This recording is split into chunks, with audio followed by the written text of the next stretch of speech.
We're alive and we're back. Welcome to Go Kaiju Show. I said we're alive.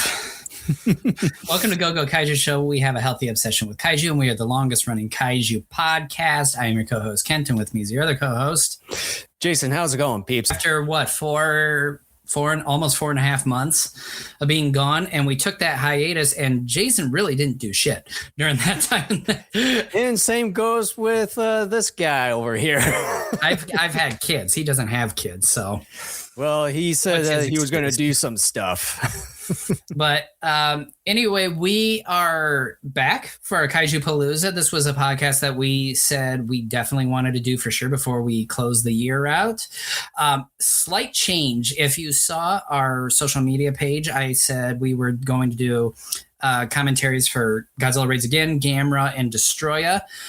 The correction on that is we're not doing Godzilla Raids Again. We have already done that in the past. Don't ask me when, because I don't remember. But instead, we are doing a commentary on Terror of Mechagodzilla. This year being the 50th anniversary, we thought, why not? All the other films that we're doing have an anniversary. The reason why we originally were going to do Godzilla Raids Again, because that was an anniversary. But like I said, we already did that. So that's what we're going to do today. We're starting off with Godzilla vs. Destoroyah. After that, no clue. We will figure it out as we go along here. And also, we will be returning to some form of regular podcasting. We are coming back January the 10th. We're going to do Space Monster Wong McGwee. Our next podcast would have been January 24th, but my family and I were going to Disney World that week, and we are coming back the 24th. So we're not going to do it then. Instead, we're going to do it the 31st, the following week. Then we are covering Valley of Gwangi. And then we are coming back 2 weeks after that, which is probably – actually, no, maybe if that's the 14th of February, we may have to postpone that, actually. Maybe do it a week sooner. I'll have to look. I didn't look into February. But our podcast after that. Where's February? Here we go. So you said that we're going to be doing podcasts on 31st of January. So then, yeah, it would be, the next one would be the 14th. So it won't be the 14th. So it'll be either the 7th or the 21st of February. We will figure that out. And I forget exactly which movie we're doing then. We're doing two movies, I thought. I think we only planned on doing Wamagui and then Valley of Gwangi. And then I think, was it Reptilicus or something? Reptilicus, yep. We were doing Reptilicus. So we'll figure out the February dates kind of once we get closer into January and maybe even later in January. And then after that, I do believe after Reptilicus, we for sure are going to begin doing some form of a TV series. We're not exactly sure what it is or how we're going to approach it. We don't know if we're going to do it in chunks, like X number of episodes and discuss, or do other movies as off screen. We're watching the series and then we do the whole series later. We haven't figured that out yet. Well, so. I know we discussed about it because I think there's a great deal amount of some of the older series that have around 50 or so episodes, and I know that we watch a certain amount and then discuss kind of the general overview or something of the sort, and then some of the newer ones that they're around 12 to 24 episodes where we can just sit and just overview the entire TV show. Yeah, depending upon what it is we do, we'll have it figured out, but we're not going to do what we did in the past with some of the certain TV shows. We're going to go episode by episode. Yeah. Yeah. We're going to do it either all at once or in chunks, depending upon how many episodes there are. But again, we will figure that out as we move along. In 2026, we are back for our regular podcasting. So yeah, get ready for more shenanigans. Although we like to say that in a good portion of May, I won't be here because I'll be over in Japan for a couple or so weeks. So probably won't be able to do an episode in the month of May, so we'll probably start June then. Maybe. Yep. Because then the kids get out of school. All right. Yeah. So like I said, we're going to do Godzilla versus Destoroyah. Jason, housekeeping first. Yeah, just we like to say, if you haven't done so already, like and subscribe. You can see a like button down below as well as a subscribe button. Make sure to hit those and make sure to get the latest updates on any of the videos that we upload. And then you can also follow us. You can see it down below on the screen and the following streaming channels that we do, both video and audio versions of it. YouTube, Rumble, Spotify, Apple, iHeartRadio, TuneIn. And also we'd like to just announce that we just recently had the Kaiju Show now streaming live over at the Amazon Music and Audible streaming services there. And you can find both video and audio versions of our own show over at gogokaijushow.com. All right. So the version of Godzilla vs. Destoroyah we're watching is this double feature Blu-ray that came out like well over a decade ago.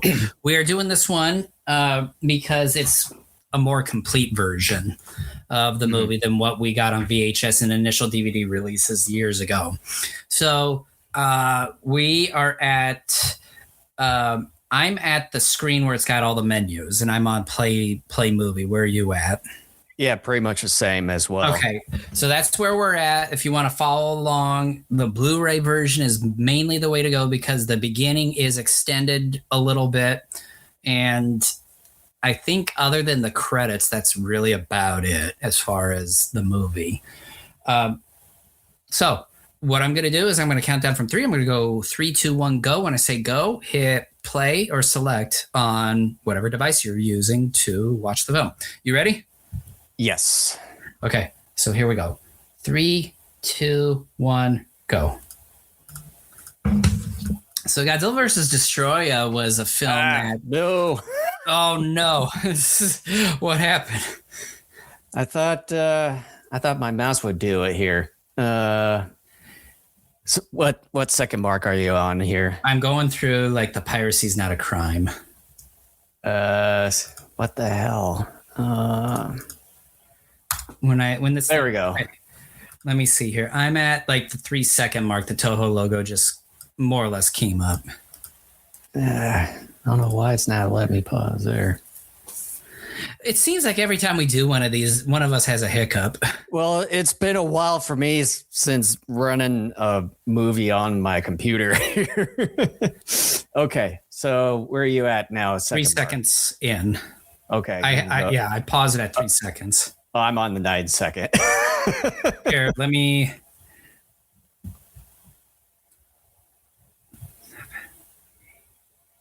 Okay, I just paused it on the 9th. So are we ready? Yes. 3, 2, 1, go.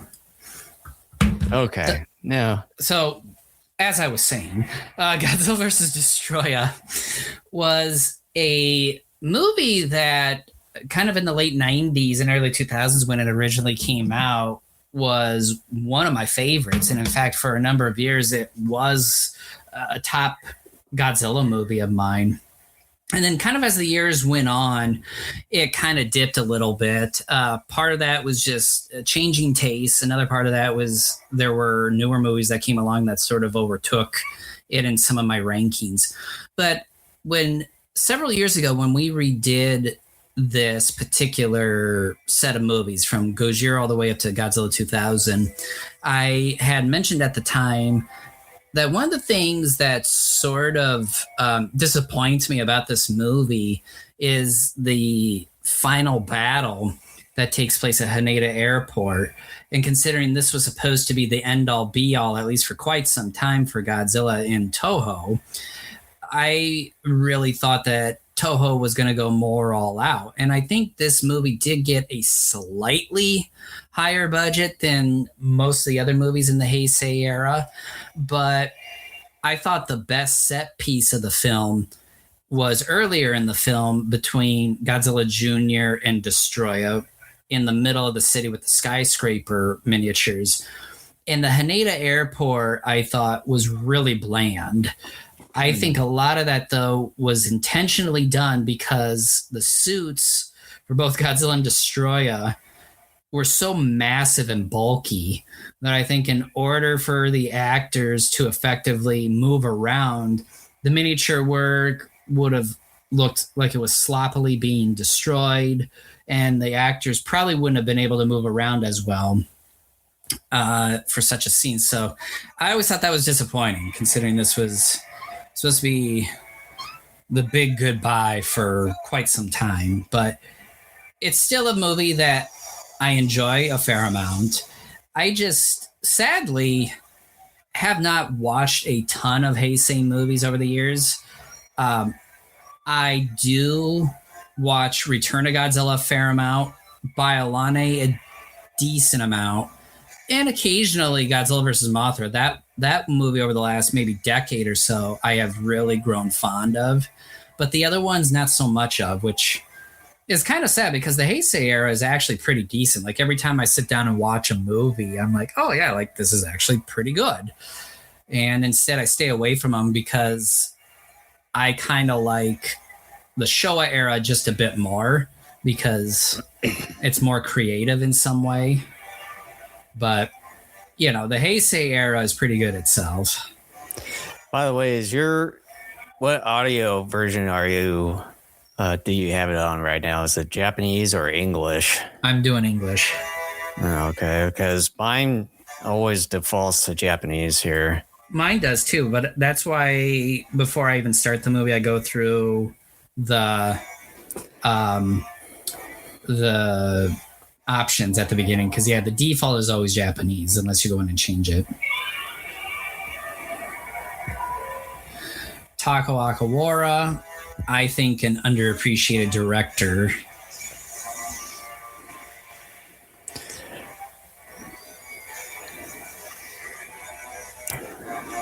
As far as like some of the other Heisei films that I've seen recently, it's been mostly the 84 version, because I was telling Ken earlier, it's probably been some time since I've last seen this movie in its entirety. Yeah, it's been a while since I've seen it too. If I had to guess, it's been 2 or 3 years. Like I said, I'm more drawn towards the Showa era. And I think a lot of it's because I'm older. Not only do I want some comfort and nostalgia, the Heisei era, even though it's not a dark series per se, it gets dark in some areas. But for me, it's like a lot of the Heisei, with the being mostly in the 90s, it gives me that really 90s vibes to it, with with kind of a little bit of the 80s there, but yeah, with the 90s, it didn't seem like a whole lot of, like they were trying to cut corners a little bit, like what you were saying with some of the things being bland. Just trying to cut a little bit of corners, which it would have been nice that they didn't try to do that, but obviously with some of the budget constraints and everything, kind of they had to try to reduce the amount of work on certain things, mainly some of the building props here and there. Yeah, this is a good movie, but the Heisei era, by and large, takes itself more seriously, and that's fine. And I've stated this numerous times in recent years, with kind of the dark world we live in right now, the Heisei eras, again, they're not overly dark, but they kind of remind you of certain things in reality, whereas the Showa era really doesn't. And I consider those more playful, fun, escapist entertainment. Although there were Heisei era. Although there were at least a few Godzilla films in the 90s that didn't quite take things seriously. I would probably say Mainly Godzilla vs. King Ghidorah. There, it seemed like it was trying to veer off a little bit, and then obviously the other ones, which mainly it was geared more towards kids. Yeah, I don't know. Like, the Showa era seems like they're having more fun. In the Heisei era, I mean, even though, there's some less serious films, they take the material a bit more seriously. And, part of it is just me. Like, I used to watch the Heisei movies quite a bit more in the late 90s and into the 2000s. But really, kind of once we got into the aughts all the way up to now, other than Return of Godzilla and occasionally Baiolane and once in a while Godzilla vs. Mothra, not a whole lot. Mm-hmm.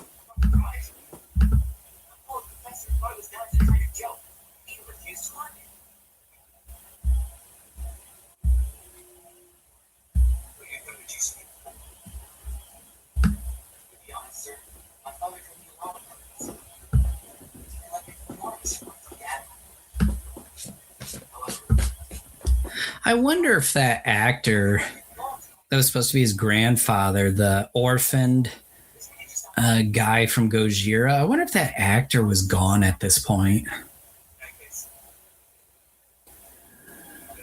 I don't even think I've even bothered look up his name, or if they should have his name up somewhere.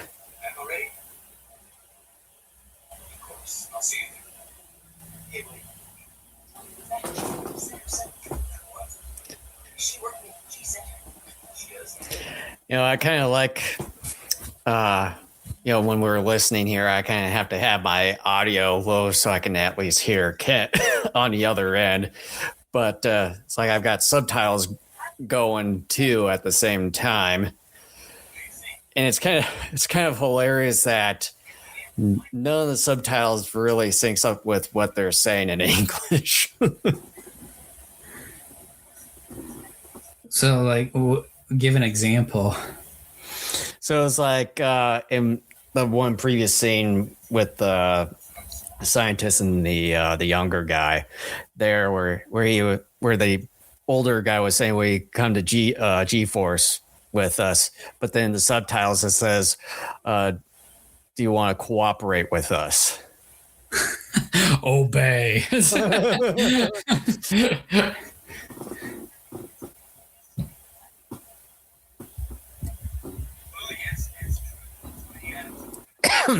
I prefer the dub, but sometimes when trying to do these commentaries for a podcast, I've thought about doing subtitles, and occasionally I do, but like trying to pay attention, I appreciate subtitles because many more times they're pretty darn accurate, but I can only take it so much before my eyes begin to strain from all the movement, because I'm trying to not only read what's going on, but pay attention visually. For me, usually kind of comes down to, as far as the voice for the characters, like which one is better suited for them. Because there's like certain animes that I like where the dub is better compared to the actual voice actors for some of the characters. And then there's some where I think the original voice actors are much better suited compared to the dubs. Like a lot of the Titra stuff from years past. Maybe.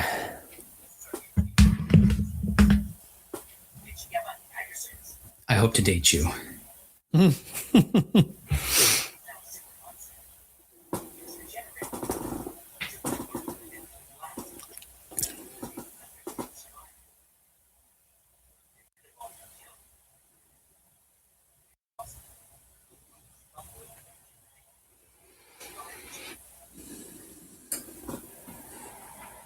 You just cock blocked yourself, dude.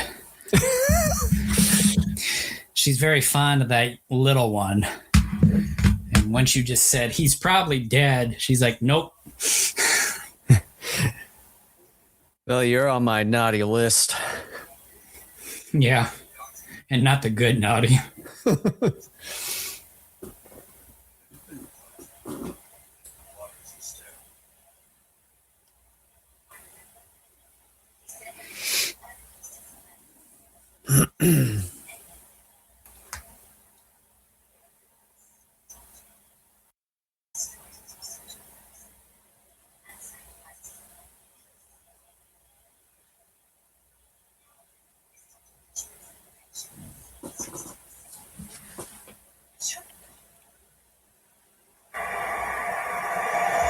I may have to turn the subtitles on.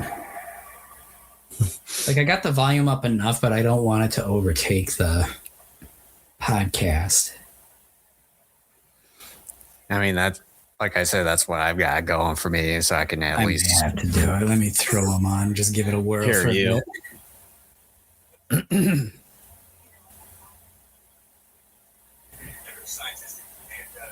Okay, yeah, like I understand what you're saying now. The subtitles in the English is like, this is really distracting. I gotta turn the audio back to Japanese. I have to. This is interesting. Like, black background subtitles with, I mean, I like it because I can read it, but you really don't see this.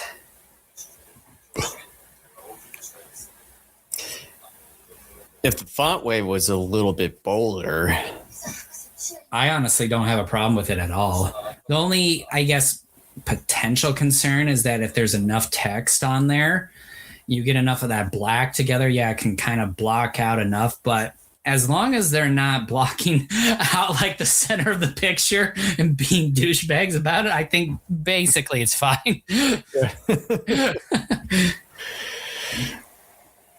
But yeah, there's probably not going to be that much text on subtitles. Just goes a max of 2 rows. It doesn't really cover the whole span of the screen. At least I can read it. I can't say the same about a lot of Mill Creek's Ultraman stuff.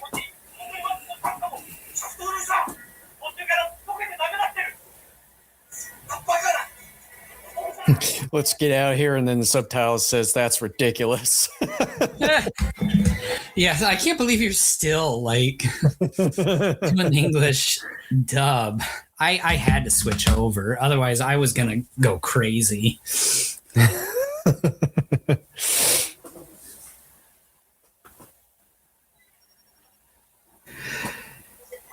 I really dig Ifukube's score for this.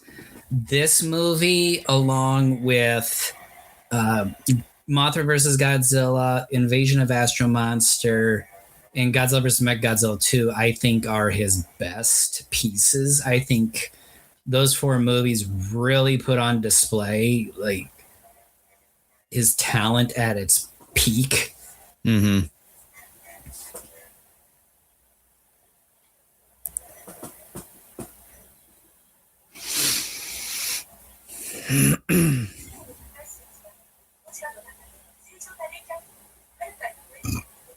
Good man.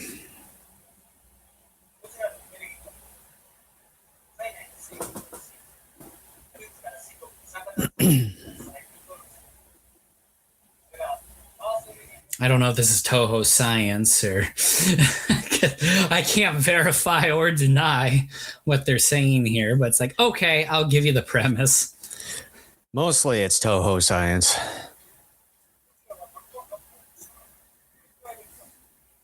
Because it says, the nuclear fission is cooled by the carbon dioxide he inhales.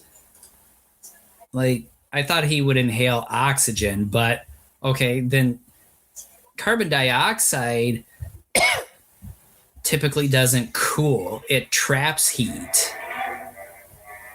So, okay. That I do know. That I can definitely say with certainty, because I'm like, carbon dioxide, from my understanding, traps heat.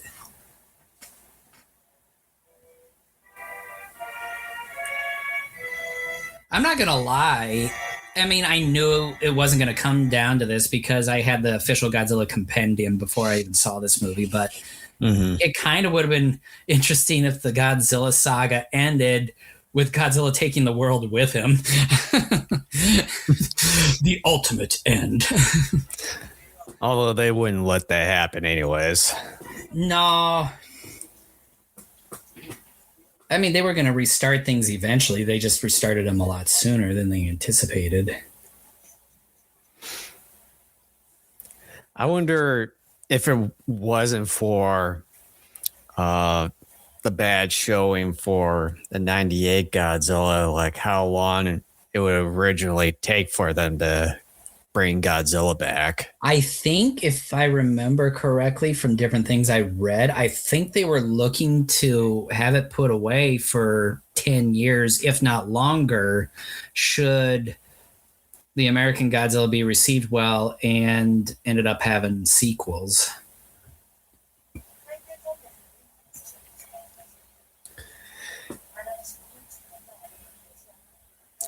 It would have been nice for me to see this wharf in person, but unfortunately they permanently closed and tore it all down, I think a few years ago.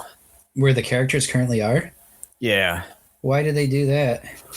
I think they probably wanted to do something else, because I know that wharf in particular was used in some of the other past Heisei Godzilla films, and then as well as some of the Super Sentai stuff. Interesting. So how'd you hear about that? Well, I had it pinned for my map, because it'll kind of show you some of the information on Google Maps on it. And then one day I kind of went over there to take a look at it. And then I think it was one of the walking videos on YouTube where I think that they had some of the yellow tape or something of the sort, or if I went to Google Maps and it said permanently closed. And then over time on some of the walking videos that it was getting torn down. So is it like Walking Japan or Walking Tokyo? It was, I think it was like Japan Walk or some of these other walking videos that's on YouTube. I've been meaning to like go and look for a channel or two and subscribe to it, but I haven't done it. Yeah, there's Japan Walk. I think there's Walk Japan 4K. I can send you a few. Send me all of them. And then there's Rand Black, which he kind of goes all over the country in random areas too, which is kind of interesting. I don't care about the rest of the planet. Of course.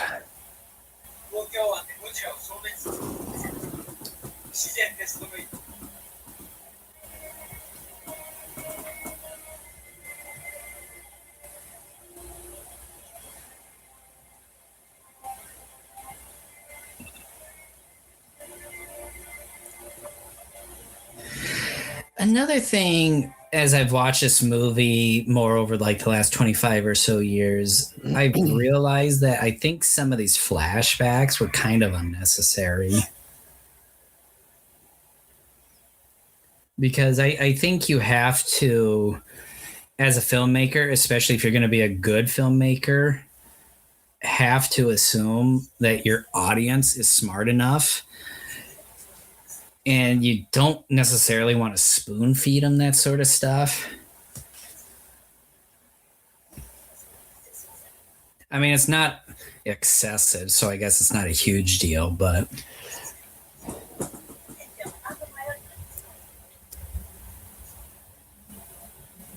I think it's just maybe just trying to add a little bit of depth, and then just to kind of like, as far as when they were talking about the oxygen destroyer there, it's just kind of, I think it's just kind of more or less just showing the effective what the oxygen destroyer was and what it does or did. Well, yeah, and then it was like a transition to Momoko Kochi. Apparently she had that nightmare. So, okay. I guess it's fine.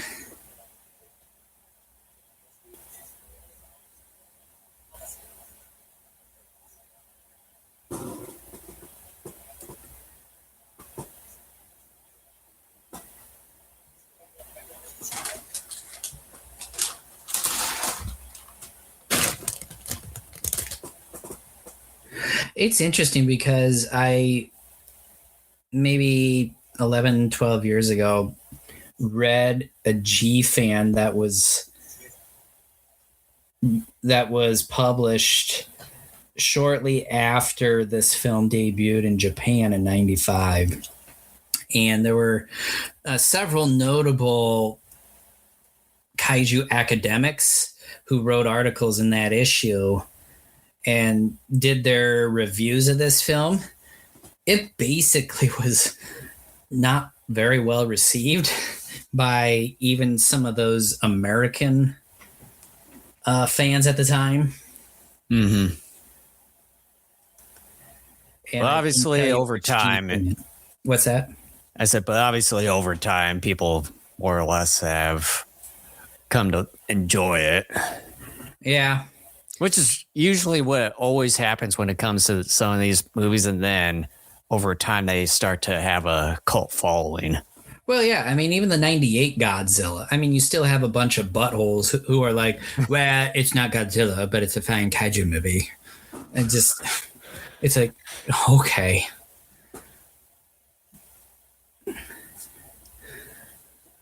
Whatever doesn't get your panties in a bunch. You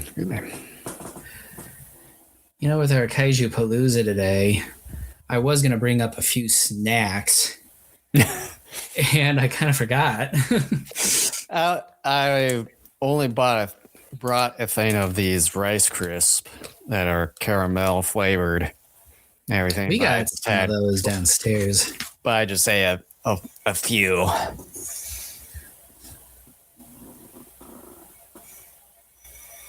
I remember when we first saw this was a bit of a creepy scene.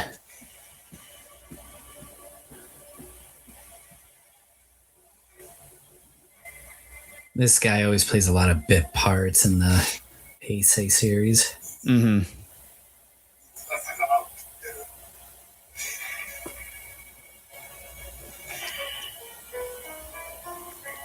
But I think in one of the earlier Heisei films that he did have some kind of significant part.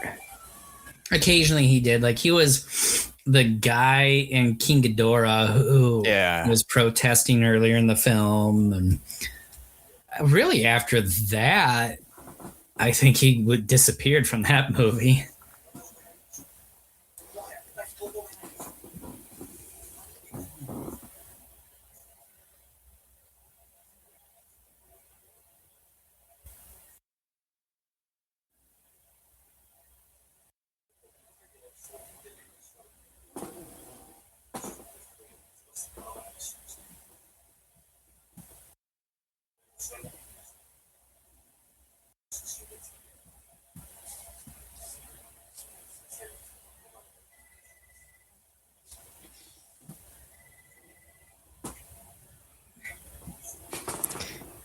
Yeah, just compare that phone with today's smartphones.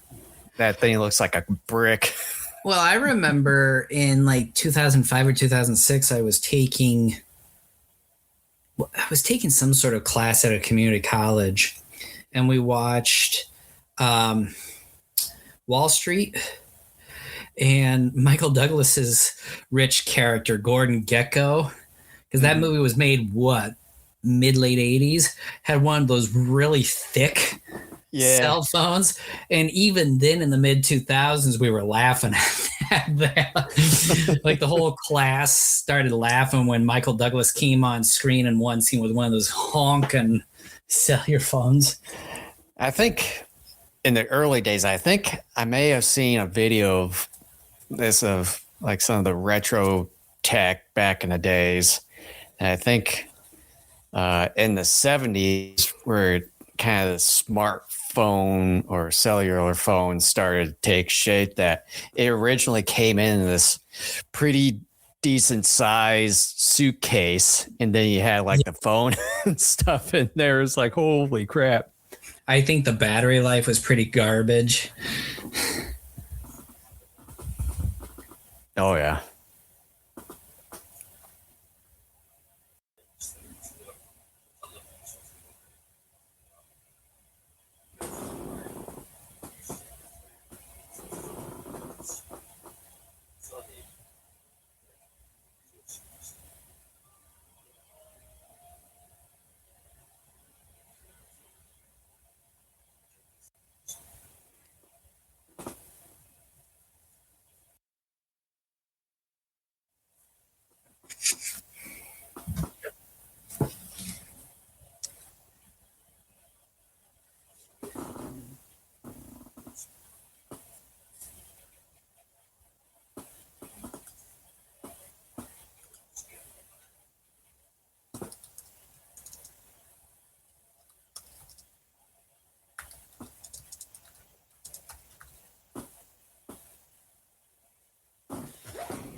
remember the Trendmasters toy line in the mid 90s made it seem like G-Force was sort of a pseudo Power Rangers organization. Then you actually watch the movies, you're like, it's not even close to being that.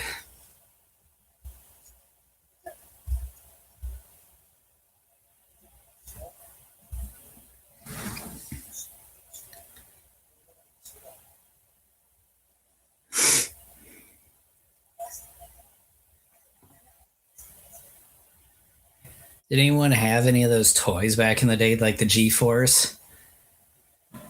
I know I'm on a computer. I could look it up, but I'm not going to. But I think they did kind of look similar to the Power Rangers, or maybe even the Mysterians in some way. Never got one of those. I think we had some of the special G-Force armored Kaiju. That was as close as we came to getting straight up G-Force figures.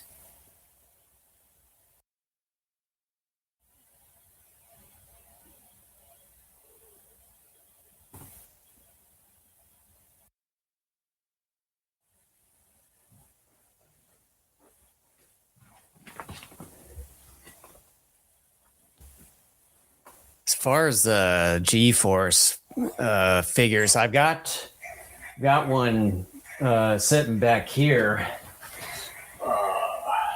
Let's see here.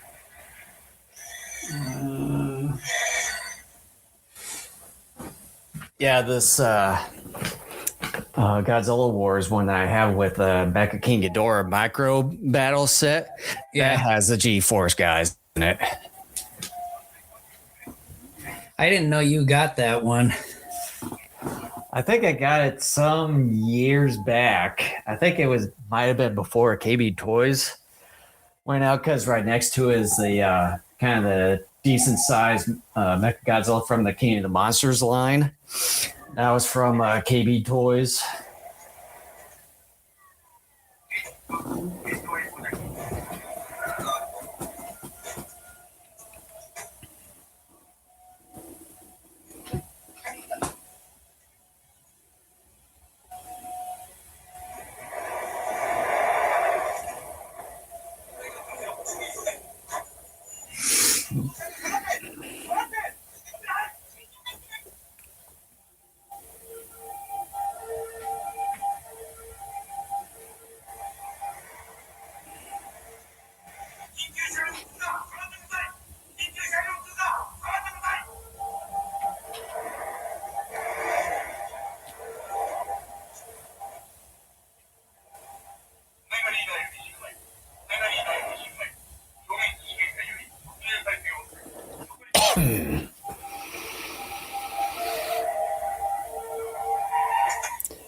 You know, with that kind of siren, it sounded a bit silent, so I don't know if like anyone would even notice it when they go by them.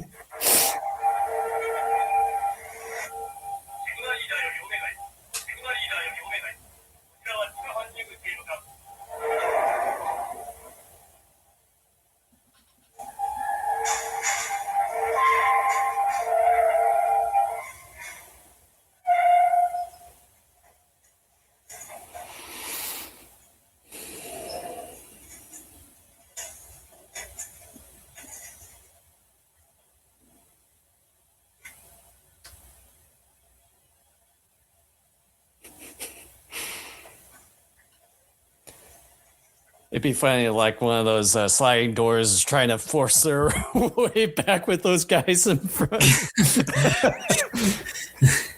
It's like, let me do my job.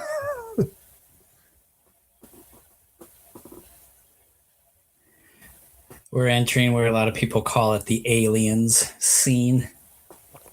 I like how the helmet, like the kind of the tax and all that. I noticed that one of the helmets that the guy had, and it may have been on some of the others too, like on the right side, it said 54. Like there, it says 54. I can't see it on they're moving. Yeah, if they turn the show to the right side.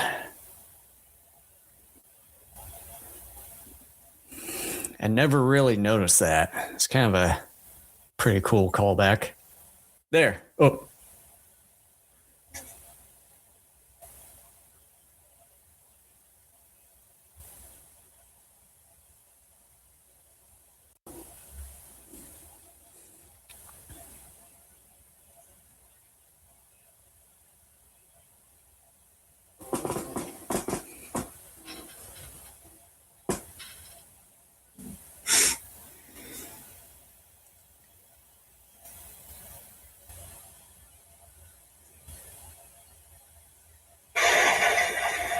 Yeah. Damn it.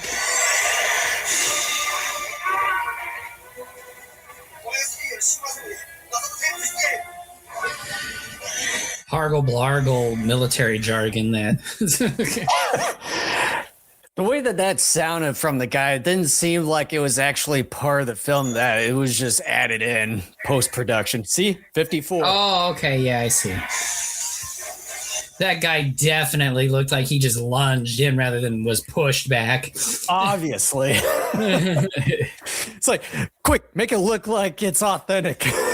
Okay, I'm going to turn. No, don't turn. I'm going through now.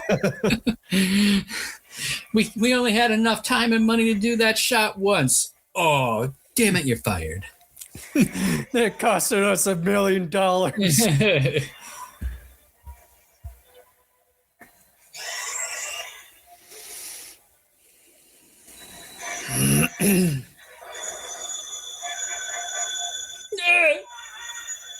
Sound like he was doing the Luigi. Whoa!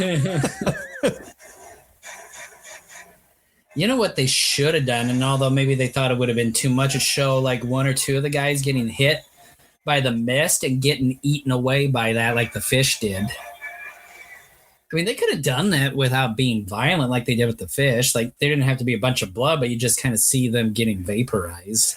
Well, it's kind of like what they did with Godzilla vs. Hedorah, where, right, in some of the scenes where someone gets in contact with Hedorah and all that stuff, that they turn the skeleton. Yeah. That woman had a PCTV. I remember when you had one of those pocket TVs. It was like, I thought it was one of the greatest things ever. Both you and I did. We were like, oh my God. We're like, we could watch TV now. Even outside. Ooh! Thing takes 4 AA's, but who cares? It cost me like, I think, $101, I think. I remember saving up for that and then going to get it at Target. Yeah. I thought you had that earlier before we moved over to Des Moines. No, I got that like 90. It might have. I want to say it was somewhere between 97 and 99, somewhere in there. I thought you had it earlier than that.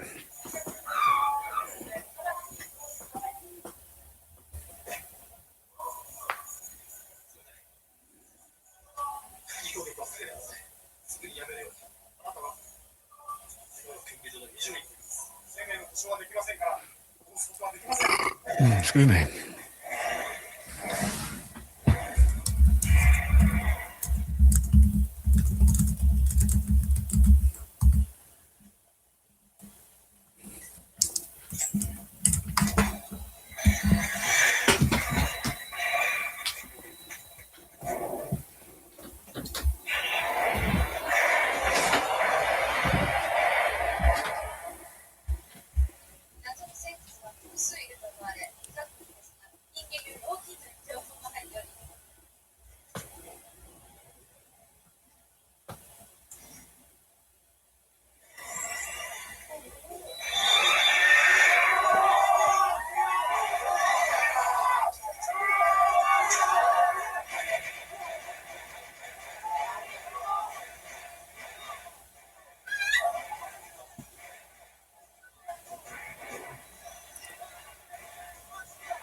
It seemed like that they had certain versions of these destroyers in when in production, if they had some of them kind of walking on some kind of track the way it looked in some of the shots, but then obviously with some of the shots like in this one that they probably had them using some kind of crane to move some of them, because I know they during these times they probably didn't quite have the technology to remove some of the production elements here and there.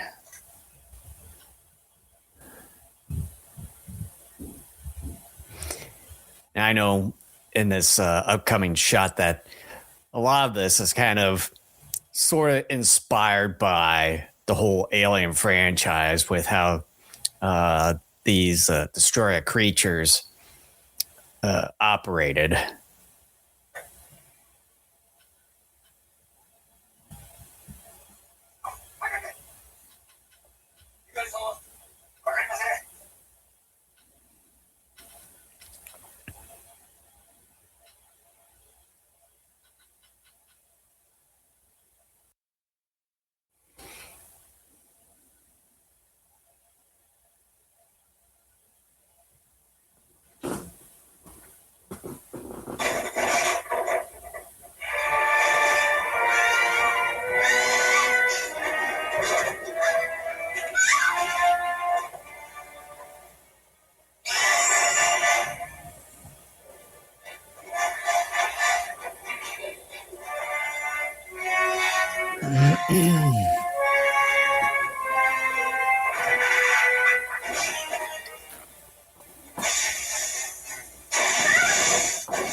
Yeah, you can kind of see why I mentioned as far as a little bit of inspiration from the Alien franchises with kind of that little miniature mouth that comes out from the Destoroyah here.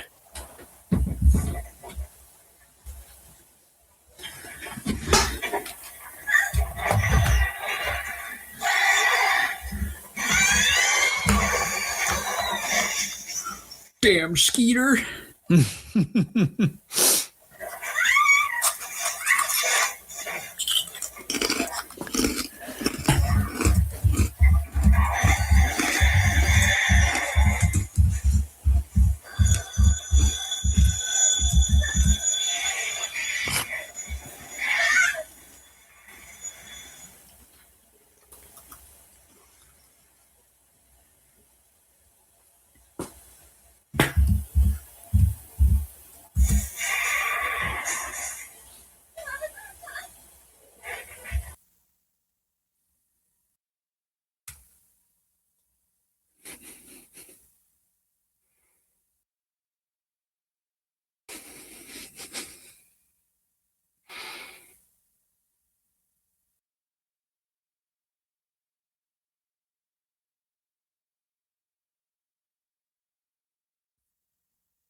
Darn women chasing all our skirts.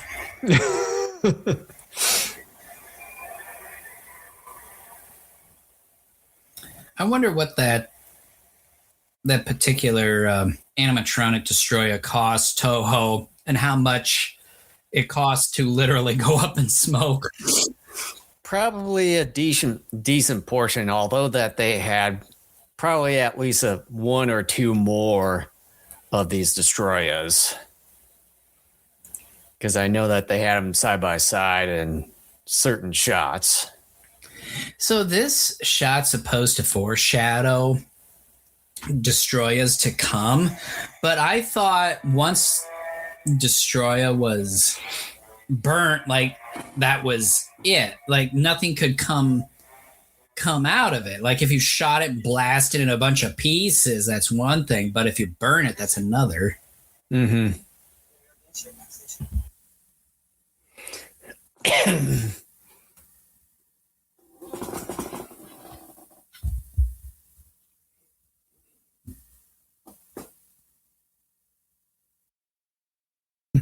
No, that's just your imagination.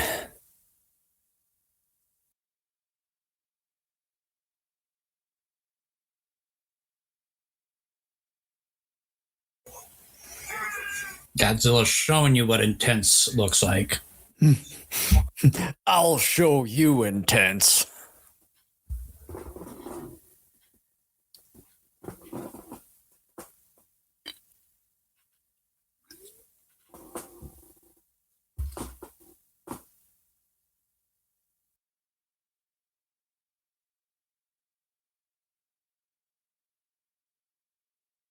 Oh no, Super X3 is doing its job.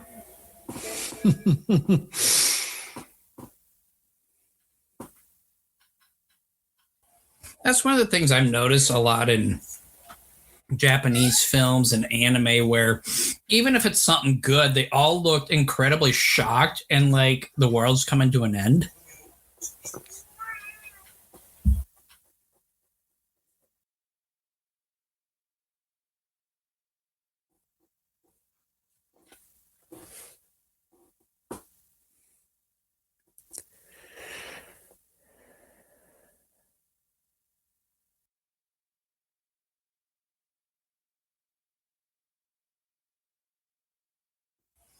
Office of Special Plans. That's pretty specific. It's me.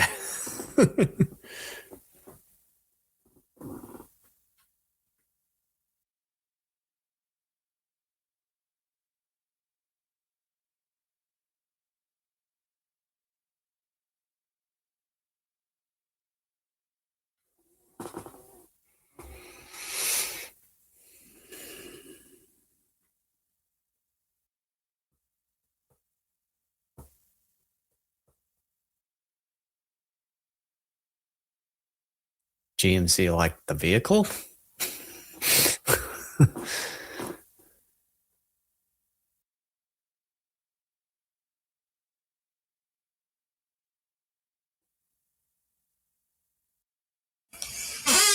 Dorito check ready. Fanta check. Roger. Subway sandwich in hand? Check.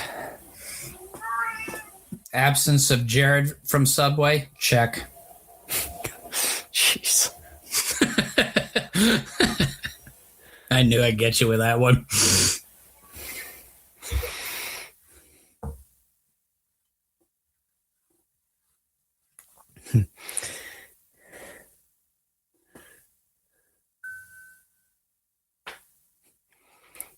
Super X3 powered by cats. See, again, like this is another shot where on VHS and DVD, I knew it was composite, but it doesn't look as obvious in VHS and DVD format as it does in Blu-ray. And now previous shot didn't seem like it was obvious.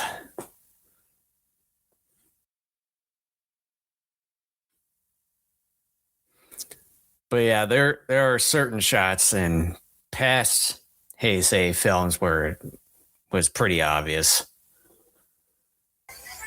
Yeah, the one shot I keep going back to is this one shot in '84 where Godzilla's walking over the skyline, and on the Blu-ray version is totally obvious. And for years, when I was watching the VHS version and DVD version of that, I never could tell. I thought it was the actual suit actor on a miniature set.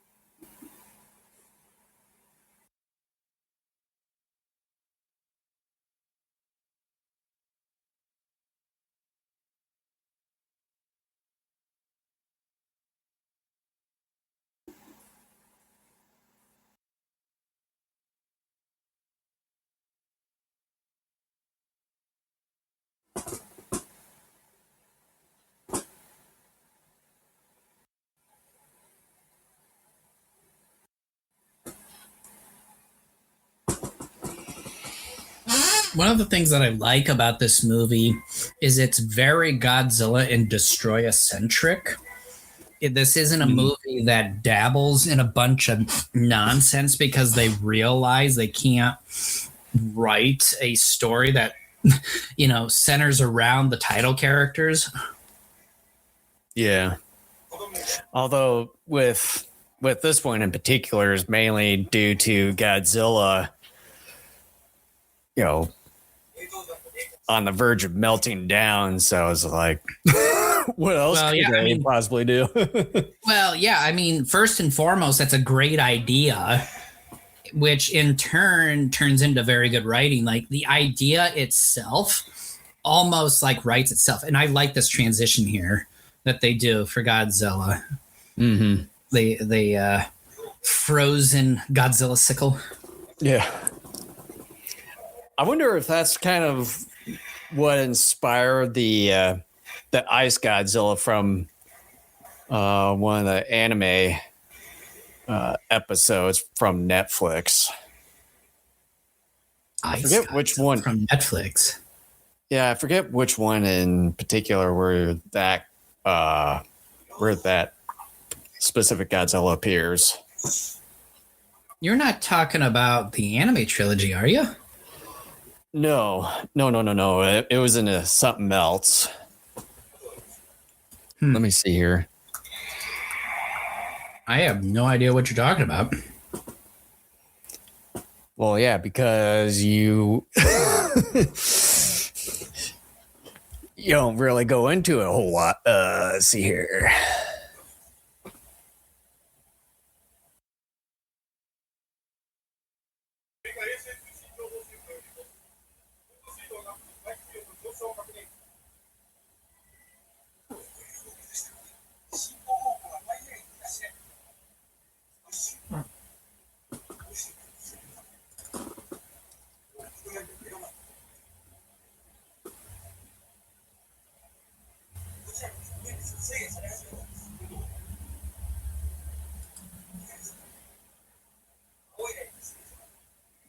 I would think, though, if the water is starting to heat up again, that kind of like us, you heat up, you burn more calories, which means you're at a deficit and you need to replenish those calories.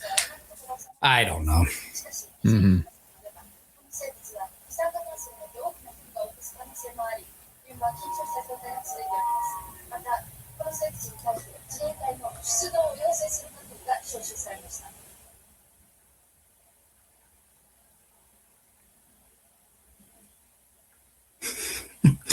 Let me get a closer look. He takes a little plastic glass off and partially crawls in there.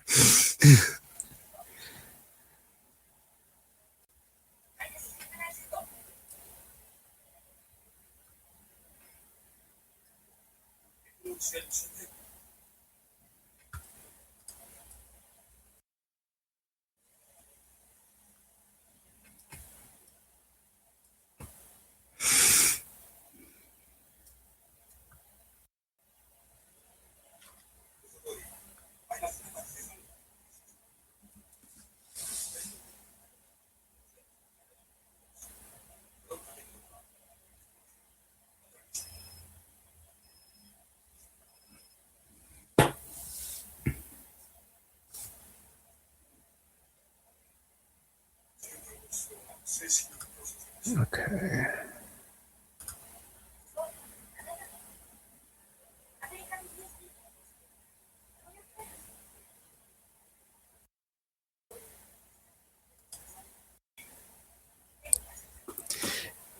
The actual name of this Ice Godzilla is called Snow Godzilla.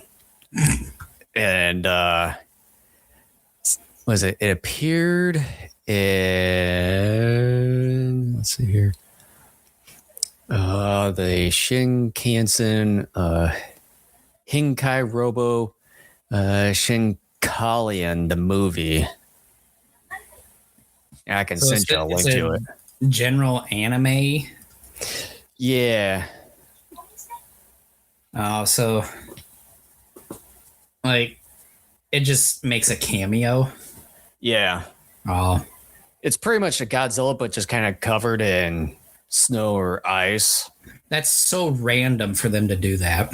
Yeah. It's like, you know what? This movie needs Snow Godzilla. Why? Because. Just and that because. very specific Snow Godzilla. Yeah. Like out of all the Godzillas, we're talking about the one covered in ice.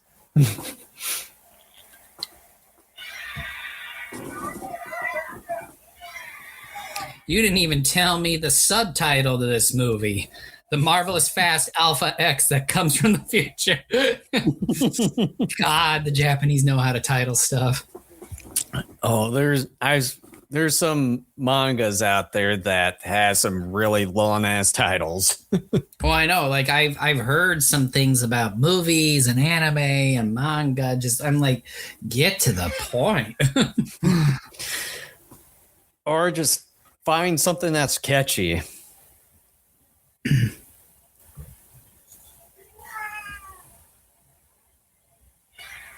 I hear a cat? My Remington is at the door. He's wanting to be fed.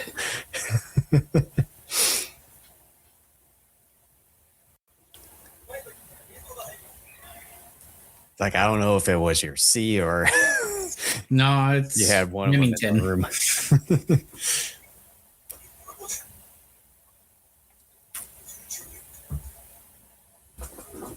Shit, there he goes naming things again.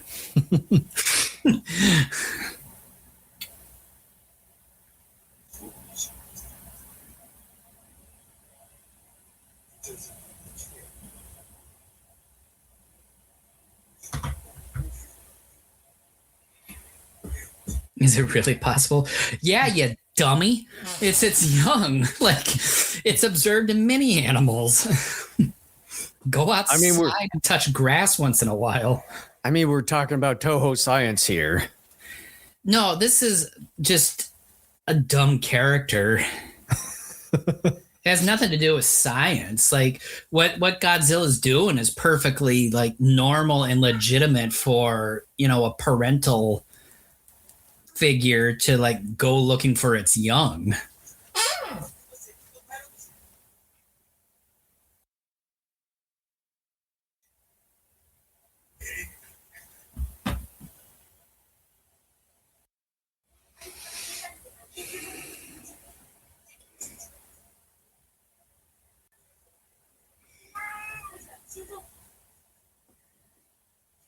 Those CRT monitors.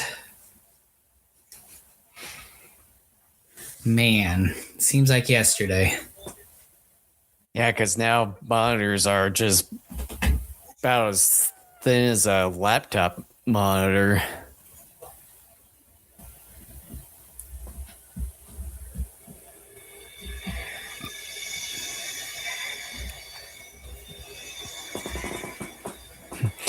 Just keeps on going.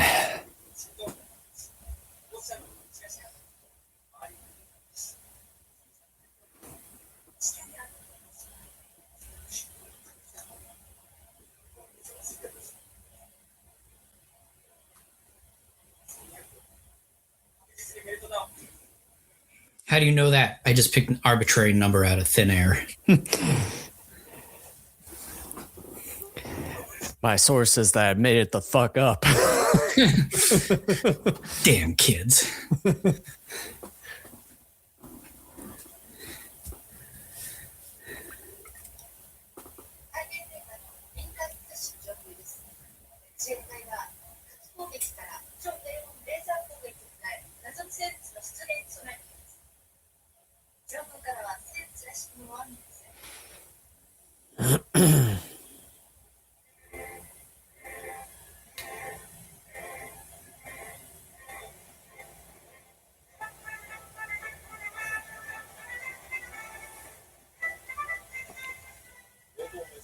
I want to say this particular track, Ifukube first used it in War of the Gargantuas, but I'm not 100% sure on that.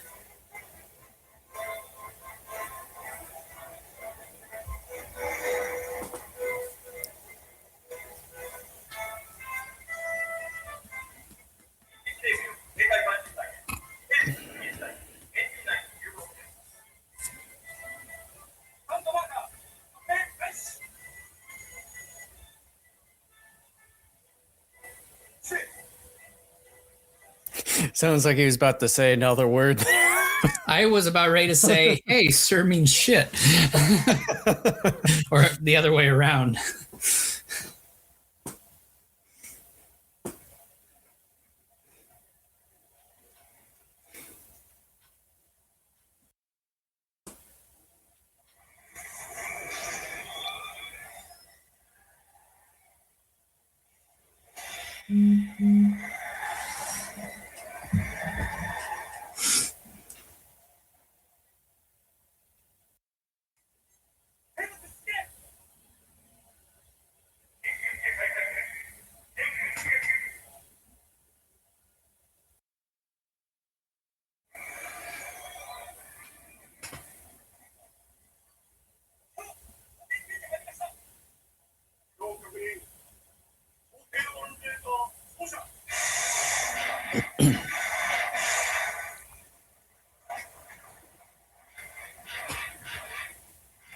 It started raining all of a sudden.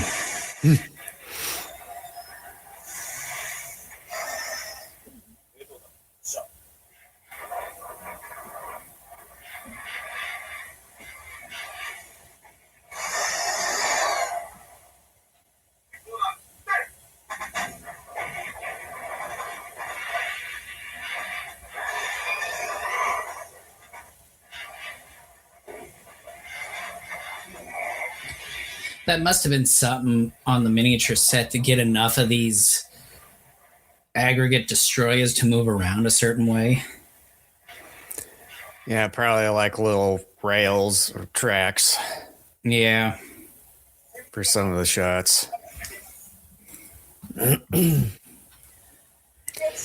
I was saying earlier when you were out for a few minutes there that it seemed like some of the shots were like some of those decent size destroyers that they had. It seemed like some of them were on tracks or rails, and then obviously in some of the other shots they were being held by cranes.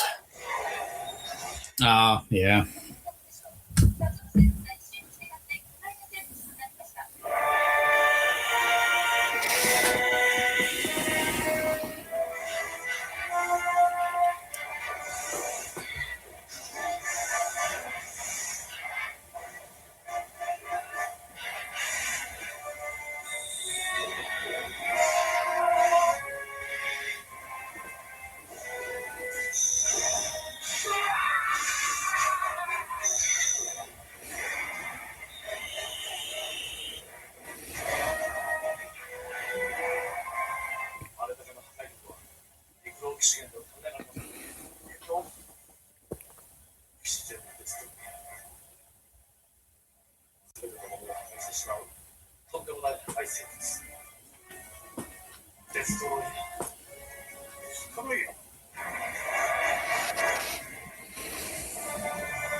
Kind of that low, high-pitched screech involved with its baritone roar.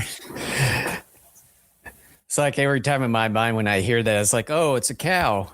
A really little moo-moo. Ah, boy.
Yeah, so no emotional stuff doesn't belong here.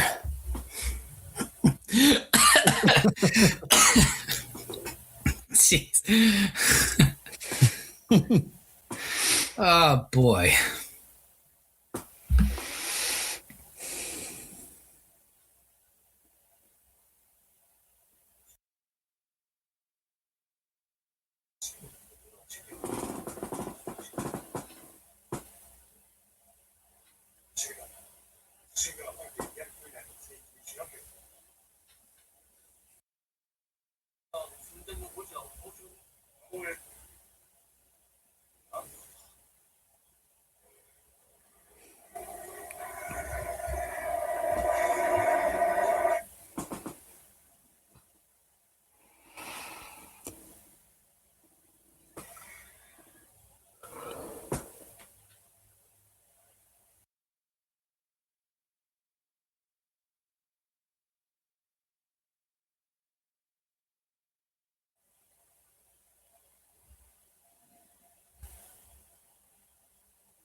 The battle that's about to come up between Godzilla Jr. and Destoroyah always gets me, man.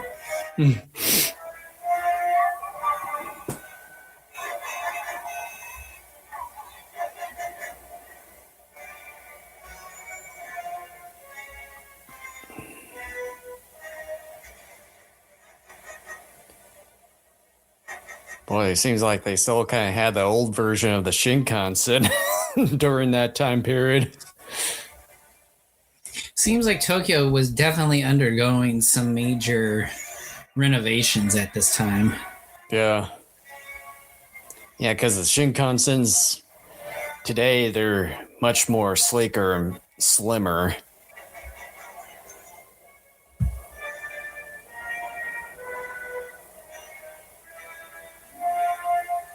And then obviously some of the things that we see in here compared to some of the other things I've seen in some of the walking videos, a lot of stuff have changed.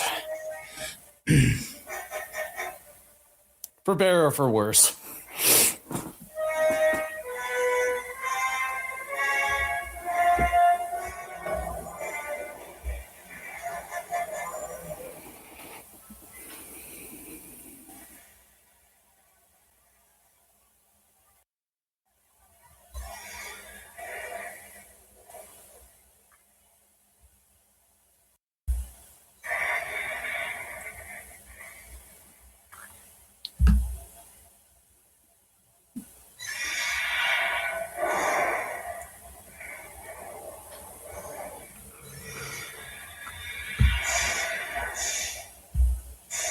Asshole.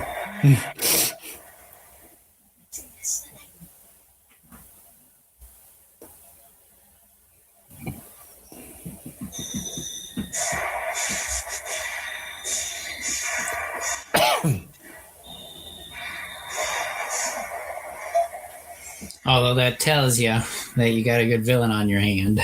And see, I mean, look at this set. Like how just wonderfully crafted it is and sophisticated. Like I was hoping for something like this between Godzilla and Destoroyah. Instead, we get a flat airport. Yeah, they used all their budget for this scene here. Destoroyah's flying. Like...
Now you've really made me mad.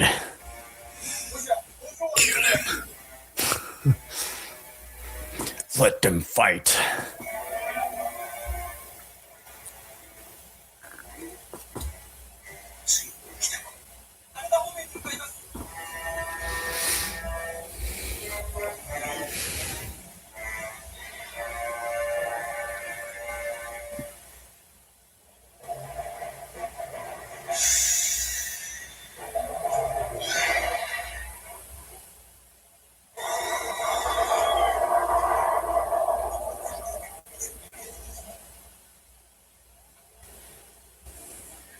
Hope you die, Destoroyah.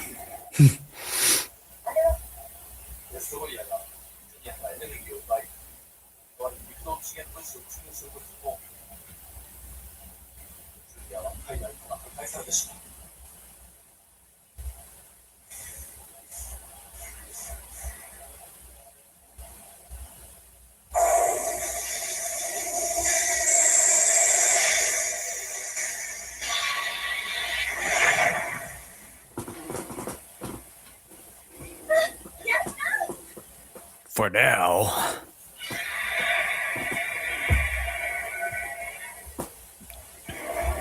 Boy, we're about 3/4 away. Can't believe, like, every time we do one of these longer movies seem like they go in a blink of an eye. Yeah.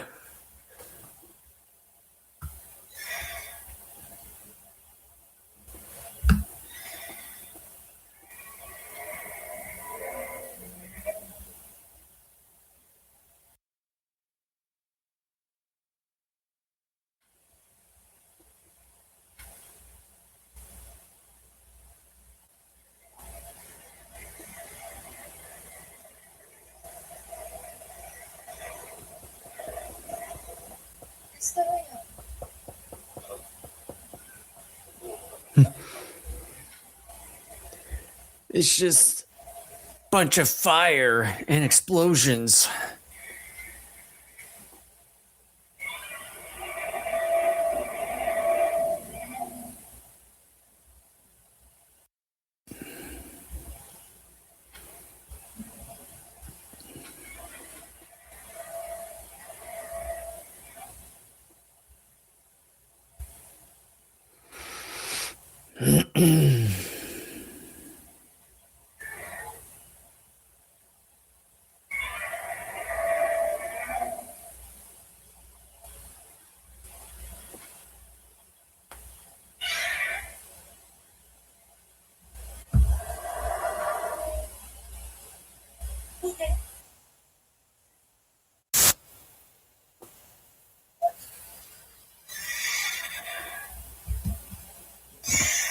That's not a very good animatronic there. Definitely tell it was on tracks.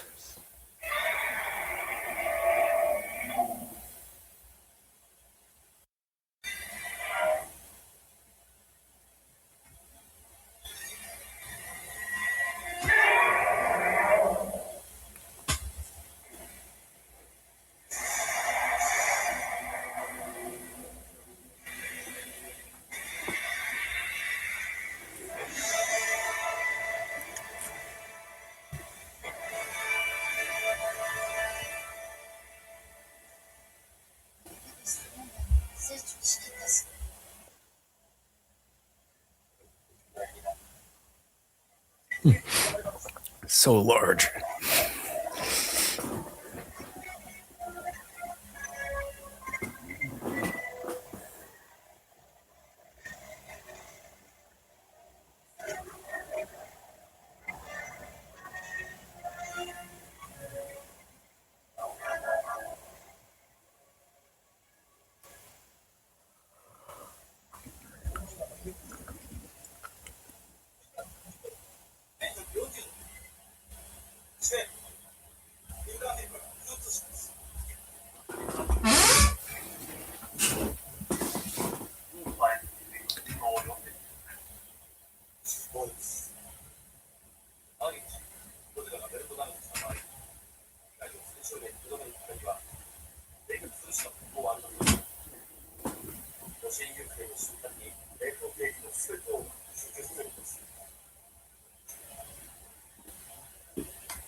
They're not in a hurry.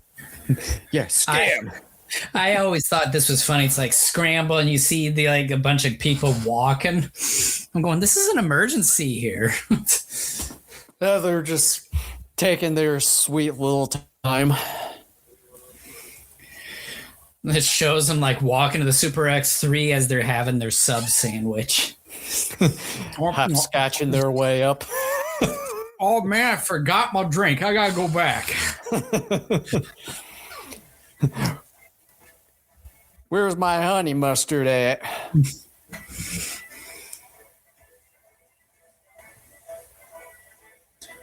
Dun, dun, dun, dun, dun, dun, dun.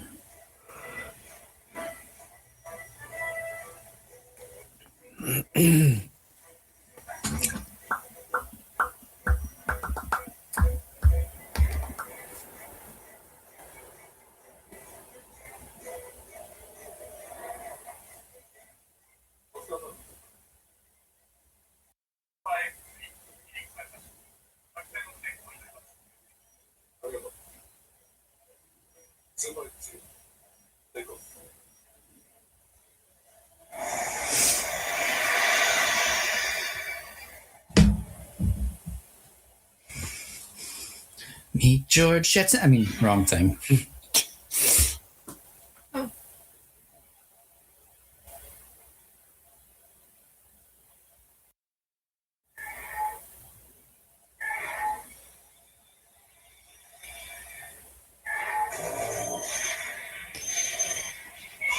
Even though that's supposed to be a Haneda, that doesn't quite look like how it looks. Maybe it did back 30 years ago.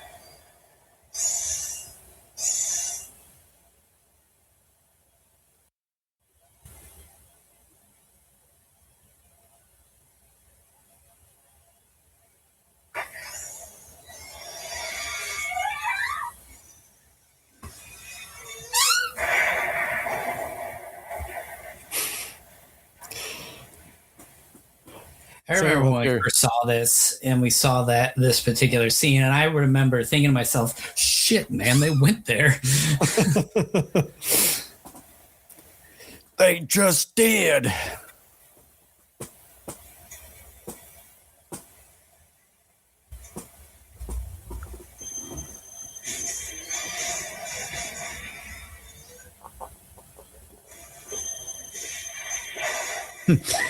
Like, you ain't getting out here alive.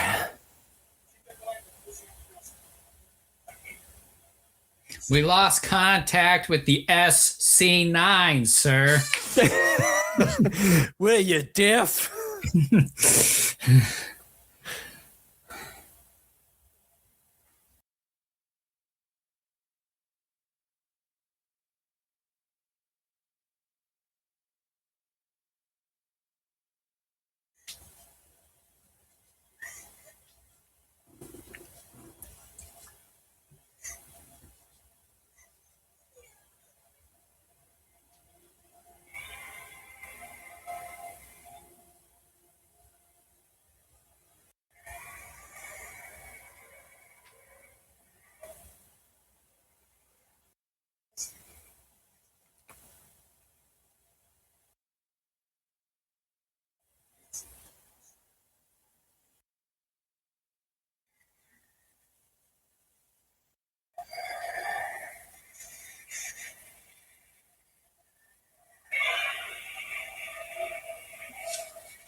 Oh no, how am I supposed to get to Tokyo?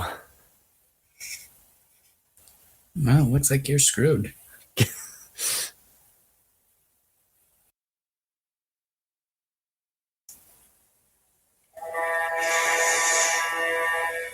Well, it's kind of obvious it's going to be his last battle. Because, I mean, look at his state. Well, and they even said he wasn't going to make it to the Bering Sea.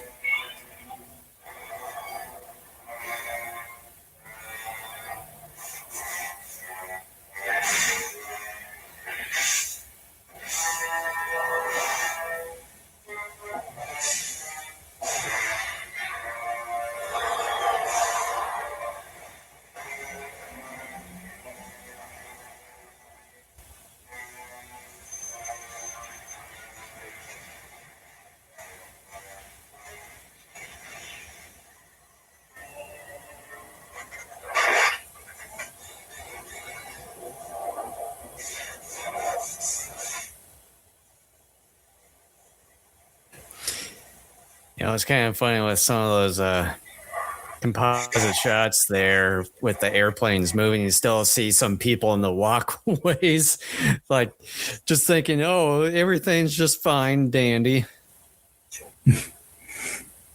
Yeah, that's some of the problems with some of the composite shots in the Godzilla saga, especially in the Heisei series through the Millennium. Yeah.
You know, I wonder in this particular Godzilla suit where they have areas specifically made for some of the fog to come out and everything. I wonder if like some of that fog sort of leaked to where it kind of made it difficult to see through some of the eye holes in the neck. Oh, I'm sure, because my understanding is that the actors in these suits always had a terribly difficult time seeing, even if there were holes.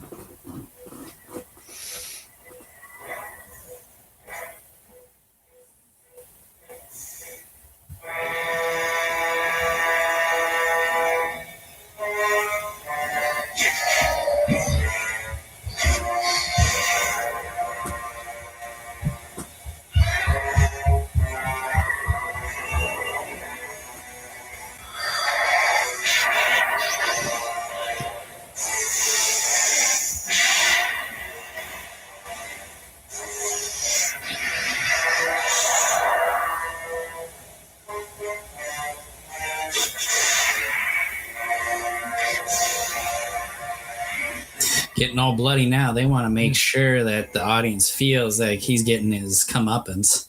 Yeah.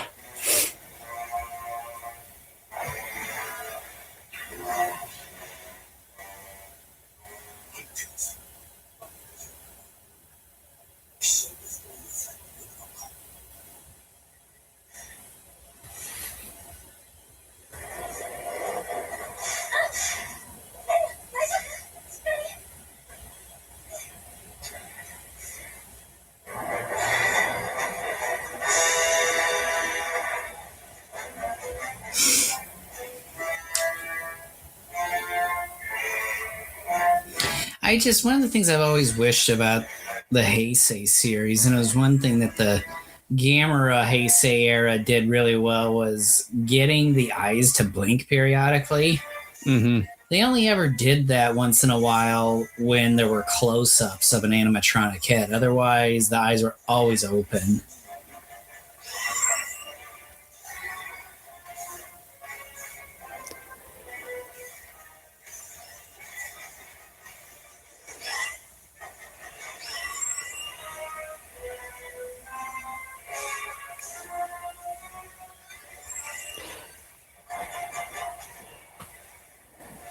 I think some of it may have been due to some budget, because like with some of the Godzilla suits that they kept on reusing and or probably kind of readjusted for certain films and all that, because obviously some of them were different per film or kind of stayed the same. Whereas in the Gamera ones, I think they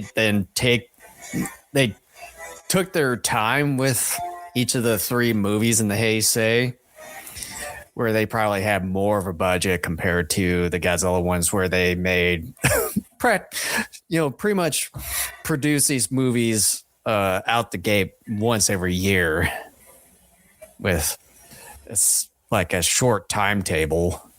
Well, yeah, and it was always Toho's deal, because it's like, oh, hey, like we need to.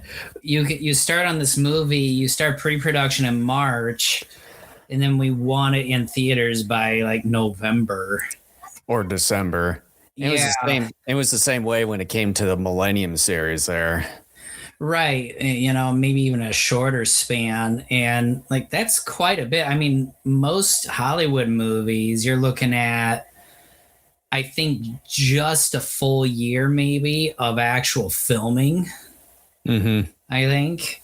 And I don't think that includes pre-production, let alone post-production. Yeah. Like post-production is about, I want to say, depending upon the kind of movie they're making, anywhere from 3 months to half a year, I think, after filming. Yeah. Then anymore, there's usually extra filming that they got to do, either for additional footage or to correct something. Mm-hmm. But I remember, distinctly Shusuke Kaneko. I mean, Katakawa. Oh crap! The studio that it turned into Katakawa, but Dai, yeah, they had deadlines, of course, but they more or less gave Kaneko essentially what he felt he needed. And when he did his own Godzilla movie, the movie that everyone seems to like, GMK, he even admitted, he was like, I really did not like the fact that Toho's film schedule was so tight because I was not able to fully accomplish what I had envisioned. And I think he was even upset with Toho so much to the point to where, and don't, quote me on this, but I think he even said he didn't really want to work with them on a Godzilla movie like that ever again. Mm-hmm. I think he was pretty fed up with them. Yeah. I mean, I probably would too during that time period. Well, yeah, I mean, you're on the turnaround. Well, yeah, I mean, you're talking, probably anywhere between 7 to 9 months of total time. Like you're working not only every day, but probably really long hours. Yeah. Now I think since the whole after GFW and stuff, when you got Shin and then -1, I think that Toho really kind of came around. It's like, we should probably take our time with some of this stuff and kind of give some leeway to the directors.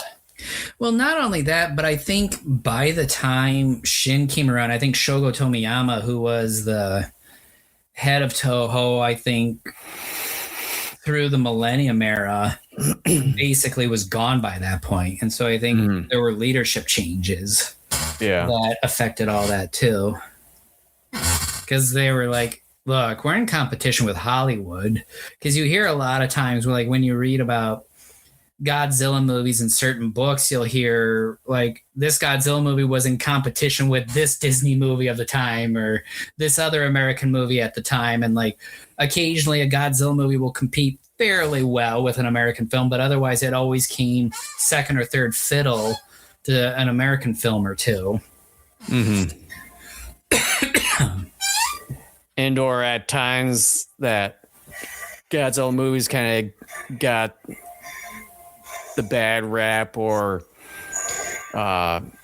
is always associated to like the corny cookie stuff from the Showa era and all that. Well, yeah, I think too, just the Japanese people not only were kind of in some sense moving on from the character, but Western pop culture by this point was already infiltrating the country, and more of the Japanese citizens were taking an interest in American pop culture, and the opposite was happening in America at that time, where slowly more and more Japanese pop culture was infiltrating us. And now, look at how big Japanese pop culture is right now. So it's just, it was like both countries are sharing their pop culture IP and kind of moving away in some sense from their own thing. Like you can even see, like right now with comic book movies, part of it is inundation, which is similar to what was going on with the Godzilla franchise. But part of it too is just, there are other things out there that people are finding more interest in. It's like, not only do we have enough comic book movies, but in many ways we've seen just about all the stories that we really need to see. Mm-hmm.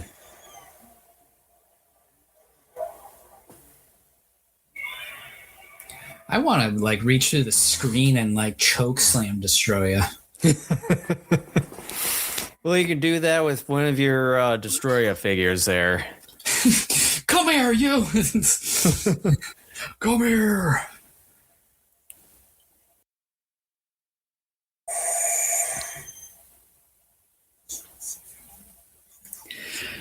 Great, I don't want to be crying on the podcast here. It's bad enough that Godzilla Jr. died the way that he did.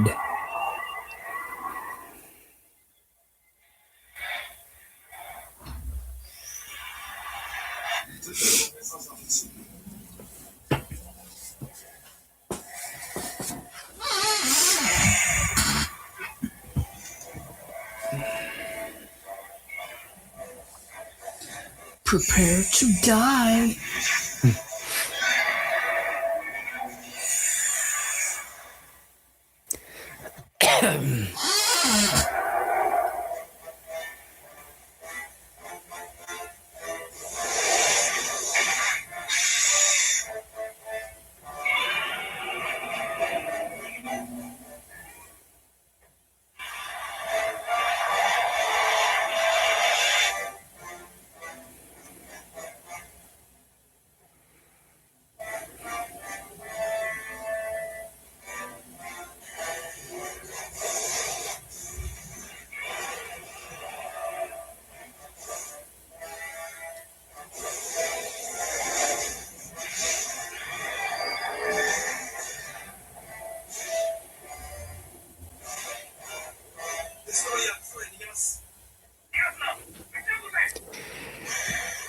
They made Destoroyah so powerful and all that stuff here, but then it's like all it takes is for the military's cryo lasers and all that stuff to just take it down.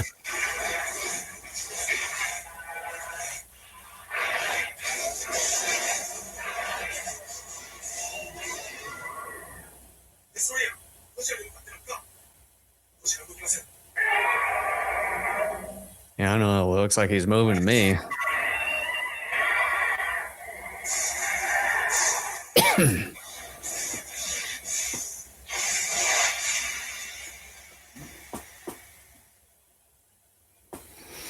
That's it.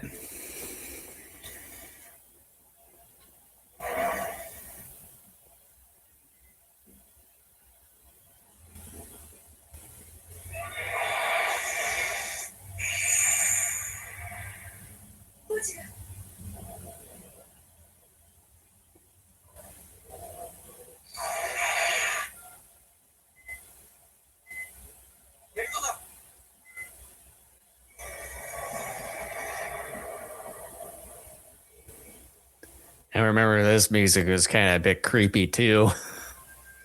Yeah.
Dear God.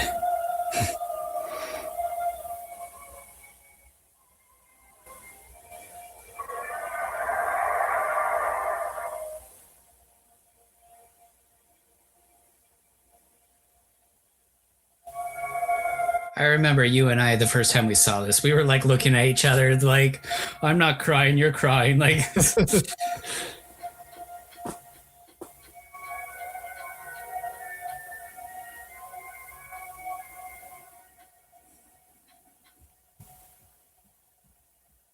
that's always tough, dude. God.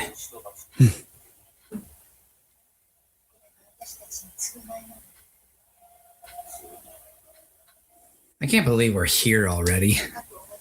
Yeah.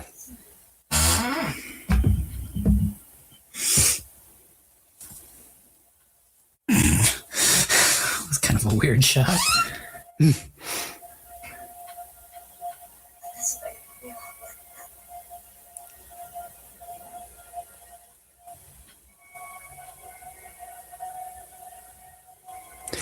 And, you know, when all that radiation was leaking, it's like he has some of those people out there, like, as far as military, were some of those vehicles powerful enough to block some of that radiation?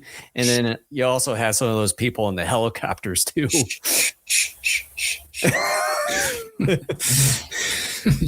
I can hear Toho yelling, "Shut up."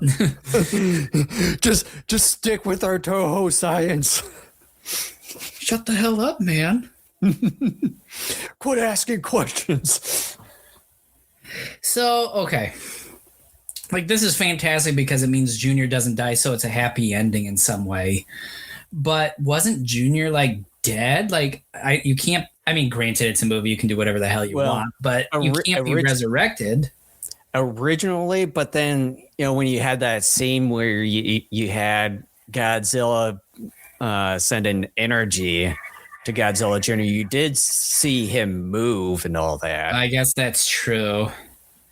I keep just thinking back to, like, Mickey, when she and that other gal were on the ground next to Junior and he closed his eyes. Yeah.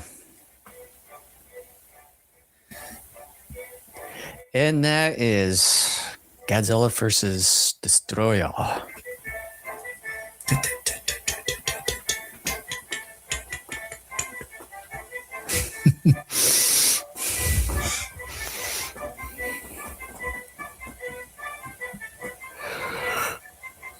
I'll stop it. Yeah. Yeah. I mean, again, I'm glad we did it. It's a Heisei movie. Like, kind of like you were saying, I haven't seen in a while. I'm glad we did it. Just something that I've been telling myself for a long time. I need to do more in terms of watching those Heisei films.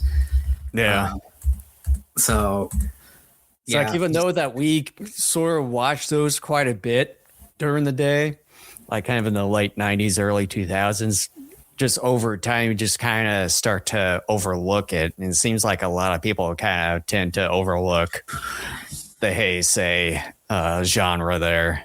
Well, you know, it's funny because a little over a decade ago, actually, it's probably closer to 11 years at this point. I believe it was like February or March of 2015. I spent a decent chunk of a day, and it's on our website. And I even posted it to a number of Godzilla pages and Facebook groups at the time, probably even our own, maybe at least a link to the post that I made defending the Heisei era and talking about like why people need to be watching the movies more and what makes this era so special, et cetera, et cetera. And then here I am like a decade later, like, other than about 3 movies, I don't really watch this era that often. And I need to go back and try to find that post and just post it for the heck of it on our Facebook page again, just to kind of remind people, hey, this era exists. Like, I know there are a lot of people out there. I know Return of Godzilla and Biollante, sadly Ghidorah, although in some ways, yay, because it's at least part of the Heisei. There's pretty decent following for those movies. The other ones, yeah, like there are fans, like Mechagodzilla 2 and Destoroyah have their fans and stuff, but even then, much of this era is very much overlooked and kind of ignored, which personally for me, other than Godzilla 2000, I tend to overlook the Millennium era even more so, because I'm like, Godzilla 2000 to me looks like a movie that is theatrical quality, but the other ones to me look like they're very much direct-to-video quality. Yeah. And I'm just like... It was sort of the same thing when it came to Godzilla 1985 or The Return of Godzilla, and then as well as Biollante. It's like those two seemed like that they were theater quality. Definitely. And then after that, sort of, it was like, yeah, direct to video sort of like quality. Yeah. I always thought the same way. I'm like, with the Heisei era, starting with Ghidorah, even through this, it's like, yeah, this looks like a direct-to-video type of thing. And it's, although this era, in my opinion, is still better than the Millennium era as a whole. But that's a different discussion for another day. So, yeah, I like the movie. I guess if I were giving it, just a grade for the sake of it right now, I'm giving it a B+. I'm kind of going a little bit back and forth between an A- and a B+ too. I probably would be on the edge of a B+ on this one. All right. So with that being said, we're going to take a bit of a break here, and then we will come back for a continuation of Kaijupalooza. Yeah, we'll be right back. And we're back, and we're going to continue our Kaijupalooza here with 1965's Gamera, the Japanese one. I am watching the Arrow Video Blu-ray collection version. And I'm doing the Mill Creek Entertainment Blu-ray version where it has first 4 movies in it. So all restored in the original Japanese cut. So, oh boy. So this is going to be fun. All right, so similar with Godzilla vs. Destroyer and every other commentary, going to count down from 3. We are at the 1 second mark of the movie. So I'll count down from 3, 3, 2, 1, go. When I say go, hit play. 3, 2, 1, go.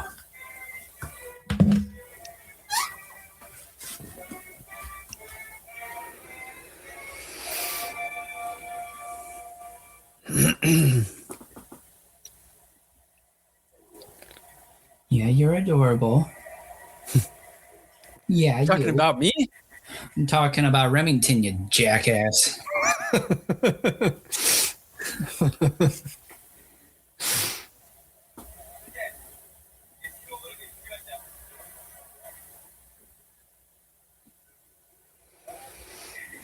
So, Jason, over the years, what do you think of this first Gamera movie?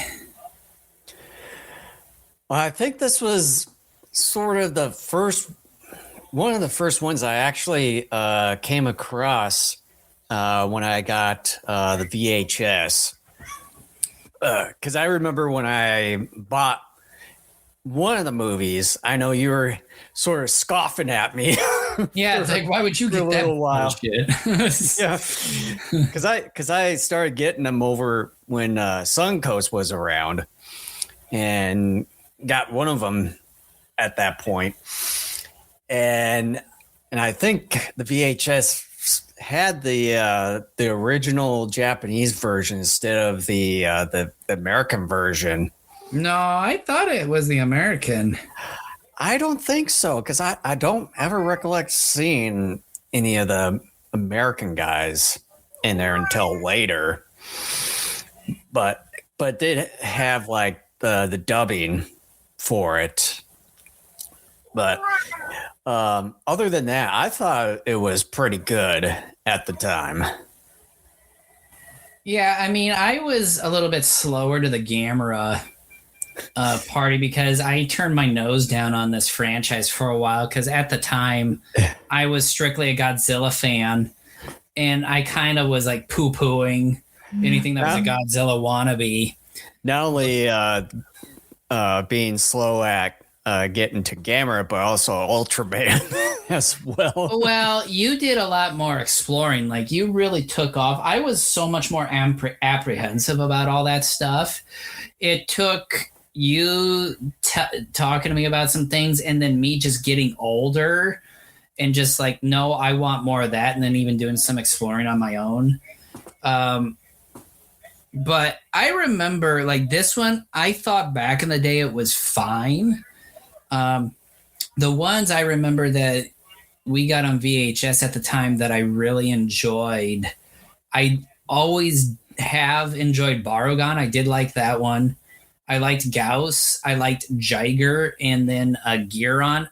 Now I'm not as huge of a fan on Giron, although once in a while it's a guilty pleasure, but not as much of a guilty pleasure as something like a Golden Bat. Yeah.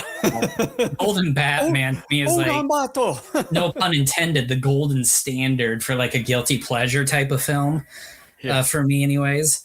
But Giron has really slipped for me over the last, I don't know, decade. But yeah, I always thought the original Gamera, it was pretty good. I thought the ending was ridiculous and contrived, but it's like, okay, they did this because in some ways they're trying to thumb their nose at Toho and their Godzilla. It's like, yours died in the first movie, ours lived in its first movie, and all we could do was throw it out in outer space. Like, yeah, it's like, okay. When it came to the ending, I thought it was a little bit of a lackluster. It was a cheat. Like, I've always thought the ending to this was a cheat.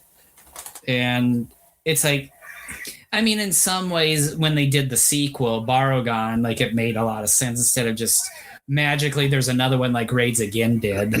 But, you know, like, I think Daiei was very much betting and believing that this particular film was going to do well enough that, yeah, they were going to make more.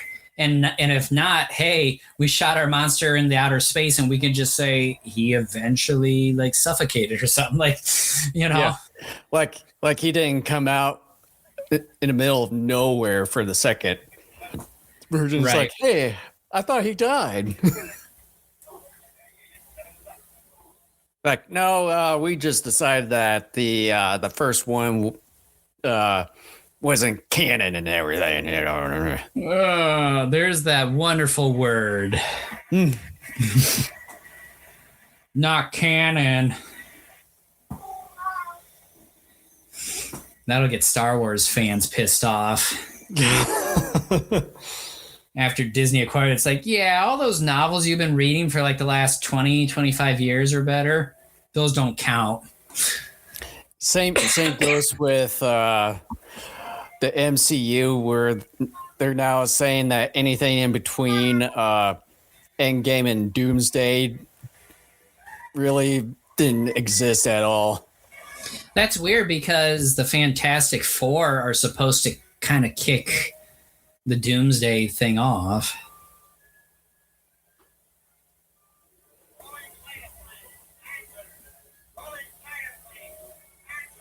That's what it sounded like. He sounds like a duck. I swear it sounds like Burgess Meredith playing the Penguin.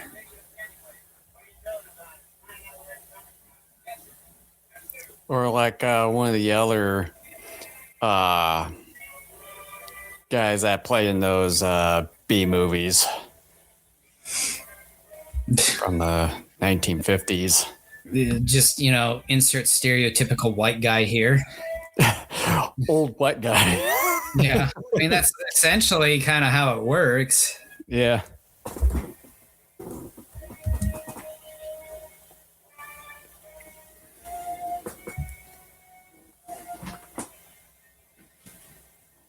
So, in order, what would be your top 3 favorite Showa era Gamera films?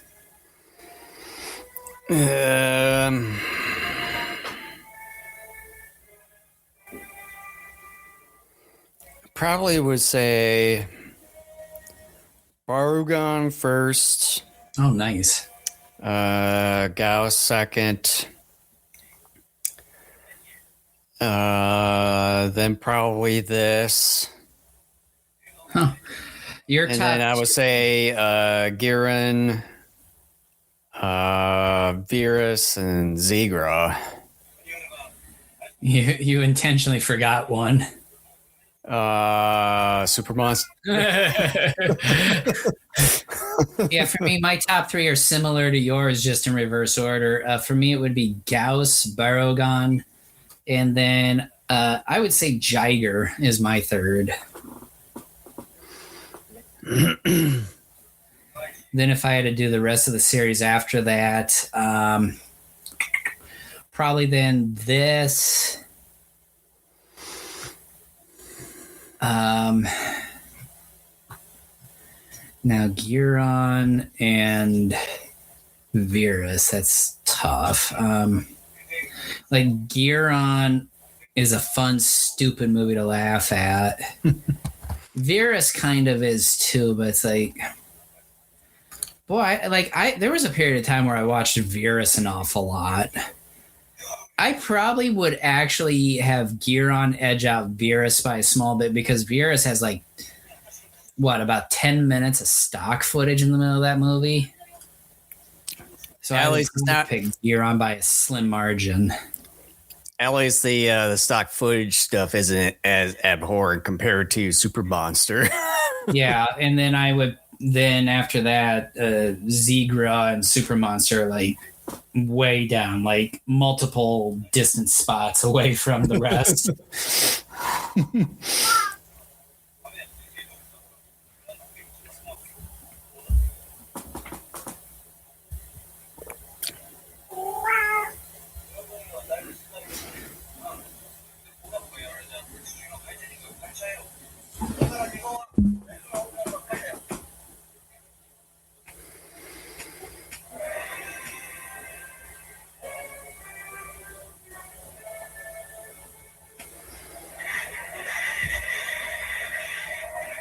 But yeah, like Space Monster Wong Magui, I would argue,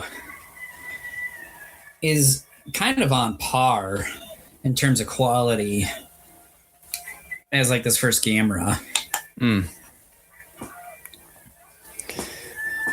But yeah, I'll probably gonna rent that just in case and see if I like it or not. Spend the $15 on the Blu-ray version. I spent more than that when I initially pre-ordered it on SRS. Like, I don't know, like how many years ago it was. I want to say it was between 4 and 5 years ago.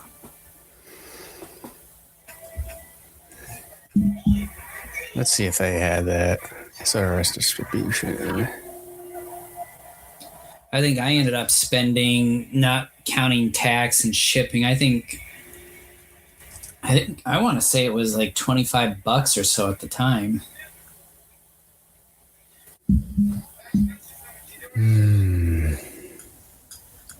Let's see, what's the specific name for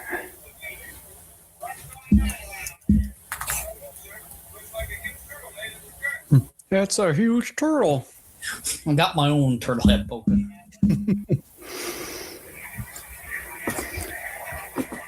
So yeah, so the Blu-ray version, I'm checking at the SRS site here. They had it at $39.95. Yeah, see, I have the Blu-ray version. It did not cost me that much originally. So, again, prices have gone up. I want to say it was between 25, probably absolute max 30. Absolute max.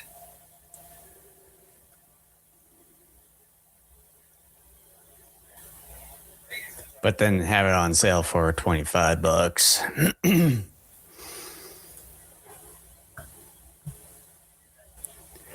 Powder Man. Hoshi 35. Boy, they got some oddball ones.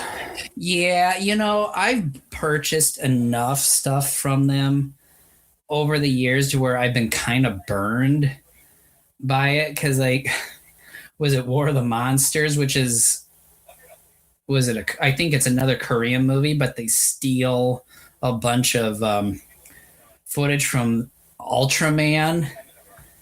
It was made in 85. That thing just is ugh. And I bought that off of SRS. That was a pre-order. And I'm like, I've done that enough times over the years, since maybe 2018 or 2019, that I said to myself, I don't necessarily think I'm going to buy anything else from SRS anymore, because most of what they've had to offer that I've checked out is complete and utter trash. That for what they charge for it, I could get 1.5 high quality films of my choice that I know I will actually enjoy for what they're charging for one of theirs on Blu-ray. So I quit. I used to, on my Amazon wish list, have a handful of SRS DVDs and Blu-rays, and I can't remember if it was War of the Monsters or another one of theirs that I bought, where after that I said no more and I deleted them off of my wish list. But it's if we were to one of these days try to review some of those, because I know we were since we're going to kind of veer into some of those Chinese movies from that Youku things, wonder if some of those are on Prime Video, Wamagui is, where you can just spend a couple of bucks just to rent, so that way you wouldn't have to waste so much money. Yeah, I don't know. I'm hoping things to be totally honest, I would rather do some more of those Youku ones for a while, because some of those Youku ones weren't even an hour. Mm-hmm. I think we saw a couple that were 30 minutes, a couple that were 45 minutes. I'm like, I could do this. Yeah. If it's a bad movie, yeah, that's 30 or 45 minutes I can't get back, but it's not an hour and a half or more. Yeah. And then plus, discussion would be quick and easy. And then a lot of the SRS ones, I think Wangmagui is one of the exceptions. It's not the greatest thing you're ever going to see, but I think, like I said, it's kind of on par with what we get here with some of the Showa Gamera stuff. Yeah. Most of it is just oh. In some cases, to be brutally honest, I probably would rather do more Asylum stuff. Oh, and don't get me started on Asylum. Has to do. Don't get me started on Asylum. Look, Asylum's not great by any stretch of the imagination, but it is entertaining in a laughable manner, because I think in many ways when they make those movies and they make them deadpan serious, they understand that they're making trash. I look at it, I'm just I think know what they're doing. It's absolutely bonkers. Sound like Remy agreed there. Yeah, I'm going to have to let him out here. Give me a second.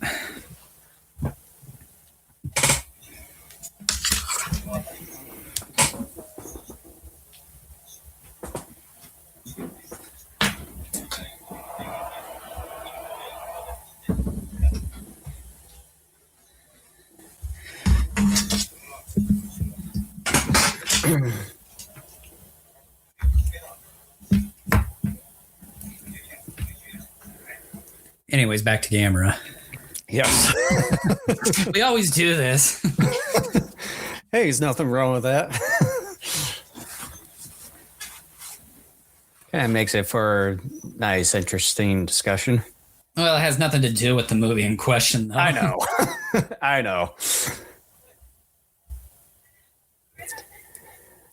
I wonder where in Hokkaido that this is taking place. Because I had a little thing where it said Hokkaido. I'm not sure.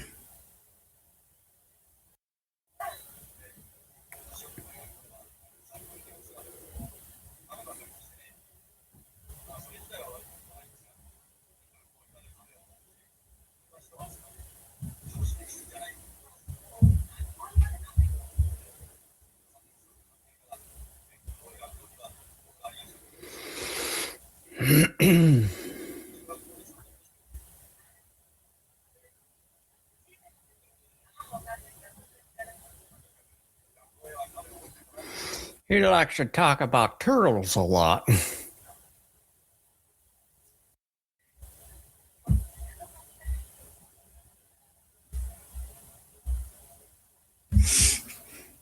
He's an odd kid.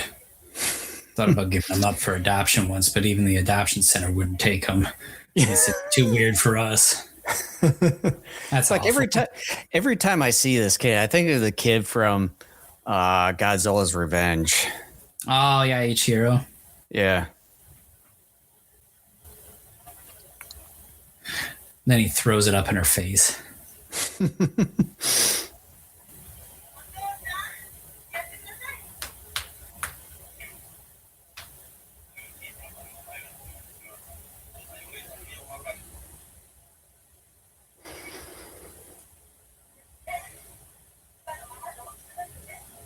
No, not really.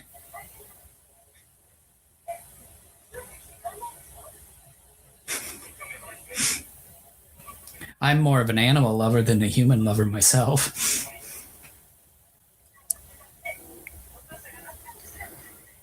Animals don't piss me off. They at least love me. They love me. Do they now? What's that? Do they now? They do. Remy was being cute in here before I had to let him out. Birch, on the other hand. Birch always has plans for world domination.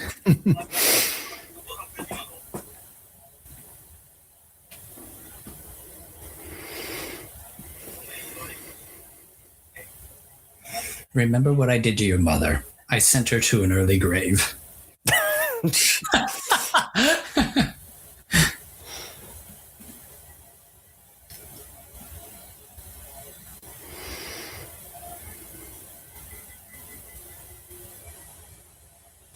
Is that like an actual infant turtle, or is that an actual full-grown turtle of a different species? I don't know.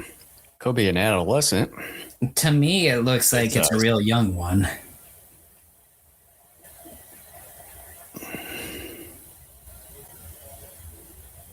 I didn't think we were getting to this point this early in the movie. I thought this came more in the middle of the movie. Well, we're actually kind of at the core of the way through. What? Yeah. I'm not joking. What garbage nonsense is this? I mean, the movie is only an hour 18 compared to Godzilla vs. Destroyer, where it's about an hour 45. Yeah, but still, we can't be a quarter of the way through. An eighth, maybe. Nope.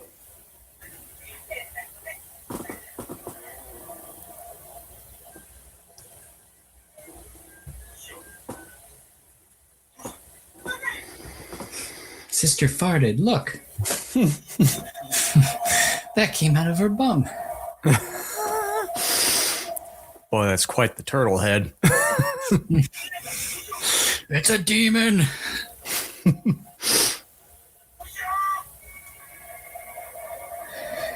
Here we are. We're like 40-year-old guys. We're acting like 12-year-olds.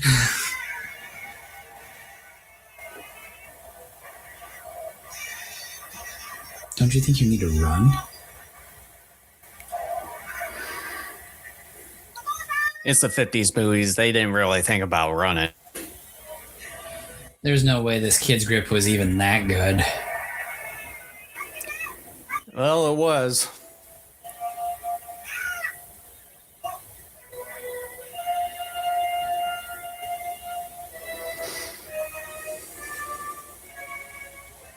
I will say, even though I understand what Dai was attempting to do here with Gamera, I still found this particular movie, I don't know which one is more serious, this one or Barugon, maybe Barugon. But this one coming out of the gate already has Gamera being so anthropomorphized and being the friend of children that it's moments like that are already pretty eye-rolling. Mm-hmm. But oh well. I still like it.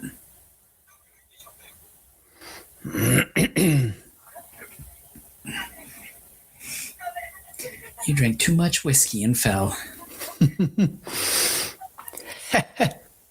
Tripped. Yeah. We watched that on like a MeTV Saturday morning cartoon like a couple months ago.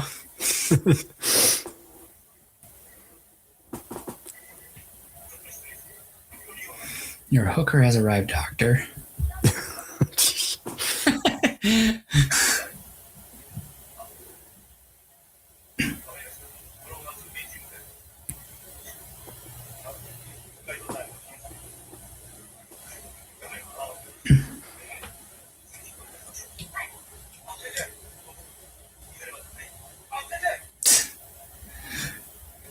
He should have just said, "Eat my dust."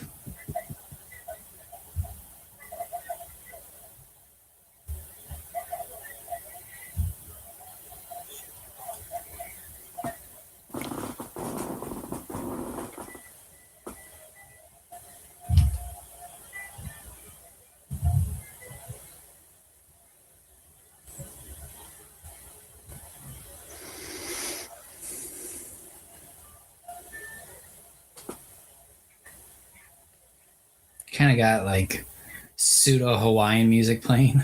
Mm-hmm. Pee-wee.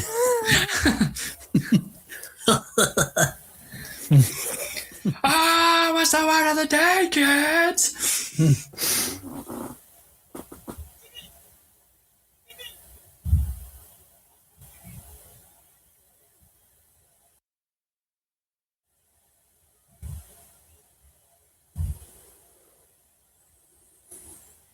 Don't wear yourself out, kid.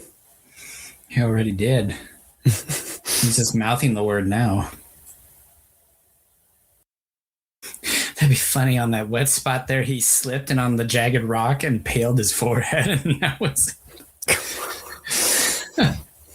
you just or like when he was running there, like his kind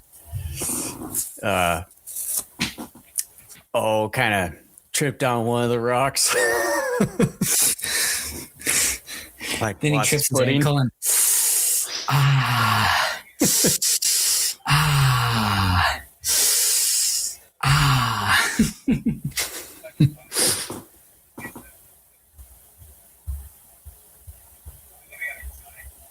Oh, jeez. You're trying too hard, dude.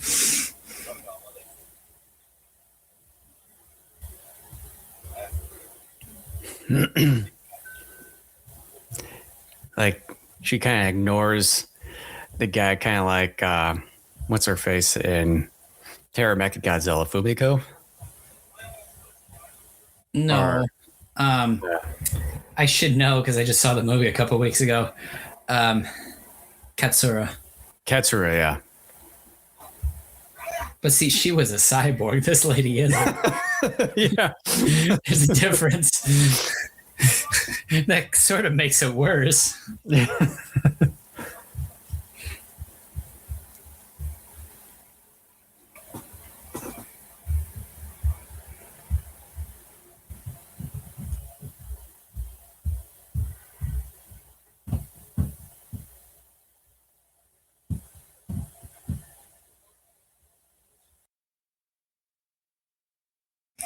He comes in a rage and just for no reason starts tearing down all the maps and stuff off the wall. Or he says, "This is bullshit. This is bullshit." And then he puts on his sunglasses and calmly lights a cigarette and exhales a nice little cloud of smoke and then just exhales softly and then whispers, "I have arrived."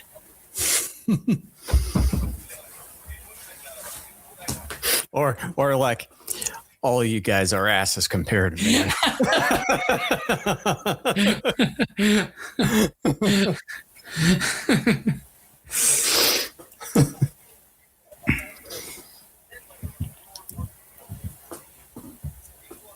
And then he walks away, and as he's walking away, St. Elmo's Fire plays.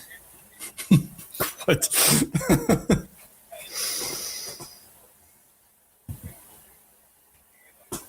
1,000 degrees could kill a man instantaneously, right? Nope. It'll take him a bit. Well, no shit, Sherlock. What dialogue is that?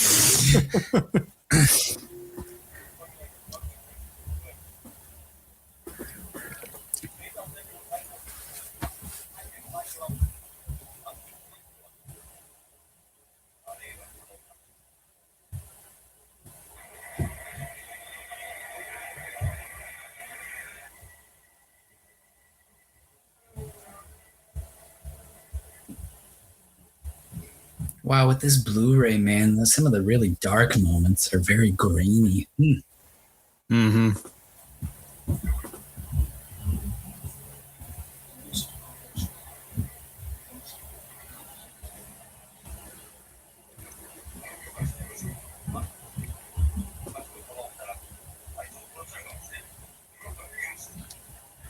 Some of the doctors in these movies have an awful lot of say in what the military can do. Now, granted, maybe in some situations, if this were a real incident, perhaps there's an element of truth to that. But I almost had this feeling that, yeah, maybe they would have a council with them, but it would still ultimately be the commander in charge to decide whether or not to proceed with certain battle plans. Yeah. They probably would be like, okay, well, what's your opinion? What's your opinion? What's your opinion? And then after they get all their opinions, then they would make a decision. Oh, that's Toho and Dai science for you.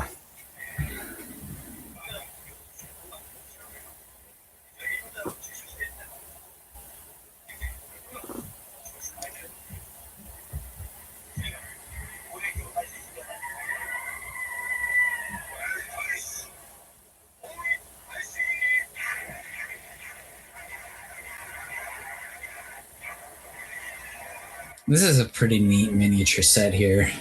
Yeah.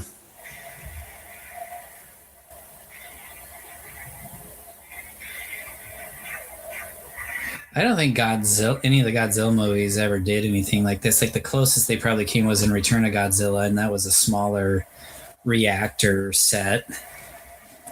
Yeah, because I don't think we've really seen much of like a power plant except for like ones that were kind of on the bay side in Tokyo where they kind of explode in a chain reaction and power lines. Yeah, there was no real interaction with the plants themselves. Mm-hmm.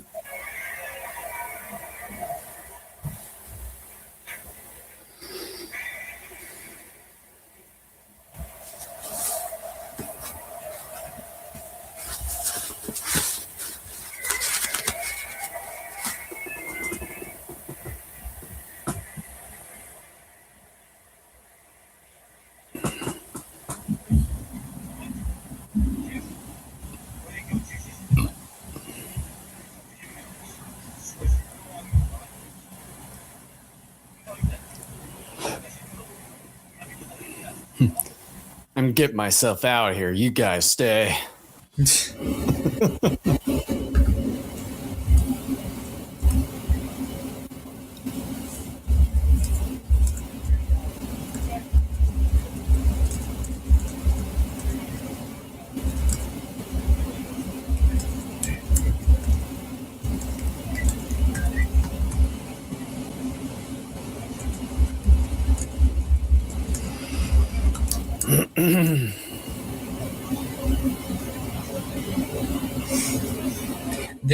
This actor makes multiple appearances throughout the Showa era, pretty much playing the same role.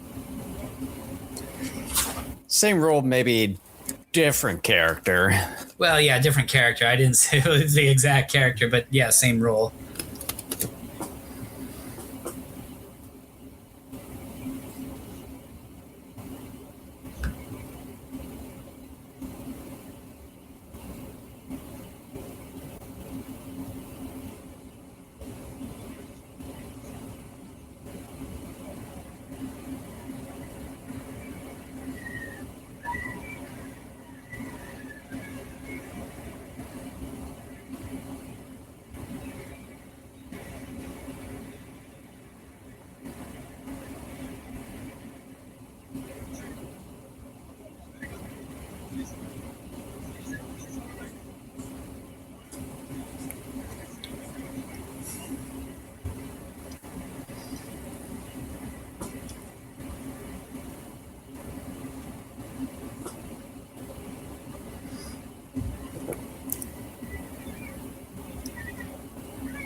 Are you sure about that, kid? No.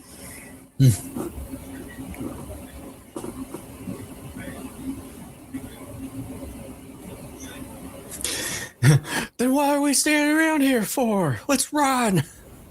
It's like Yongari, where that soldier repeats the same thing twice. You better get out of here. They'll be using guided missiles. You better go. They'll be using guided missiles. You better go.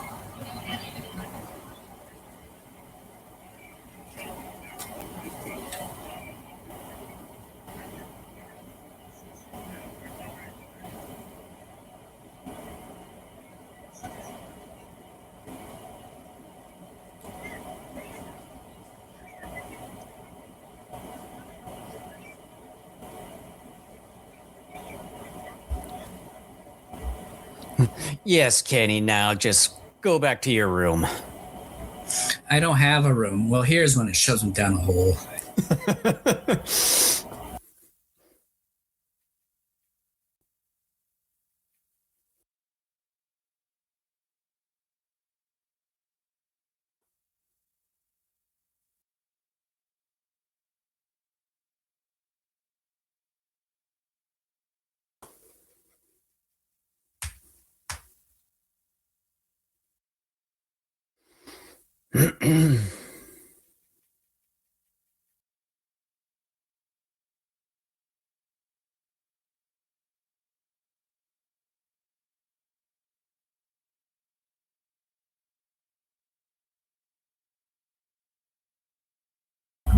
Of course they are. How convenient is that?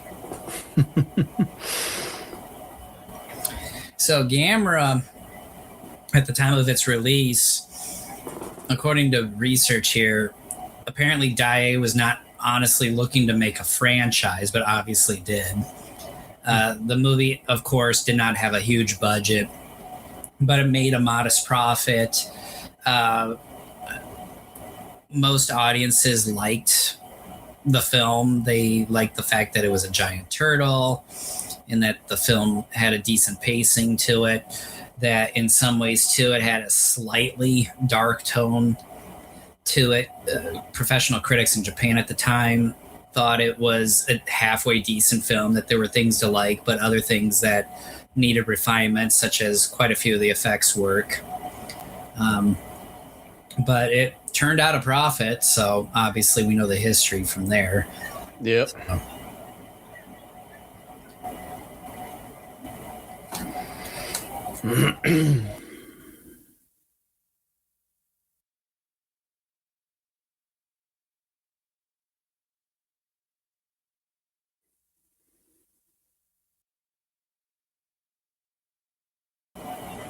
Again, similar to the last movie we watched, Godzilla vs. Destoroyah, pretty much from the word go, it's all about the kaiju.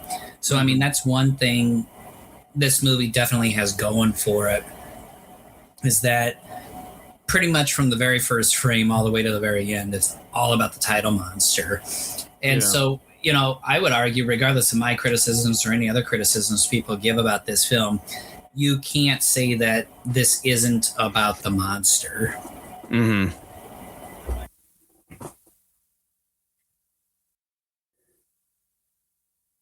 Well, a lot of it is going to have to deal with the human factor as far as moving the plot forward or story. Well, and to be totally honest, when it comes to giant monster movies, look, I can appreciate a good human story, but I come to these movies like most other people. I want to see the monsters. I want them to see destroy things. I want to see cities get torn down. I want them to potentially fight other monsters and to be entertained. That's what I come to these movies first and foremost. And if it does that, as far as I'm concerned, it's successful. To me, it's icing on the cake if you get a pretty good plot / human story to go with it.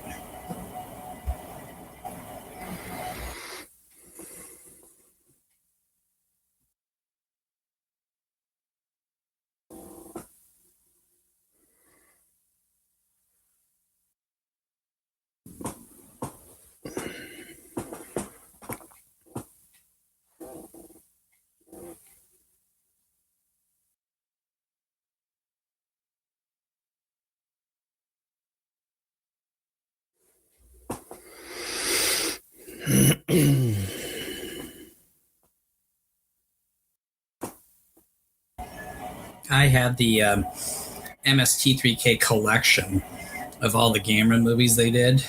Yeah. I need to go through those. I've been through, I think, 2 of them. I haven't been through all of them. Yeah, I think there was like a certain period of time where MST3K didn't really air or show some of those Gamera and Godzilla ones. Mm-hmm. But it seems like recently with their YouTube video, I came across one of the live streams that they had that they were showing a Godzilla movie. And I was like, well, I guess they sort of straightened something out or what have you there. Yeah, probably some sort of workaround. What was sort of the offshoot of MST3K for a while? Like, I think there were 2 of the guys. They did it. Like, they even did the 98 Godzilla. They did a handful of movies for a while and were selling them. Yeah, shoot.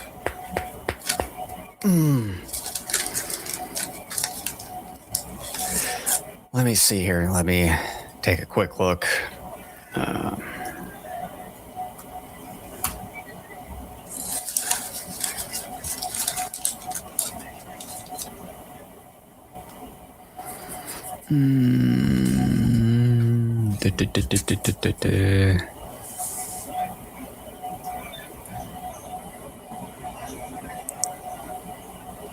Ha ha ha ha ha! You're so funny. Yeah. Pissant. Oh, come on. Riff tracks. There you go. I thought it started with an R, but I'm just like, I'm not so 100% sure.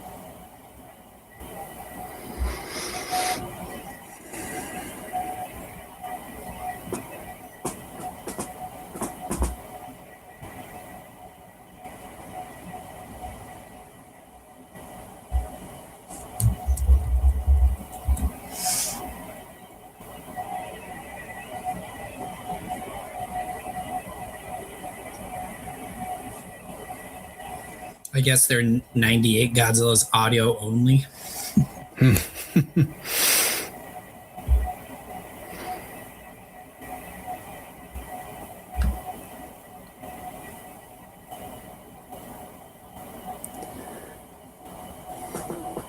Probably because of copyright purposes.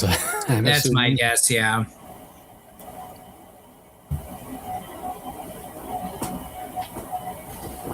Kind of like what we usually do. Yeah.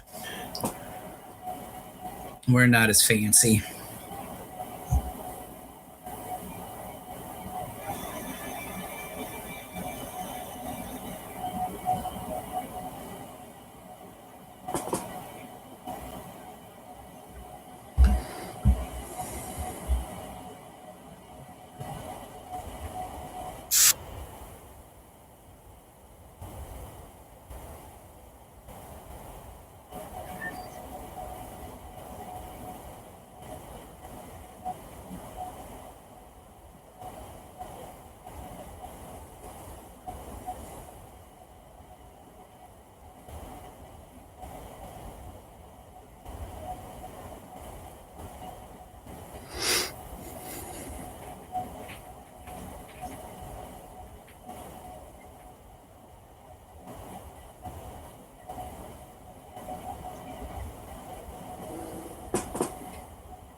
I don't think that's how it works, kid.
It's one of those heartfelt father-son moments. Or like boy stranger and doctor. And this is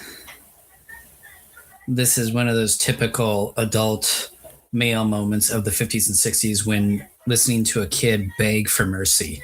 Sorry, kid, we're going to kill it. It's like, I'm not going to listen to you till later on in the film. When we've exhausted every other possibility, when we adults have realized we're no smarter than you are. So we're a little over a halfway point.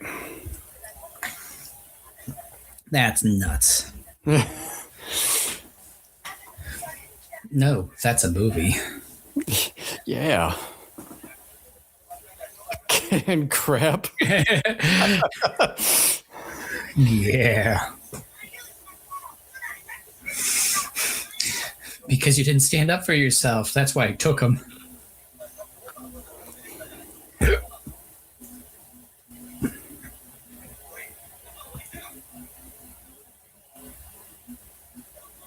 What does Chan mean? Like is that like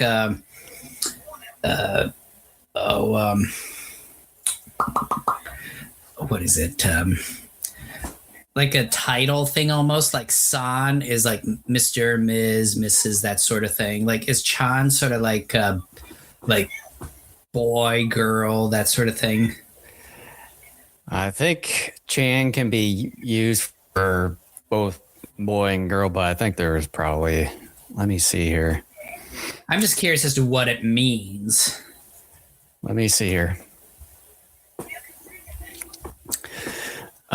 Term of endearment used to express affection, closeness, or cuteness towards someone. So kind of like your own kid because you love your kid. Yeah. Or close friend, lovers, particularly girls and young women. I'm going to try using that on my wife tonight and see how well that works out. It can also be used for babies, small animals, or even inanimate objects that are considered cute. We're going to have to take you to the psychiatric ward. You're getting a little too friendly with that lava lamp. Lava Chan. I love Lamp Chan. You're just naming things in the room. I love Lamp Chan.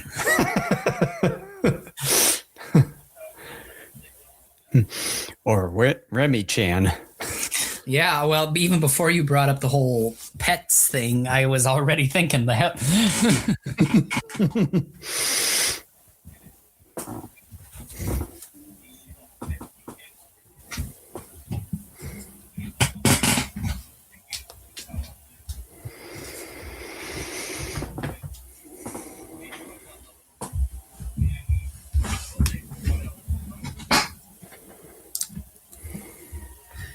So one thing I forgot to mention when we started this Kaijupalooza, so hopefully all of you that started off the Kaijupalooza are still with us, because this is this may be a decent announcement. I am potentially looking into creating sort of a sub-channel of sorts within our YouTube Go Kaiju Show channel. This was something I talked to Jason about 9 months ago. And at the time, I honestly thought I was just a couple weeks away from actually starting it. And, well, as you can see, I have not. But I'm thinking about calling this sub-channel Kent Revisits. And obviously, you could probably gather what I am going to be doing with that channel. And that is of a lot of the movies and some of the shows we've done. I'm looking to view them and then spend 15, 20, however many minutes kind of going over them, talking about them, things like that. Probably even doing a little bit of history behind some of the things too where warranted. I can't say definitively I'm going to do it. I definitely will not be starting it within the next month if I am going to do it, because I am going to be out of state for a bit. Got to get sort of ready for that in the coming weeks. But I'm thinking if I am going to potentially do it, I may start work on it in February. And I'm trying to decide if I do end up doing this, how to approach it. One way I'm thinking about doing it is producing and releasing episodes as I make them. Another thing would be to make a batch of episodes over a period of a couple months or so, however long it may take to produce. I don't know, let's say anywhere from like 5 to 10, let's just say. And then gradually release those for a bit. And then as I'm releasing those initial episodes, I am creating others to then eventually release those once the initial 5, 10, 7, 3, whatever get released. Well, it's like, I know that's what people usually do is like they'll kind of make batches and then just kind of have them as backlogs and then eventually kind of release them. Yeah, I would like to do it regularly. I just don't think, because again, being a dad and a homemaker, there are just periods of the year that need my time and attention for a while. So one of the things I'm even thinking about doing is making them whenever I can. Or like I said, make batches and then just gradually release them over a period of time, take a few months off, maybe look into building another batch. And then kind of once I hit a certain number, gradually release that batch and repeat the process. And the other idea that I sort of brought up was as far as kind of the unboxing, because it seems like those have been pretty popular with what Kent has done the last few times there. Yeah, well, I had an unboxing yesterday I could have recorded. Yeah. Like I told Jason, I may repackage that, use packing tape, and then redo it and be like, oh boy. This will convince everyone. Or I'll do it in the voice that my kids love me doing. Oh boy.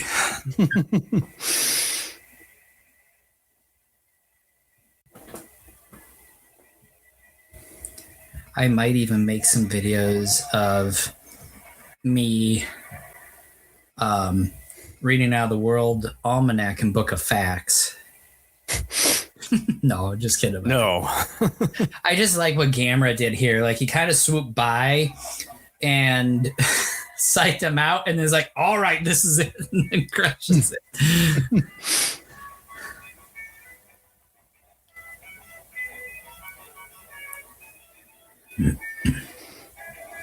Where's the angry old man that's going to come in here, crash this party, and says, stop your demon music?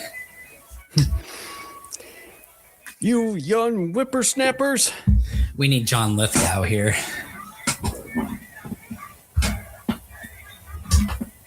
Then Kevin Bacon will come in moments later. No, kids, stick to your guns. You all have the right to dance.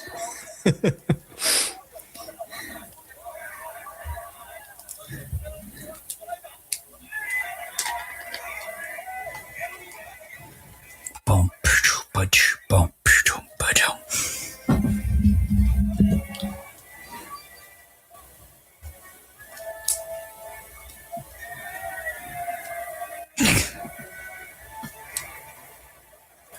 hooray! Oh crap! Holy crap! These are some pretty good sets. Yep. I will say that with maybe the exception of Barogon, these may be the best sets out of the Showa era.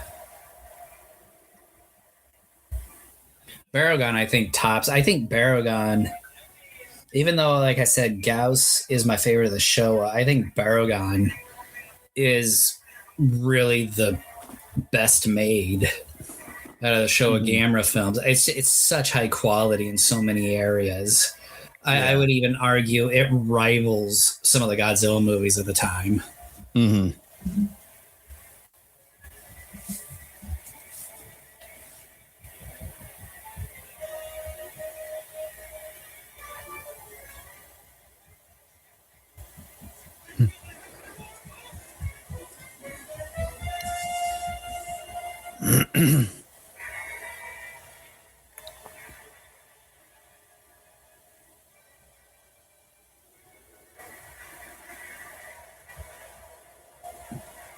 And of course, we were talking about SRS Cinema earlier. They have the movie, I think it's called Nezera, which is essentially a movie about what this Gamera movie was going to be about, which was about a bunch of giant rats released onto Tokyo. But because the rats, I think a few of the rats had some diseases and then they escaped and were terrorizing the lot, they scrapped that idea and went with what you see here. Iowa. Does that say Iowa?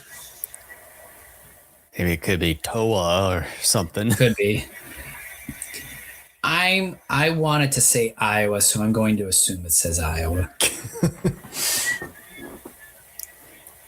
That would be a horrible way to go. Burning, yeah. Burning, stabbing, slashing, gutting, impaling. I mean, I guess unless it's through your heart, but I don't know. Probably not. Well, he is doing a lot of bad. Don't want to think about it.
Do a little ego stroking here.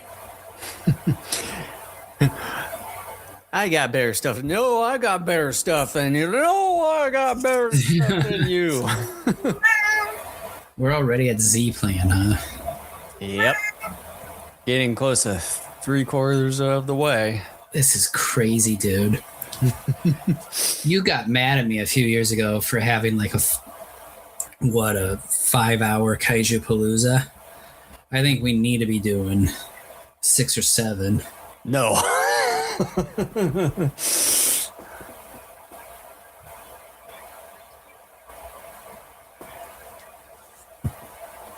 No, it's like it doesn't even seem like we're at 3 hours, but according to the recording time here, it's at 3 hours. Here it's like it doesn't even seem like it. Well, yeah, like Godzilla versus Destoroyah is the longest movie we're covering today. That's done, which is again hard for me to believe. And I think, let me check the runtime for. I think it's like an hour and a half if we're doing the US edit. The Japanese cut's like 6-7 minutes shorter. English dub version is about 89 minutes, and then Japanese one is 83 minutes. Yeah. So yeah, this one here is the shortest.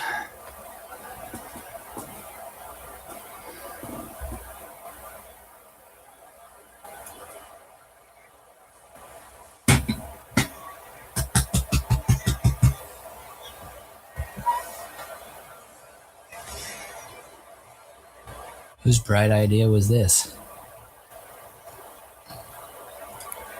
Probably that one scientist guy. I'm all out of ideas. You know what? We got a bunch of trains with oil and other explosives in the train yard. Just throw them at him and see what happens. Get him distracted while we initiate the Z plan. Let's increase gas and oil prices exorbitantly by just throwing them at a giant monster. Without any real thought to it. Let's just throw it at him.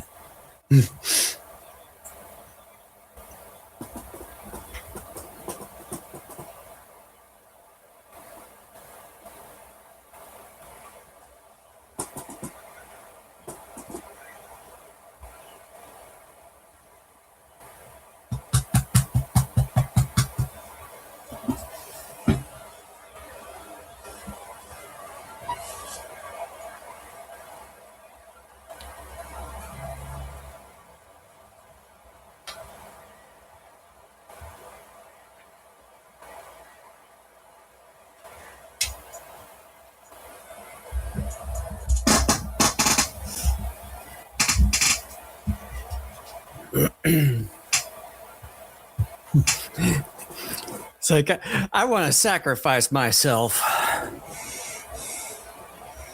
And the Rambo theme swells here. He just picks it up and tosses it.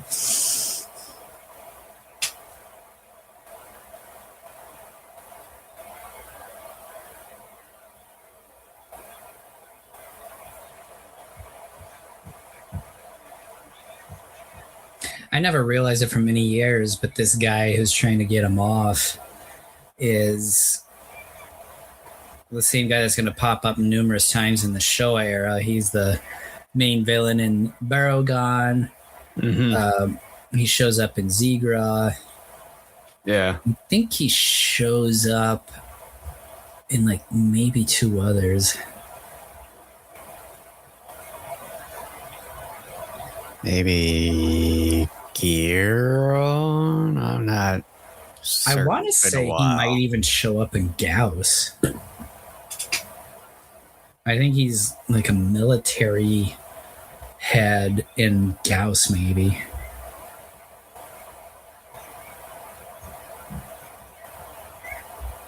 Maybe as military guy in Virus. Maybe.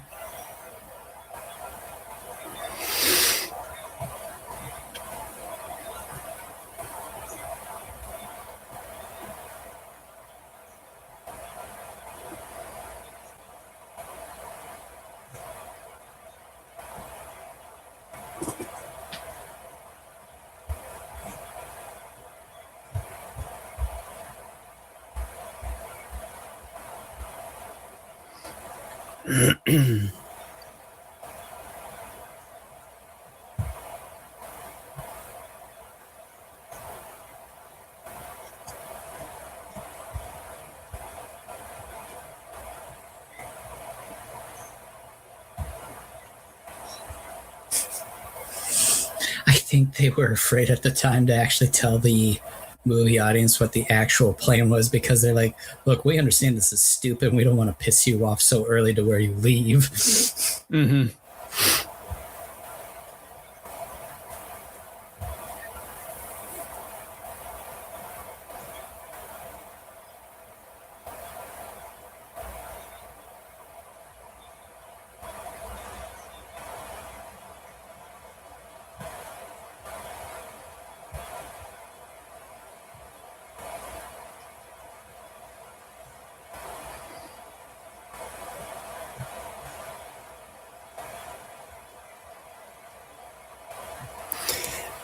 Looks like he was trying not to play chicken, but then he chickened out at the last minute.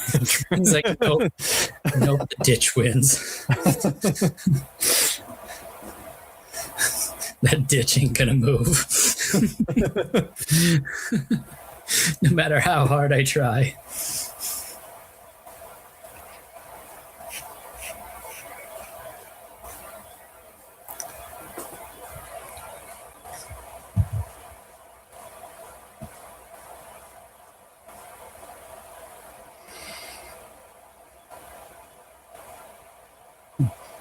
Damn it, Kenny. It's a t-shirt.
Should we throw him off a plank? Do one better. We'll feed him to the pigs. Sacrifice him in that active volcano. Yeah. Then they have like some sort of like really stupid like ceremony that it's just Like a ritual.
then they do NSYNC's bye bye bye. Or like one of them, heads towards the shore there. Like they didn't quite see because of how dark it is. tripped on the ledge and fallen.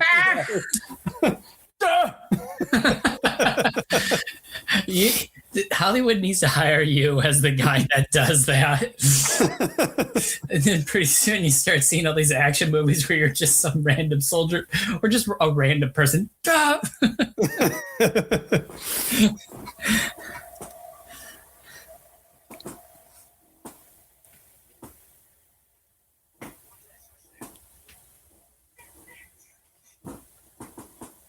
It's like the doctor there had this crazy hyperventilating action going on. It's like, it's kind of creepy, dude. It's like he's a kid in a candy store. Yeah. Dinosaur.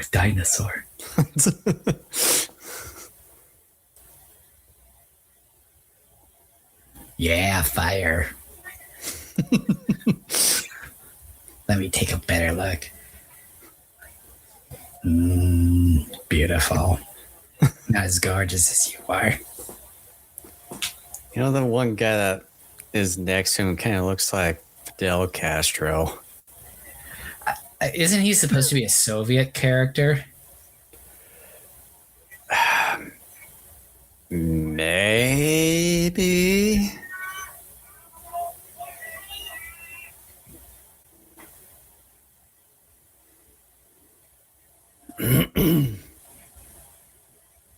Then a soldier runs along, get him away, and shoves him off to the side. Yeah.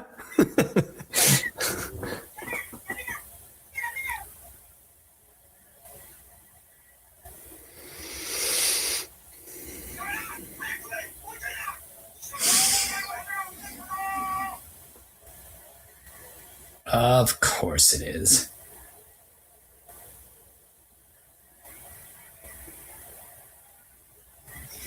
It's got dead in its eyes.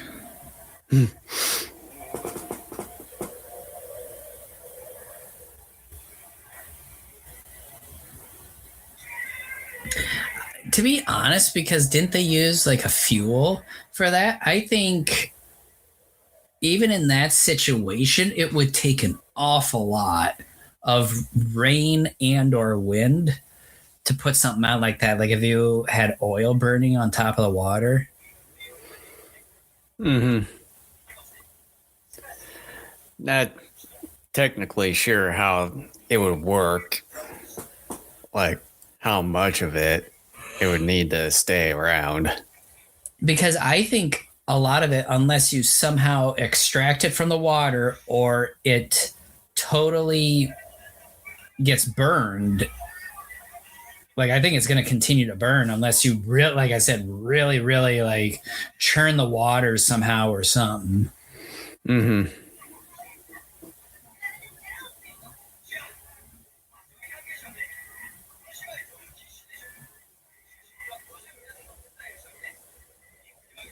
You big dummy.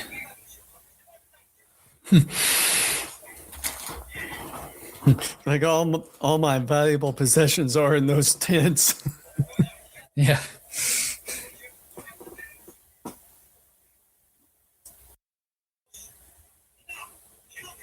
Burn it all. Oh, he's already ahead of me. Seriously?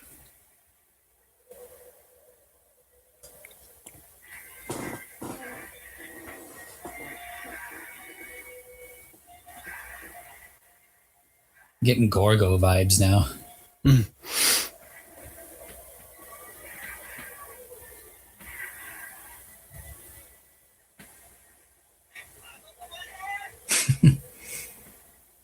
Fire. Fire good.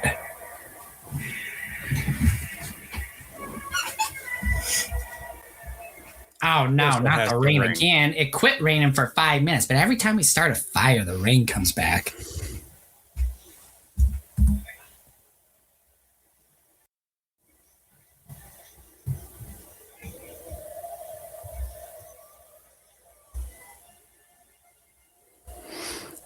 Maybe they should have looked ahead at the forecast. They're not that bright. They've exhausted all the other letters of the alphabet. They're at Z plan now. A real winner would have accomplished it at plan A.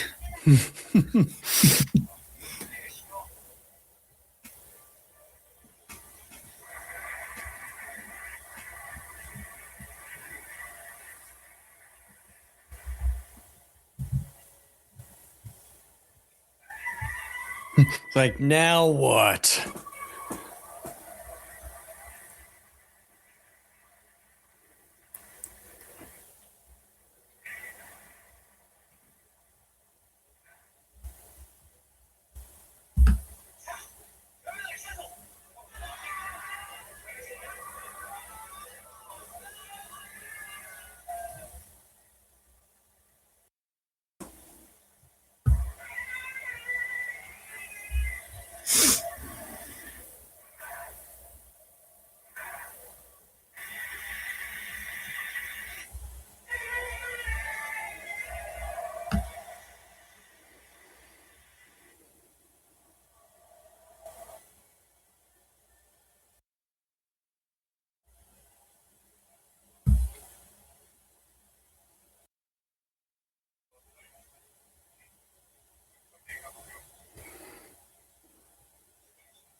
Like at first, the kid didn't want the whole thing to really go through, but then it's like, oh wow, look at this plan, look at this place.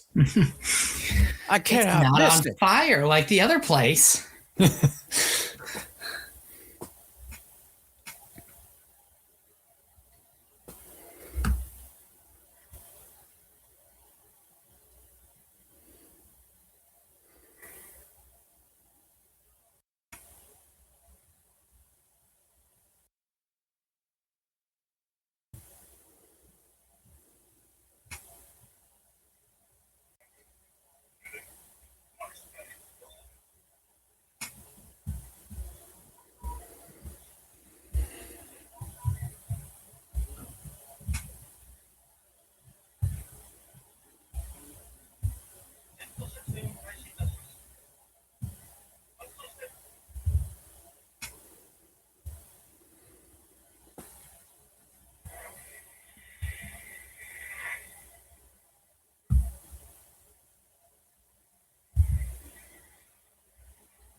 Can't believe we're at this point already.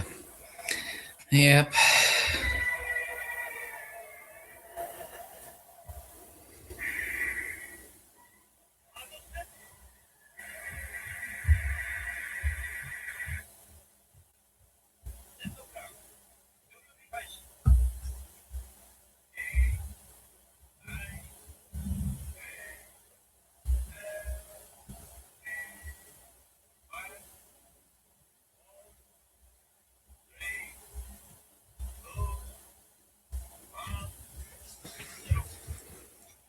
Again, this is a pretty dull way to end this movie.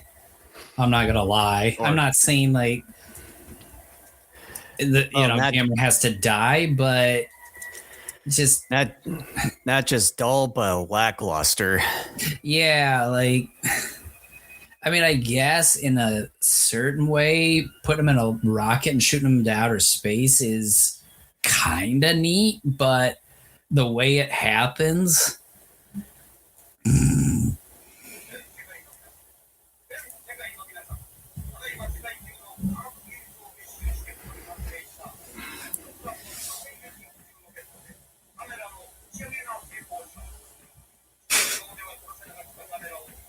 How do you know Mars? Like, isn't space just enough? Like, just as soon as you get him out of Earth's gravitational pull, you're safe. Yeah.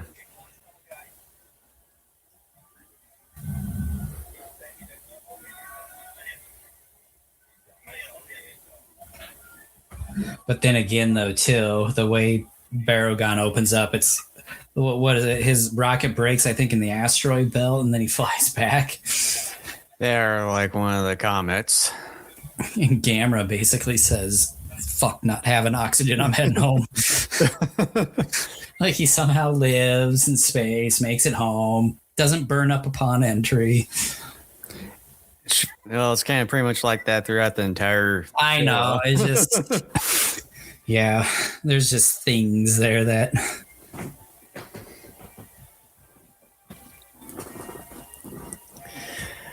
Well,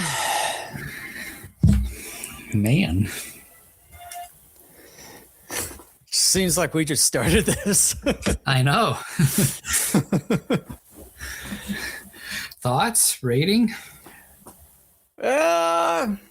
It's kind of a typical one that I would expect after some time after since watching this film. Is kind of what you would expect, as well as kind of a an ending that you pretty much know what's going to happen in it. But it's sort of an enjoyable one, kind of during the day that we're having right now. Kind of a cloudy, foggy day. Speak for yourself.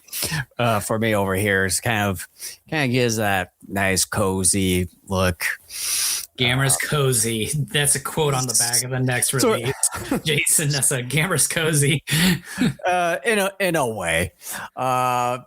But yeah, with this one, as far as a grading part, I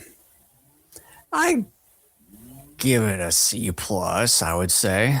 That's exactly where I'm landing. I think it's a slightly above average kaiju flick. As we talked about a couple times, even just seconds ago, the ending is really boring, which is really unfortunate given the fact that most of the movie in terms of entertainment level has been pretty solid for the most part. Yeah, I mean, the movie opens strong. It gets kicking at a nice pace. Yeah, I mean, it's a pretty decent film. It just has a weak ending. So yeah. So yeah, C plus for me.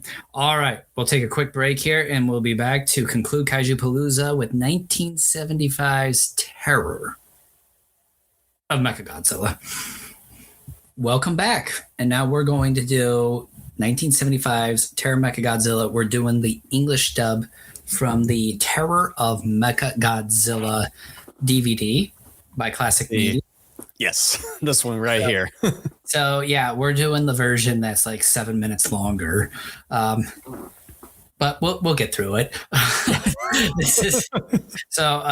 Just like with everything else, we're gonna count down by 3. We actually started the movie up. We're at about the 2-second mark where it says a Henry G. Saperstein presentation of is on the screen. So that's where we're at right now. If you want to get your players set up, so here we go. Countdown from 3, and once I say go, hit play. 3, 2, 1, go.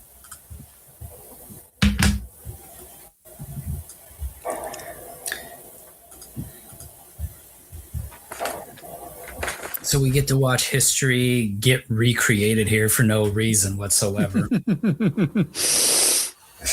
A little bit.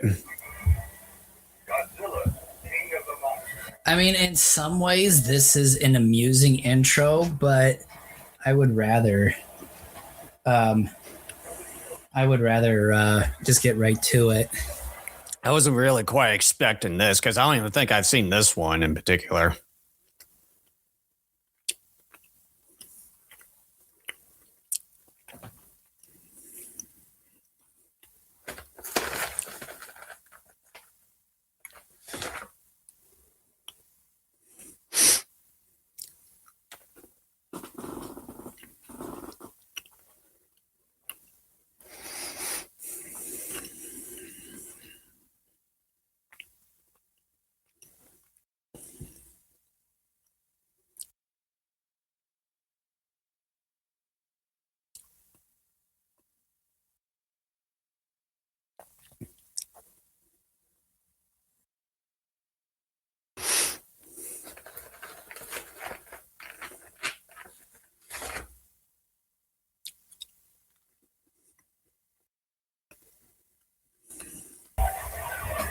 Yeah, I mean, you could say the movie starts off in an entertaining manner, but yeah, I mean, for anyone who was already familiar with the movies that are being shown here, I mean, granted, there was no home video yet, so maybe in some ways it was more fun for it came over here in what, 77, I think? I don't know. I haven't really looked into it, but it's like when we first got introduced to Terror of Mechagodzilla through the Monster Vision back in the early mid 90s there, and I don't ever remember seeing them showing this part. No, they jumped right into it because that wasn't the Henry G. Saperstein edit of the film. But yeah, I don't know.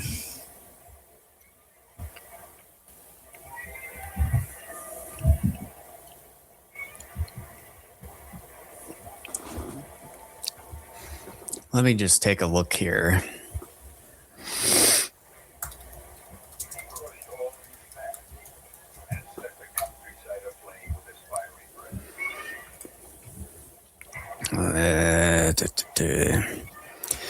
Release date 1975 for Japan.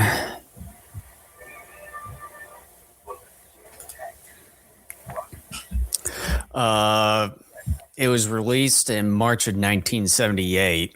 Oh, 78. Okay. So 3 years later.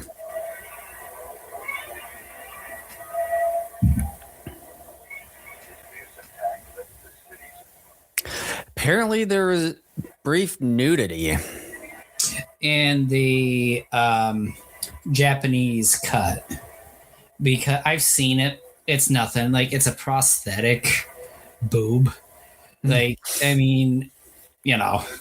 It's saying that this is one of the two Godzilla films with brief nudity, the other being Space Godzilla. Have they seen Megalon? I mean, seriously, there are nude pinup girls in the back of that pickup truck, like within the first third of the movie, in that container that they have Roxanne and who's that other character's name? The inventor. Like, yeah, they're straight up actual nude pinup women from magazines. I guess I never even realized that. It's there. You have Godzilla versus Megalon. It is there during those sequences. Even though that was the second film that we've ever seen, I've never noticed that until now. Godzilla's a terrifying monster. Now becomes Godzilla the friend and ally. To cope with Godzilla, the invaders use monsters of their own.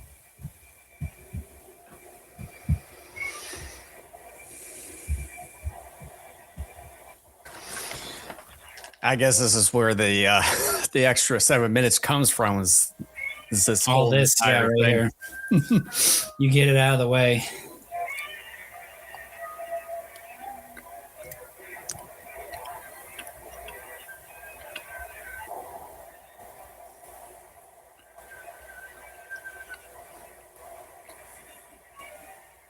Many fierce battles took place with these frightful monsters.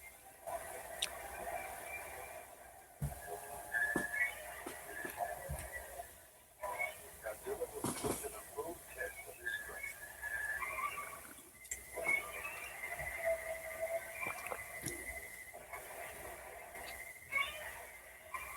But in the end, Godzilla and the Earth people were victorious.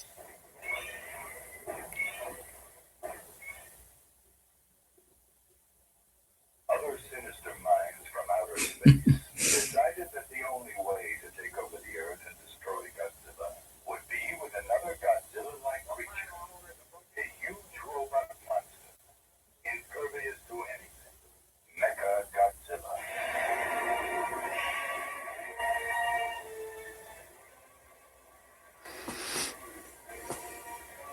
Even though they use the Xeons there, they didn't use the other aliens from the previous movie.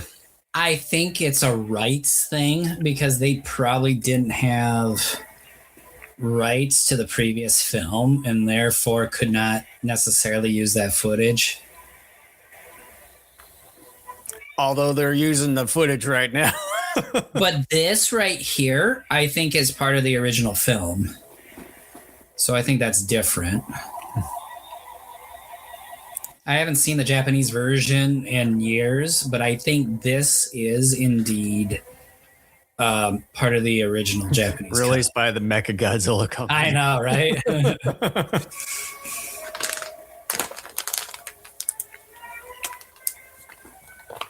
first encounter, a furious battle took place in which Godzilla almost met his match.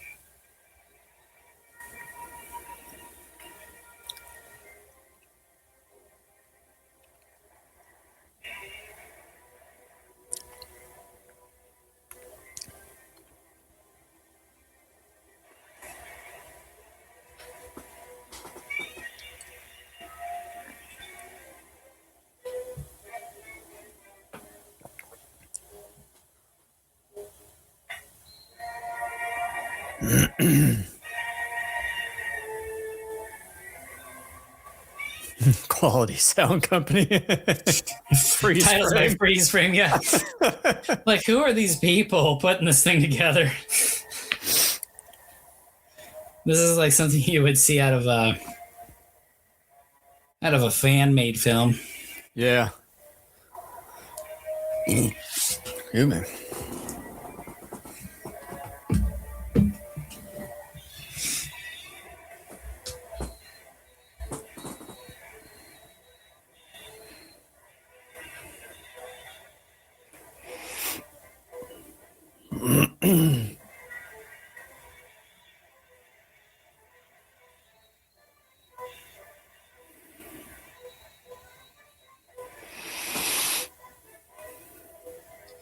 Yeah, like I was watching like some other Godzilla movies over the last month or so. Like I said, I watched Terror of Mechagodzilla. I watched Godzilla vs. Mechagodzilla. I watched Godzilla vs. Gigan, Godzilla vs. Hedorah. Really, just about all the 70s films. But yeah, like been kind of on a tear for some reason lately. Just kind of had the itch to watch some of them. Yeah. Kind of like earlier in the year, I watched this movie. It was like early-ish March, I think it was. It was just, I'm like, yeah, I haven't seen this in a while. I'm going to watch it. And then it turned into a month and a half of me watching all sorts of kaiju movies. It's like I'm going to do that YouTube sub channel. it's kind of like with me when it came to Super Sentai, where Shout Factory has some of the live streams of dedicated to certain series of the Super Sentai show. And it's like I had a period where I just kind of went to YouTube on my TV and just kind of let it run through all the episodes. Of the mechanical mind. So now the movie's actually getting started.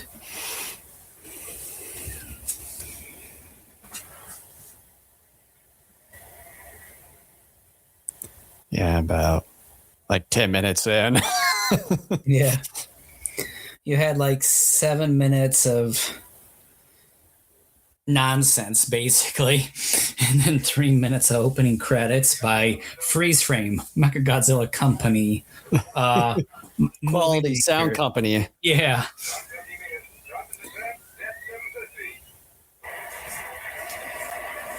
Godzilla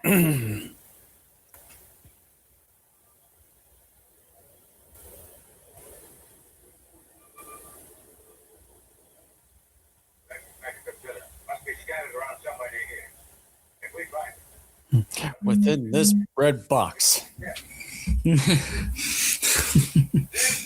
meters. We're down to DG light.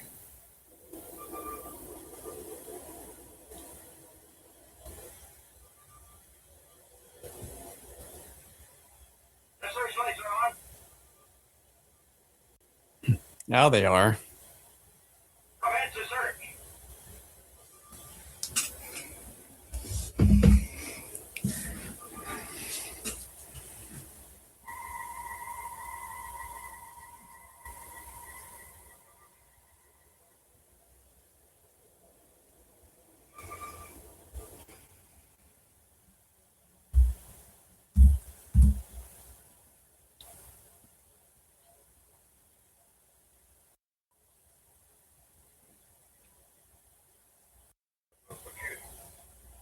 No reaction on the allies.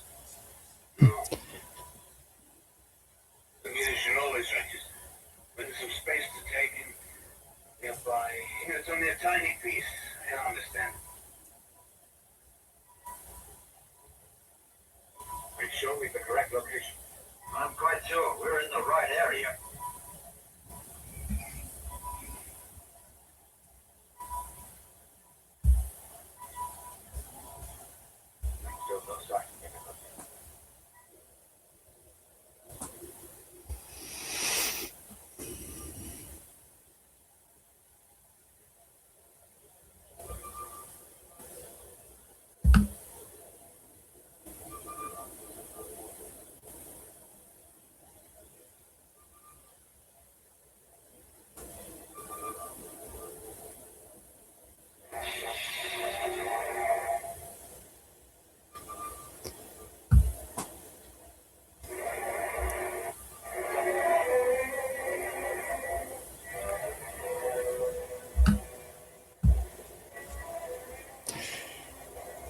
Get your ass moving.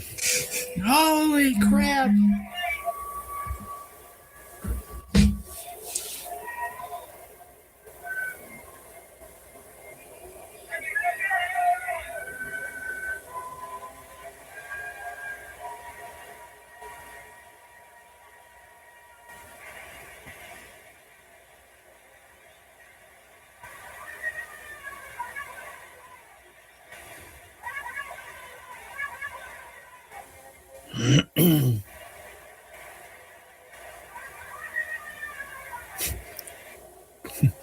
Body slamming the submarine.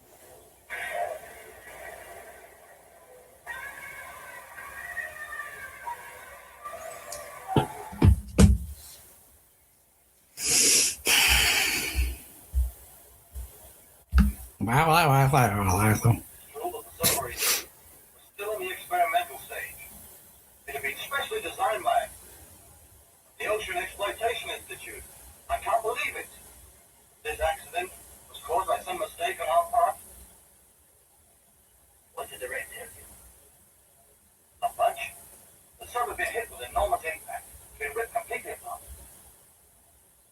Yeah. It wasn't an explosion. Check the report. It's possible, Chief.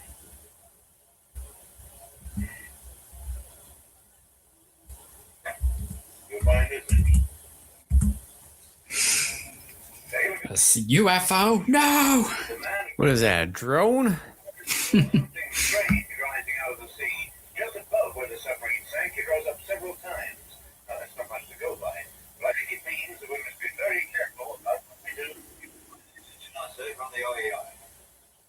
Hey, it's Nosy, or a crochet. How are you, huh? You a noise, Dad? Yes, I'm going to college. Oh, good. Okay, take a seat. Oh, yeah. Grab a chair. You gotta listen to this carefully. It's a recording made from the sub just before it sank, yes. Come in! Hey, Connors! Come in! Hey, Connors, can you hear me? Hey, Connors! It looks like a giant fish! No, not a fish! A dinosaur! A giant dinosaur! Hey, Connors! It's a dinosaur! Come in! Dinosaur! Play it again. It's a dinosaur! It's a dinosaur! Hey, Connors, come in! Hey, Connors, help us! There's no W.C. Emergency! A dinosaur! He was a biologist. What do you think? Hey, Connors! I can't believe it. Hey, Connors! Help! Help! It's a dinosaur! It's going straight for us! Help!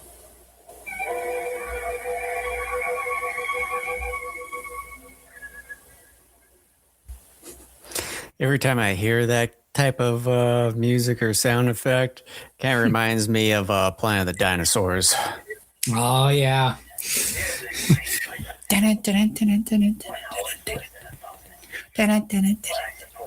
The sound design for that movie is so ridiculous.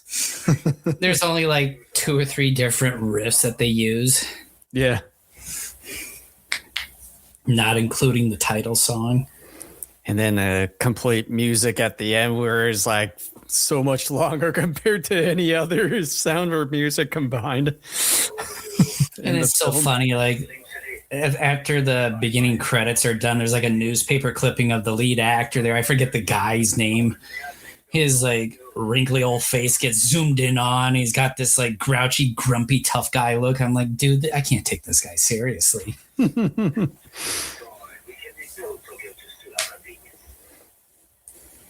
Stand still. Well, I bought that on DVD in like 2016, and I think I watched it within a couple months after getting it that year, and I have not gone back to it. I think we did that like a few years ago. Did we?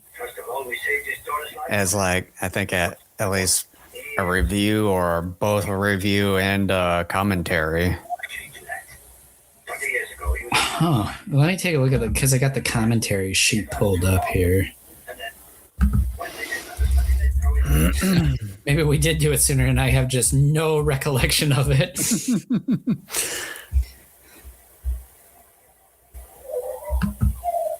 Okay, here, let me scroll. Professor Matroni studied here at this institute, a brilliant biologist. Still in his early 30s, he published a quite unique new theory of undersea exploitation. He planned to build submarine ranches, controlling sea life for food. Plan attracted global attention. I guess we did do it at one point. Must not have made that much of an impression on me. I guess not. Was it the Teleston or whatever on the back there? Yeah, I kind of noticed that. How dare you find a dinosaur blasphemy?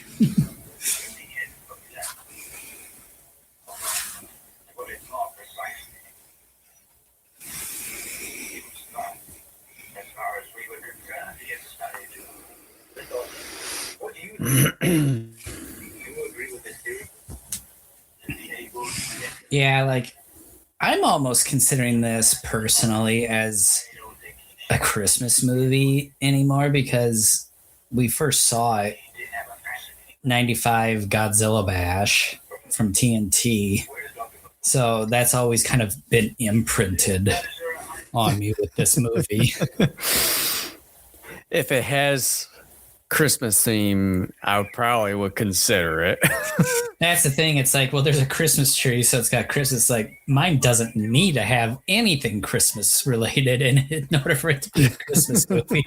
I just choose it to be like RoboCop or something like that. Rocky IV. Rocky IV is a Christmas movie. Harry Potter franchise.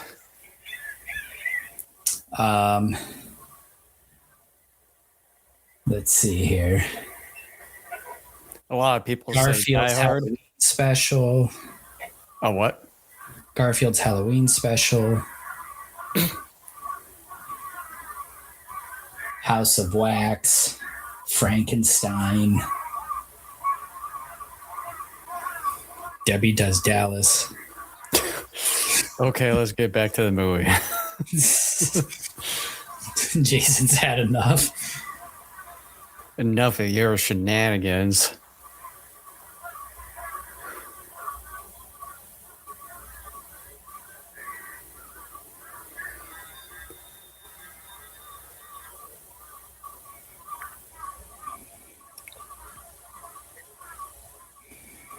It would seem 70s, man. Like, I always thought the 70s was such an ugly decade.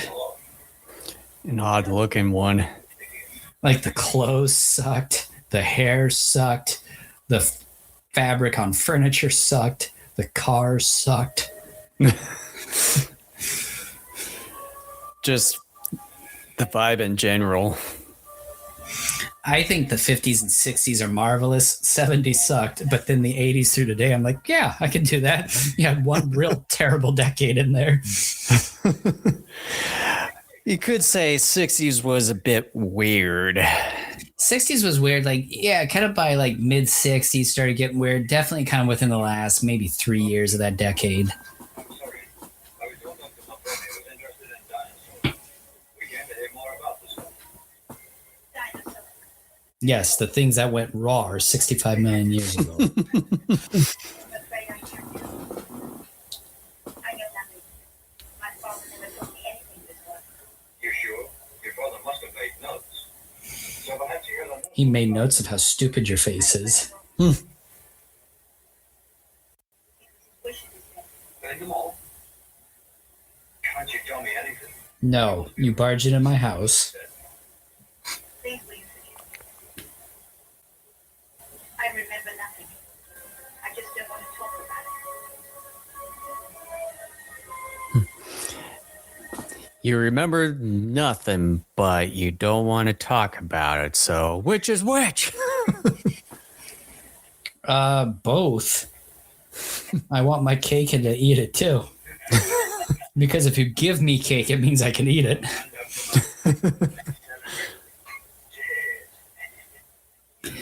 One thing I've been thinking about for a while, and I find it to be absolutely silly and ridiculous, is the concept of Cheers and toast, especially when it has alcohol. And those Ferrero Rocher commercials over the last month where they want you to raise a Rocher. Yeah. I think those are even more stupid. I'm like, who's honestly going to pick up a hazelnut chocolate and raise it in the air like a toast? I mean, the whole idea of toasting and cheering is ridiculous and silly to me anyway. Well, maybe you're just a weird person. Maybe I'm more normal. I'm the only normal person. The rest of you are nothing but psychopaths. That's what a weird person would say. No. A really strange person would make it seem like I was weird for not succumbing to what everyone else is doing. That's what a weird person would say. See, he's broken. He's part of the cult.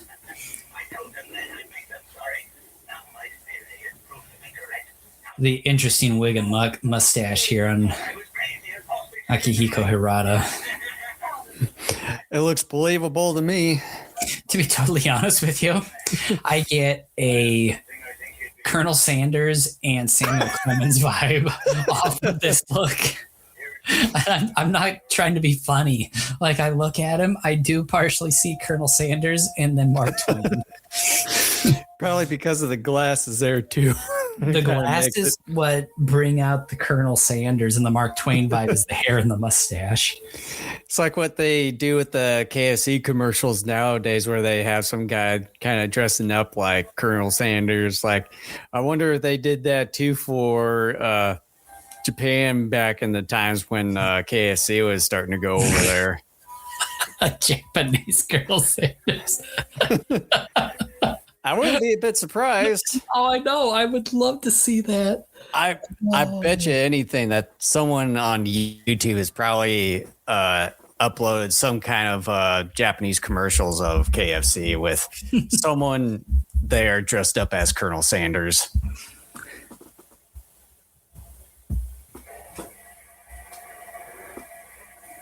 So all I'm getting when I type up Japanese Colonel Sanders are like these statues of him around Japan.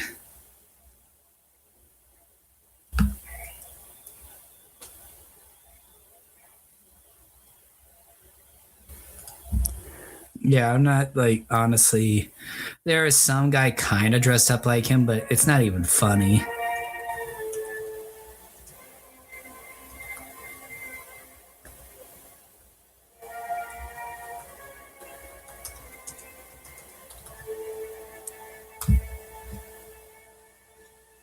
Oh my God. What's the matter? I'm just kind of looking into it here. Give me a moment.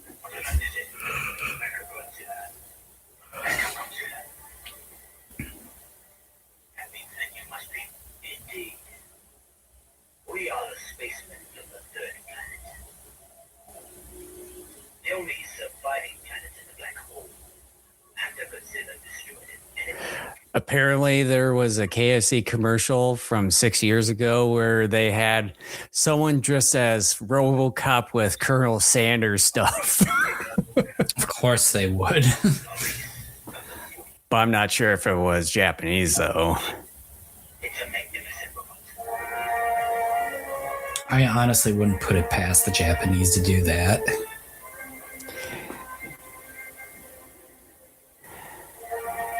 Oh, yeah, I forgot that they do sort of have some guy dressing up as Colonel Sanders, but with just regular hair of his. Yeah, that's the one I saw. Like, they're not really trying with that one. Oh, yeah, I remember when. We feel sure that your expertise could be of service. Oh, what's his face?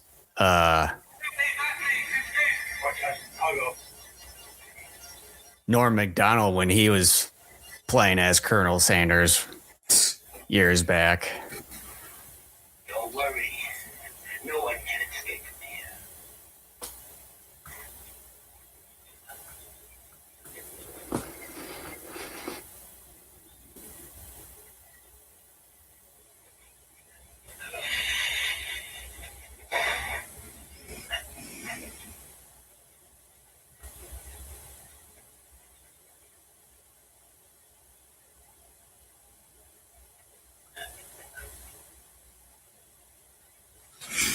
Gets a little brutal here in a moment. You cannot get away. Shoot. So they encircled him. What if one of those guys missed? They could hit the other guy across.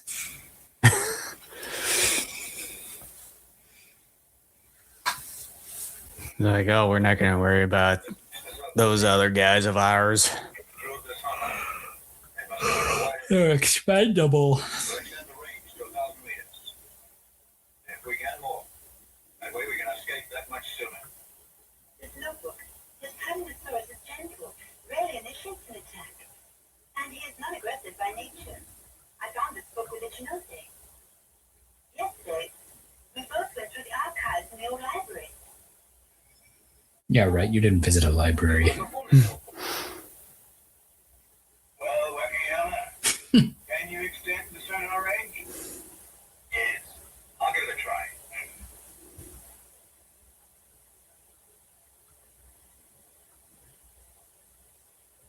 That's strange. A gentle dinosaur.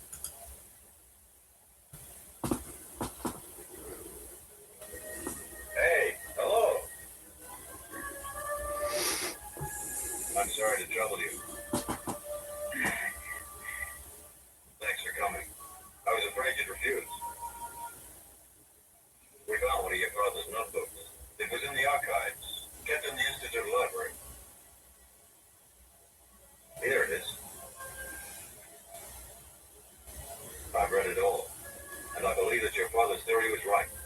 Because I want to believe it. So I can get closer to you.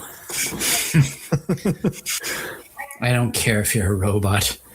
We live in Japan. We have a thing for those things.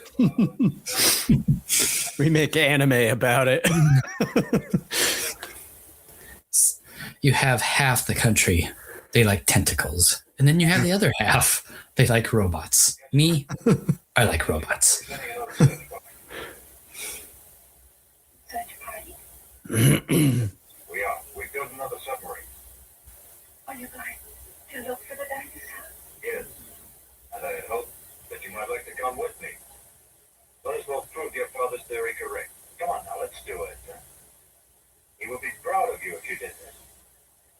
You mustn't go. It isn't safe. Please forget it.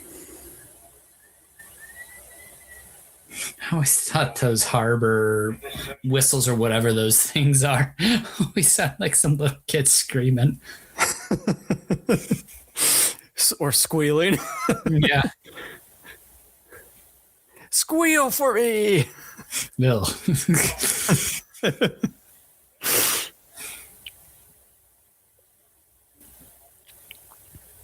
right. Have you forgotten? I know, Father. I have told you not to associate with them at all. I know, Father. But Ichi knows it. Thinks your theory was right. He believes that you really are a brilliant scientist. That's all right. You must never forget that your own mother slaved so I could complete my studies. She never once raised a complaint. She died miserably in poverty, despised by all her friends and neighbors. That's all. We have gone too far. There's no return for us anymore.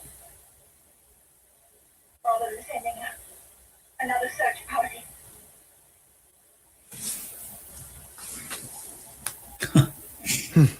Go on.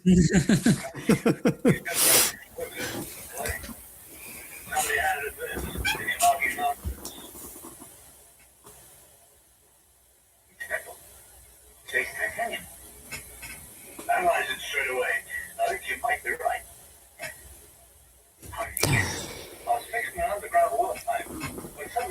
it out of the bushes and gave it to me.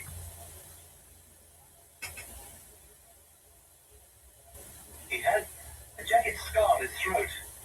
He couldn't speak at all. So he wrote something. The word Interpol on the palm of his hand. Then he pushed me back down and ran away. When he knew the other man was chasing him. Well, judging from the reports, it was Kusagari. Is he up there? Order a full search. Right. Okay, he's alive. We know he was alive, but he gave the medal to Mr. Yamashita.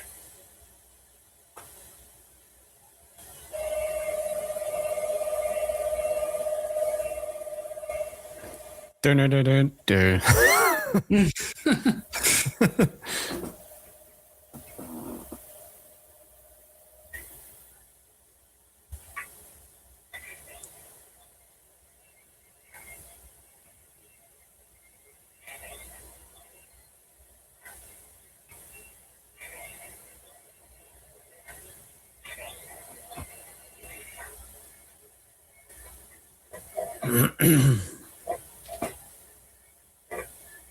Done.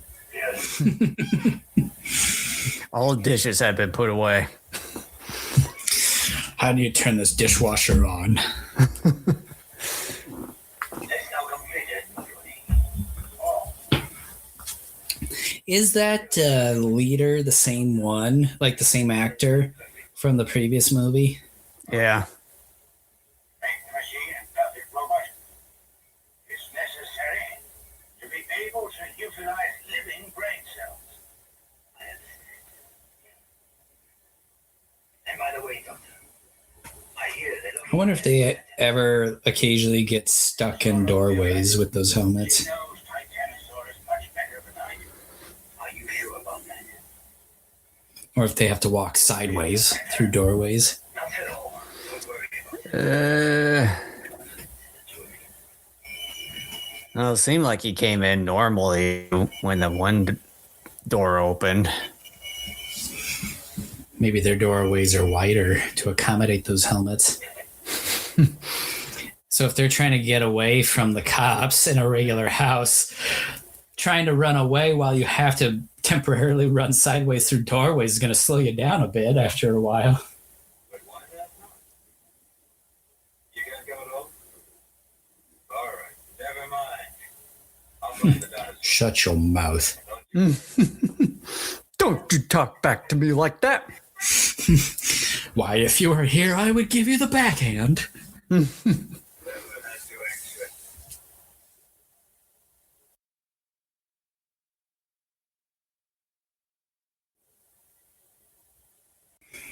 I must faint because I'm a robot. You mustn't come. It's not safe.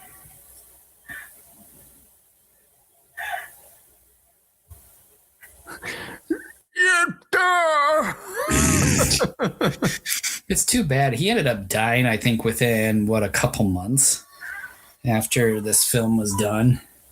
Jeez.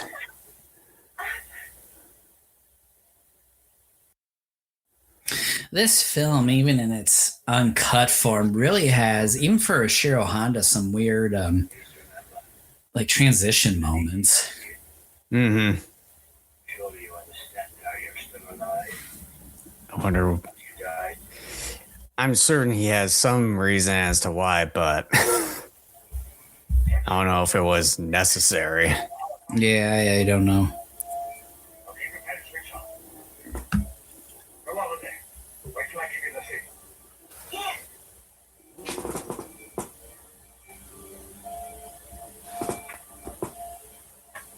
Right. We will now switch on. Ready? Yes.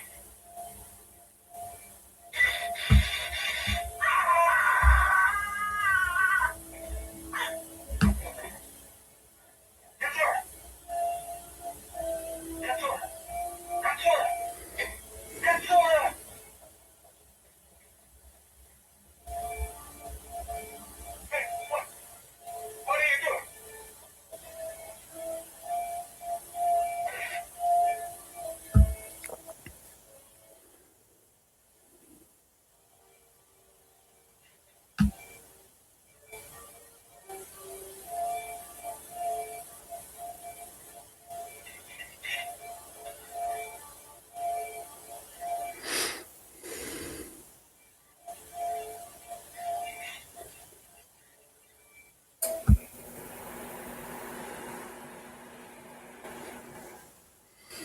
Just a 1, 2, 3, and now she's a cyborg. It is magical. I who live a cyborg. A person who is not a person. So remember, forget about Earthlings. They're no concern of yours. There's only one emotion that controls your mind.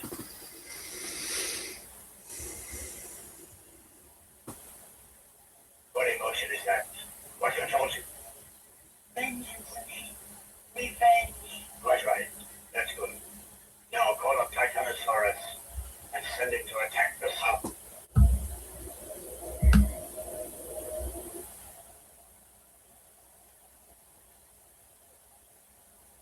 Please forget about it. Don't look for the Tyrannosaurus.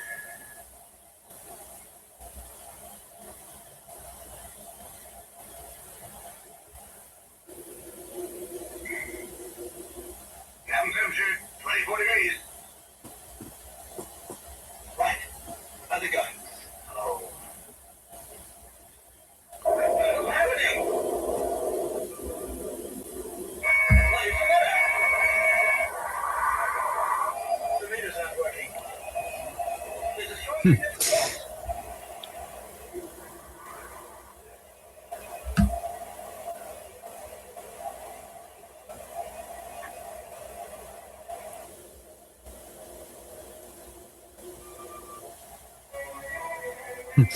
It's like all of a sudden our submarine just went dumb on us.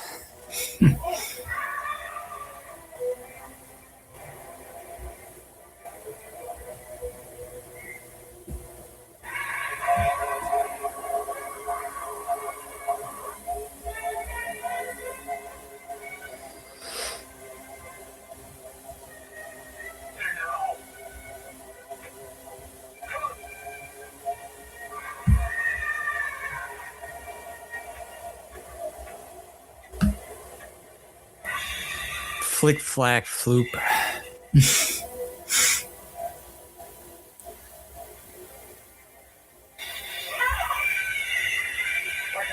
is hurt. Okay, on board. That was kind of a bit random how there was sparks all of a sudden. Yeah. That's how Toho likes to work.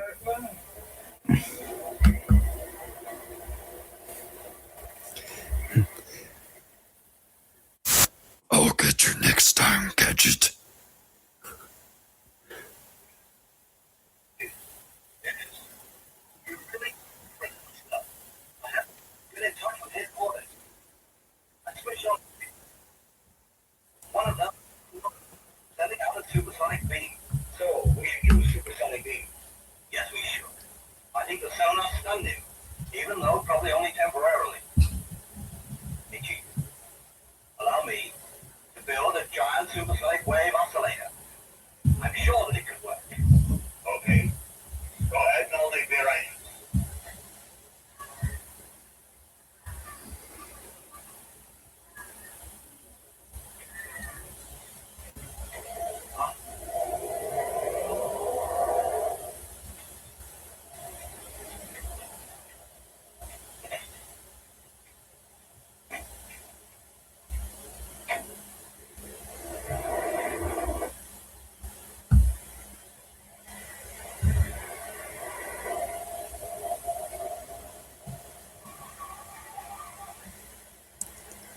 I like how there's squeaks on the wheel and the dirt pavement. Shh.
Looks a little BDSM. Yeah. You like that?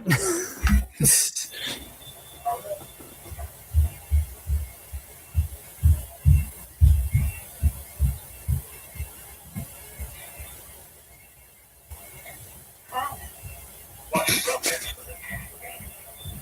It's Titanosaurus. What is the matter with Titanosaurus? He was chasing us out when he was suddenly hit. By what? You don't believe that he can't be a Titanosaurus? Yes, you're Titanosaurus. Not my beautiful dinosaur that can only fight tooth and claw. And as Angerus has pointed out over the course of the series, those guys can't do shit against every other kaiju. No, Pookie, no. Reinforced. An enormously increased task.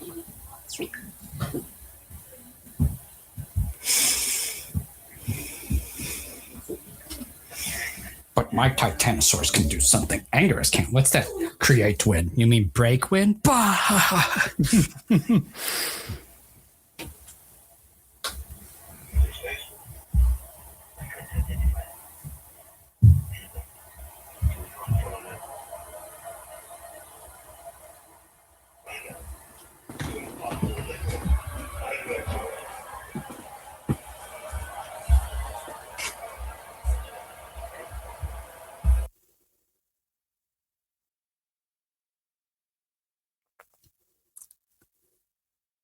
I flunked the test.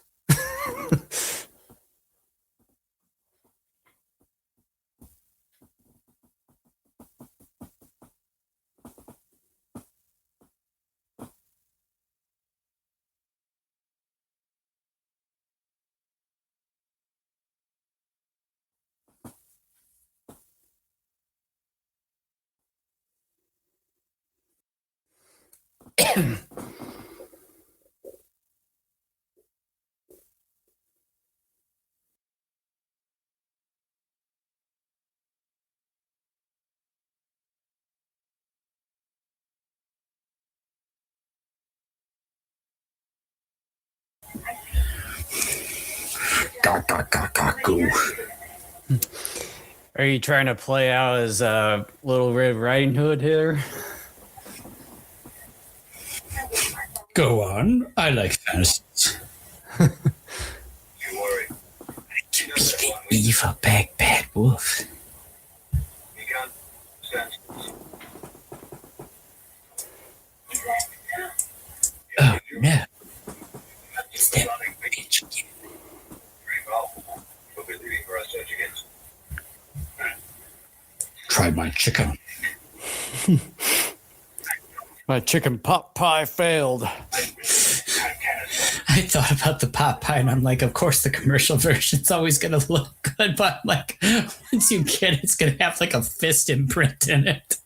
It tastes like shit. It's just like in all those like McDonald's and Burger King commercials, like the burgers look like the greatest things ever, like something you would get at a fancy high-end restaurant, and then you get it, the damn thing looks like it's been stomped on by a horse. You're just like, I mean, it tastes good, but it looks like garbage. I'm not doing this for the spaceman.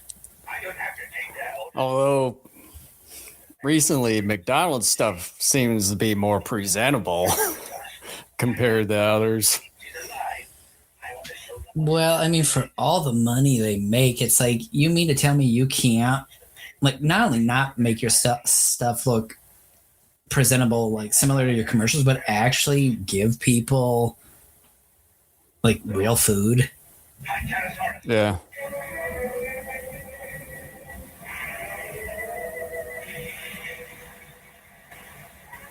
I mean, that's, you know, we eat at Culver's mostly if we do like a fast food burger joint. We do too, either there or Arby's. We do Arby's like once every 5 or 6 years, but even though there's an Arby's down the road. Actually, the Arby's is closer to us than the Culver's is. That right there's from Mothra vs. Godzilla. That's from War of the Gargantuas. That's test footage. That I don't know.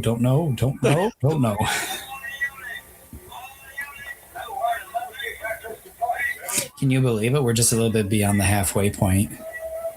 Oh yeah, geez, Louise. It's not good. The circuits have been cut loose.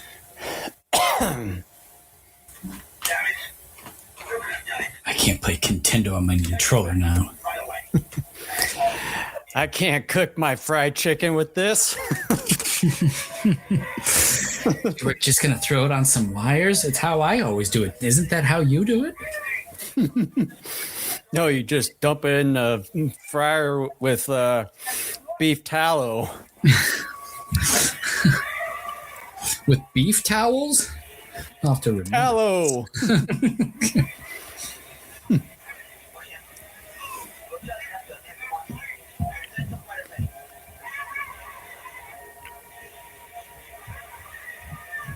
Then magical invisibility. I still have never figured this out. In over 30 years of watching this movie, I have never been able to figure this out. Yeah. Like I've learned to just shrug and accept the fact that they somehow can magically disappear in the blink of an eye. Without any sort of device. Yeah, they just they do it.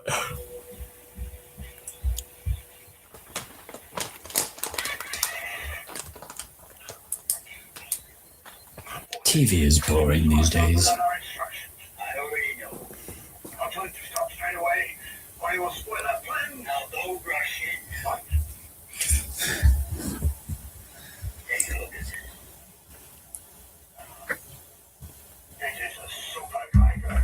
What is Mechagodzilla's strongest enemy? Option. Quite right. Take a look. Godzilla's charging. He wants to fight Titanosaurus. Alright, we'll let them fight. Titanosaurus will be killed and Godzilla will have you.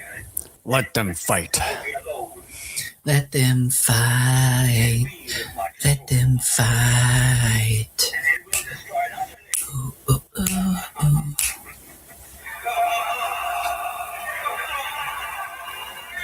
Their laugh is so thunderous it echoes across the land.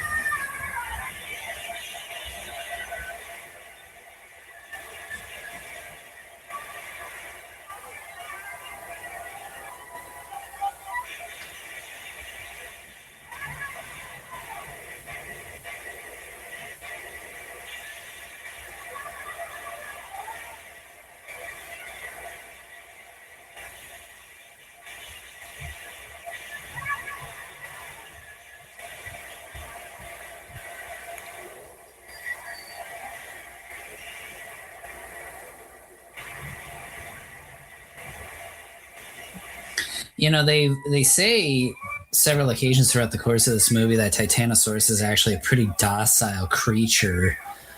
What would have been nice is having Titanosaurus be that docile dinosaur to start the movie, and then just showing them, like, put some sort of device on it or what have you to put it under their control.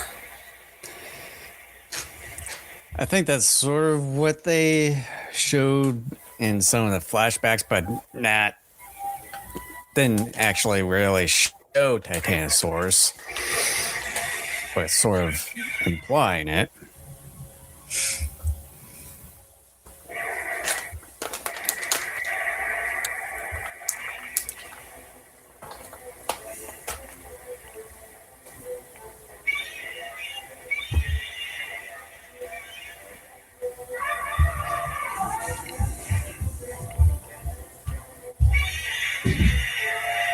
I've always enjoyed the fact that Godzilla versus 2 in this movie was really cool.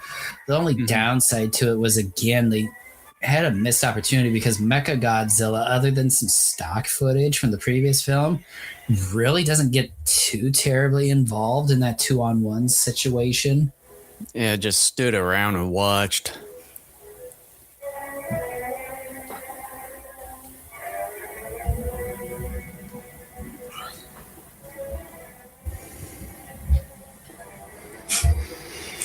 Katsura can do everything. Like being Medusa. She probably is that like Transformer Medusa from Revenge of the Fallen.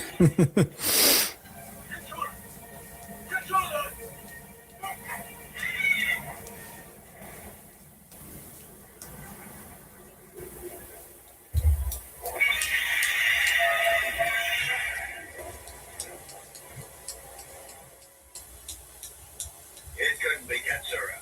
She just went and found her father's notebooks. You're just jealous. She's the only outsider who knows anything about it. She could have sabotaged it. Now listen, if that's your reason, then why the hell don't you suspect me? I tell you, she's not like that. Did you not say? Forget her. She's no good now. I'm sorry, I still trust in her. No matter what you say. Did you know that? Yamamoto.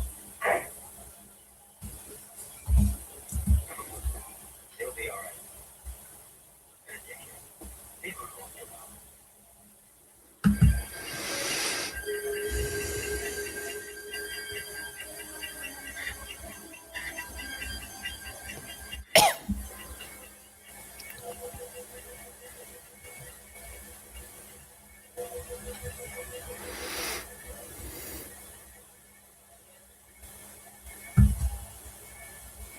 Why didn't you wait for my insurance? All right. So now we know that they will fight together. But not for me. From now on, if I give you an order, you are to obey it. Is that clear? I understand. Of course. You try to save my daughter's life. I'm eternally grateful to you. Whatever you decide. How long will it take to fix it? I'm not sure. I think at least 2 days. 2 days.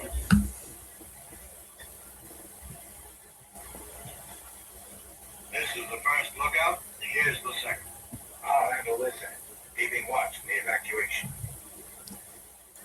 You know, you have Kenji Sahara playing as a military commander in this one. I wonder if he could be like the same, if he carries the same name as some of the other Heisei Godzilla movies where he's a commander.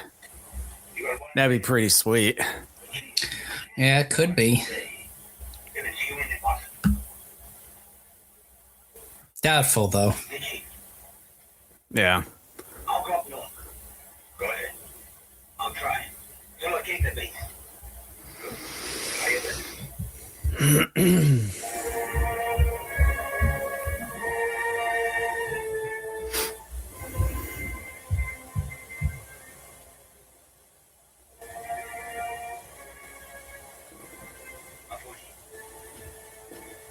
The Mechagodzilla controller is inside Katsura.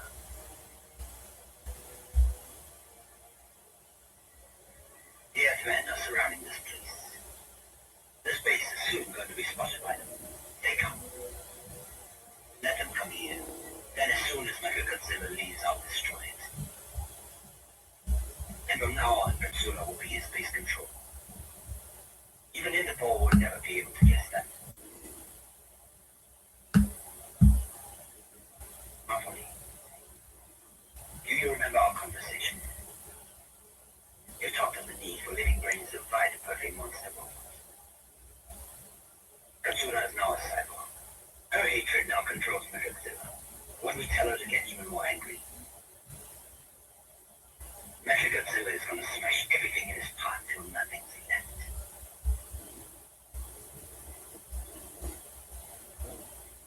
Mafoni, if we win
trying to figure out how to greet her, but I just cannot remember what I wanted to say.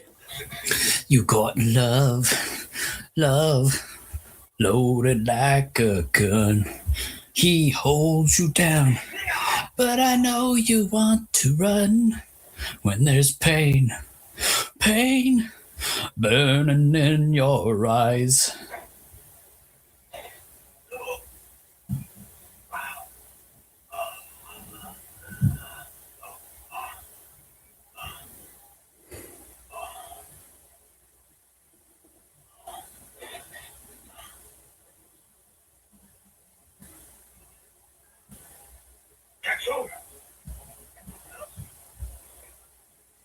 Katsura, you, young man. I understand that you found Titanosaurus. Oh? You are, Dr. Mafuni. Dr. Mafuni? You, let go of me! Let go!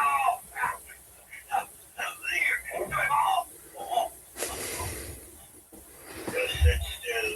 Stay there quietly and you'll witness the end of your sentence. Who are you anyway? The second coming. We've come to save this planet from the Earthman who are destroyed. No! Please don't go up. How can you against your own kind? Don't, I'm proud of you. Your retreat is more undead is. It's too late, the die is cast. No bully. Ready to attack you.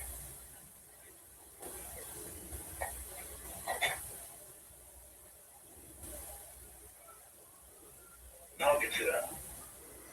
Mechagodzilla. Get over there! Dun, dun, dun, dun, dun. I was about ready to do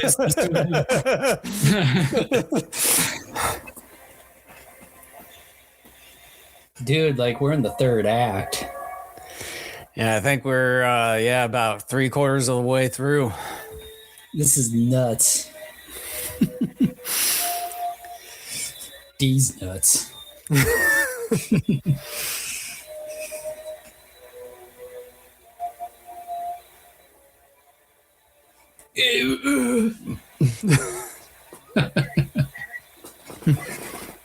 Yeah, my eyes.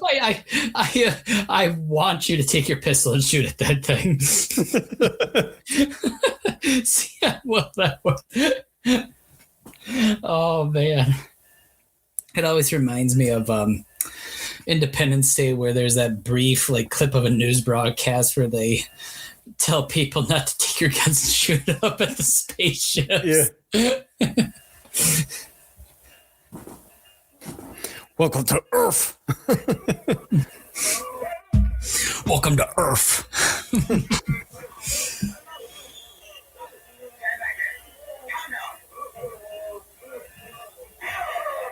It sounds like he shoots him every time. Every time I see that shot and I hear it, it sounds like he shot a couple of them.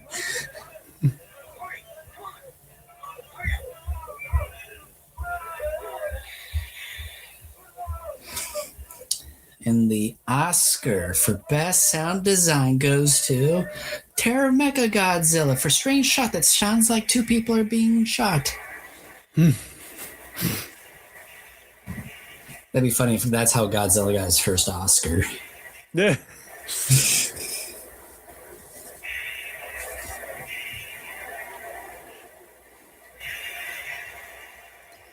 That would just be weird and awkward. Yeah.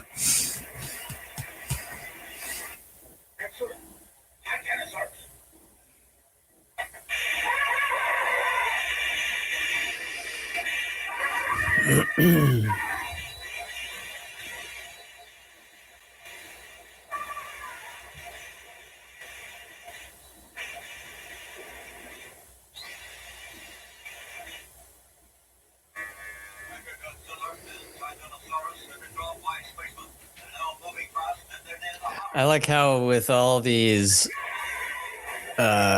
older dubs and everything that they call Godzilla. Yeah. Well, I think I think they say Godzilla because they tend to get British dubbers or somebody like that, I think. And they just kind of have this weird drawl about them.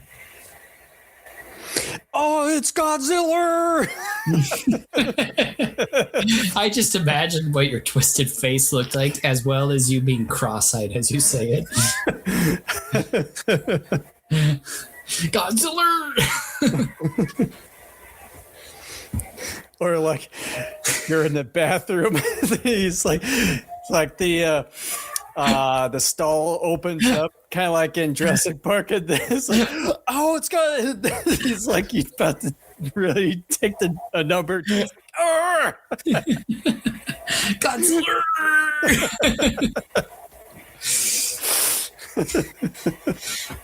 Daddy, what are we gonna watch tonight? We're gonna watch Godzilla.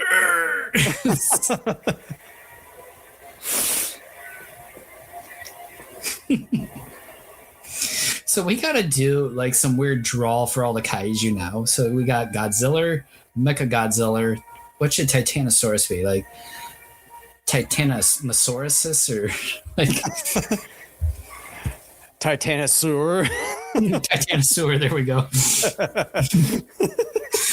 What happened to Titanosaur? And then Anguirus can be Anguirus. Anguirus. Mothra can be Modra. And then Keen Caesar would be Keen Caesar. Or King Caesar. Or Keen Seesaw. Seesaw. Yeah. And then Gorosaurus would be Gorsur. Gorser. Let's watch King Kong fight Gorser and King Kong escapes.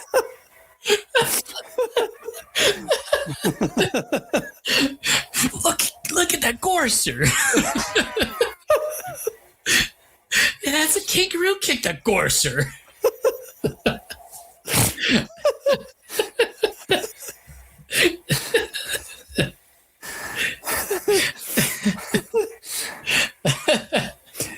And then maybe for King Kong, monkey. Yeah, there we go. Monkey. Or IR baboon or something like that.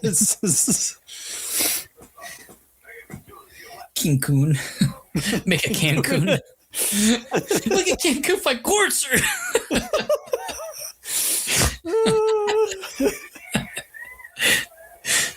Come on, Gorser, get Cancun. No, Cancun won. No, not my Gorser.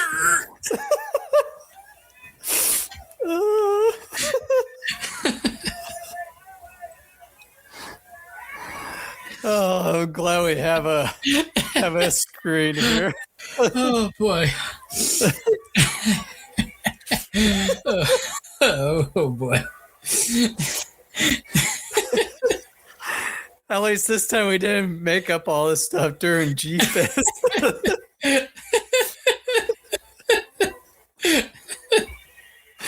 Oh, we're idiots. Oh. Ooh. Oh, my sides.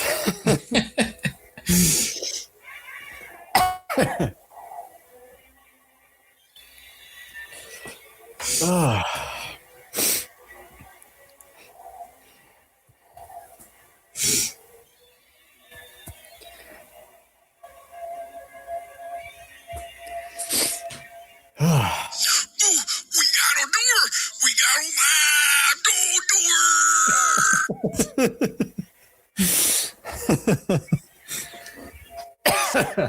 I still saved that a year and a half later. But man, it just seems like yesterday. I know. I was thinking about that like a week ago. I'm like, has it been a year and a half already? For those that don't know, that's the gibberish the one alien says near the end of Invasion of Astro Monster as the house is getting blown up by the self-defense force. Yeah, it's like every year we come up with some goofy tagline or something for that specific G-Fest. Like one year is good. Taking pictures? Yeah. Next one is like, don't do her. Well, you skipped 22. I don't know what 22 Yeah, I is, know. Like there's so many. It's like so many that's hard to keep track. Oh, I know. Whew.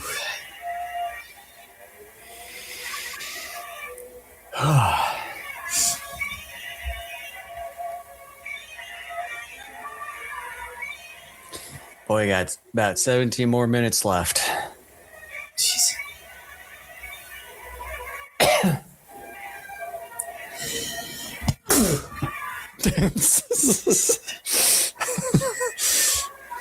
It's contagious.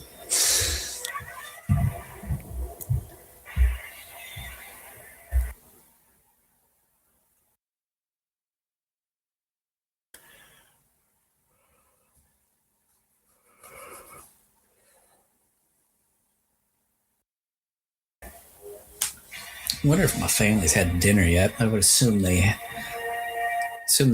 either have or are in the middle of it. I'm getting kind of hungry.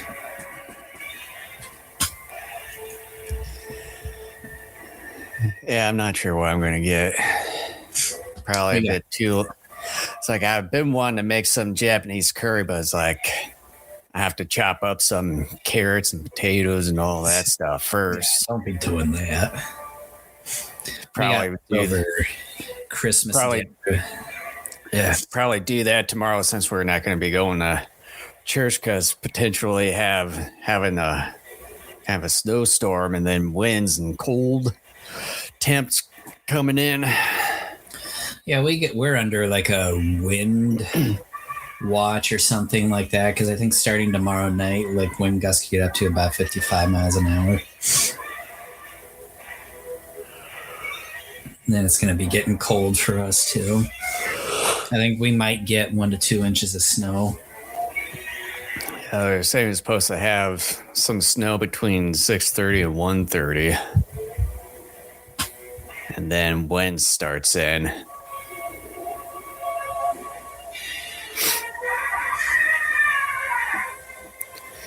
Probably make some of that chili cheese dip that Mom always makes with can of chili with no beans and cream cheese. Oh boy. I haven't made it in years, but I might do the cream cheese, kind of make it in the shape of a small plate, put some cocktail sauce, a mini shrimp on top, put it on crackers. Here we're talking about food and just not really paying attention to the movie here. I wonder what Godzilla's eating right now. Well, apparently he's eating dirt at the moment. He ate missiles just a moment ago, even though it shot him in the stomach.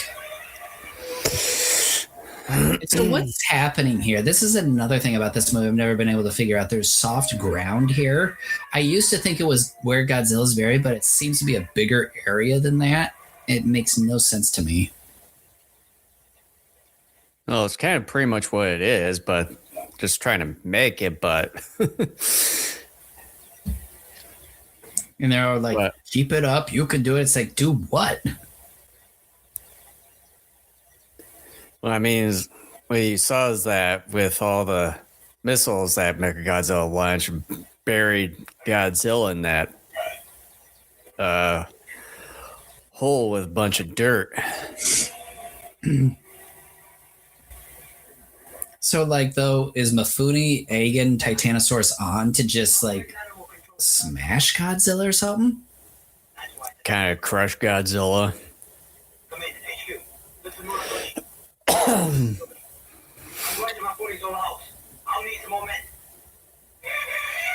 Yeah, like right here.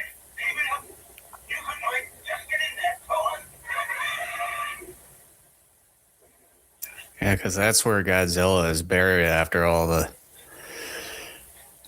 burying from Mechagodzilla's missiles.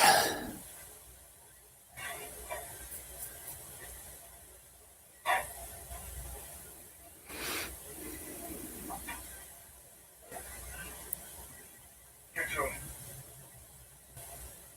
Getsu. This is not really you. Shut up, you. Better listen to her. She has a final say. It's the final say.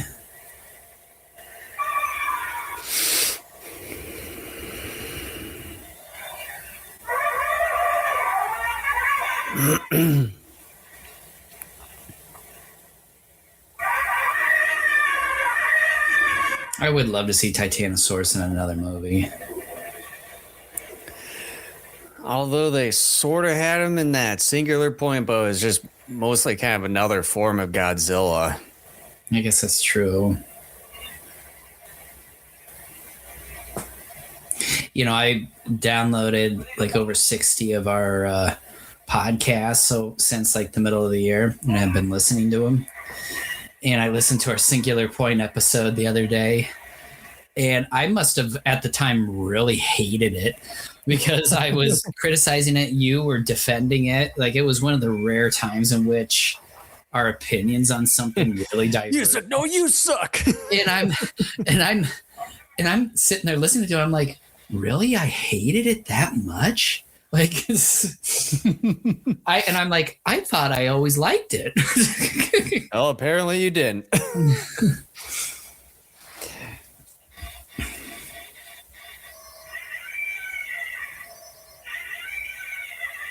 We gotta be overly dramatic here so that our heroes can live just long enough.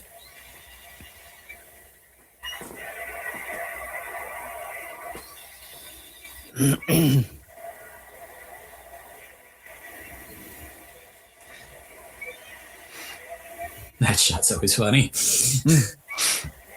Oh, you got me.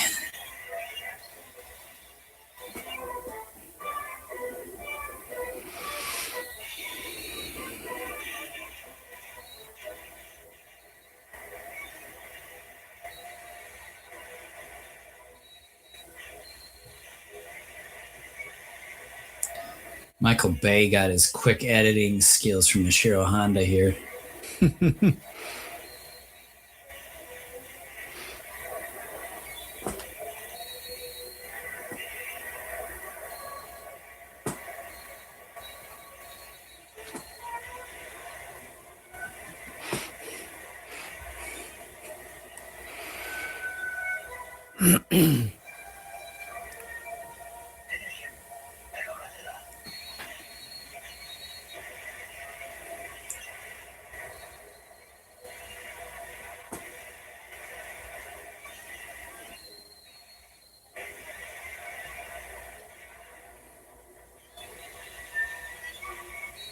If I was the actor, I'd be running, be like, get this off.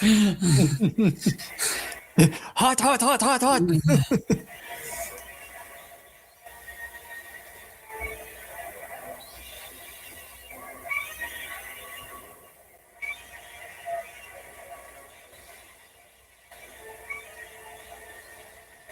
The way Godzilla fights sometimes in these later Showa era films, for some reason I keep thinking this is how an anthropomorphized cat would fight. I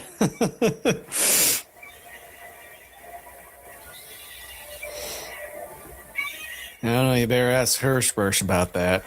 She goes, no, I bring knives, guns, RPGs, nunchucks, brass knuckles, whooping sticks. And she just keeps going on and on. My hurricane fists are last resort. What is it? What is it? What's it?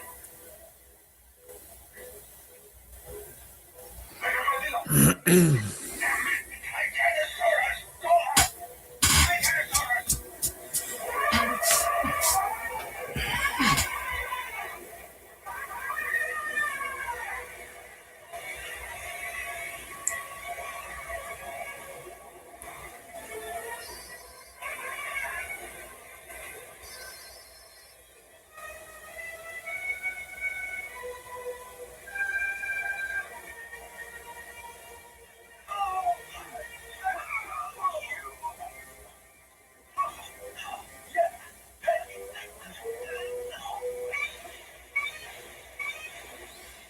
It's like, quit hitting yourself. Quit hitting yourself.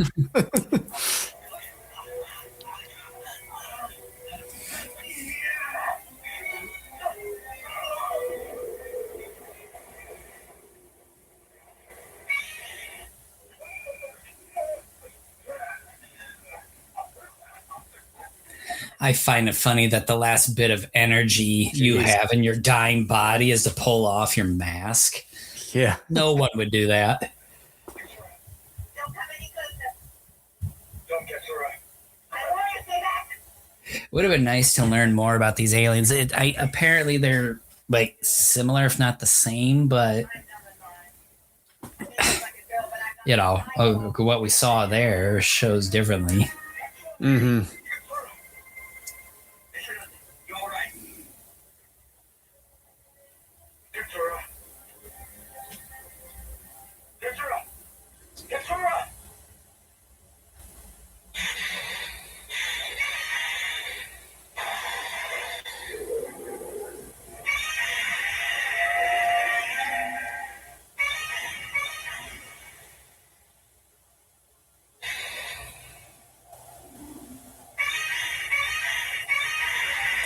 I have that super deformed figure up on my desk here. Actually, it's the one from the previous movie where it effectively destroys Mechagodzilla. I know I've seen that figure before.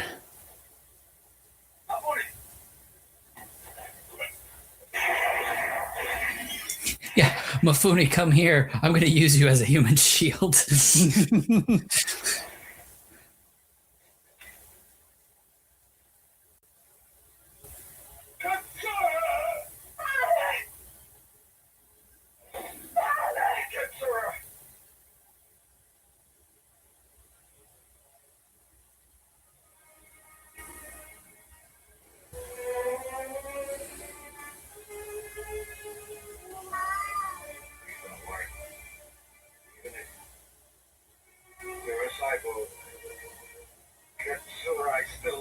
They've never really explored how messed up this Ichinose character is. I mean, he may be the most screwiest character They probably in a didn't. movie ever. They probably didn't want to dabble into that far because they know they probably get in the weird territory. Well, yeah, like we never see him go home, so we don't see what the inside of his apartment or home looks like. Yeah. Some weird artwork. Do we want to take time to like list things they might find there? Yeah.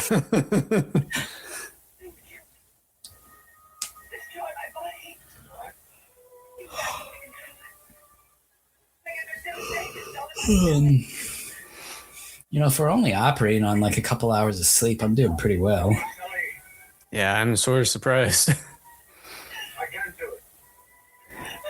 I thought it'd be like good, but just I feared that by the time we were like midway through the second movie, I thought I was seriously going to be nodding off or something. yeah.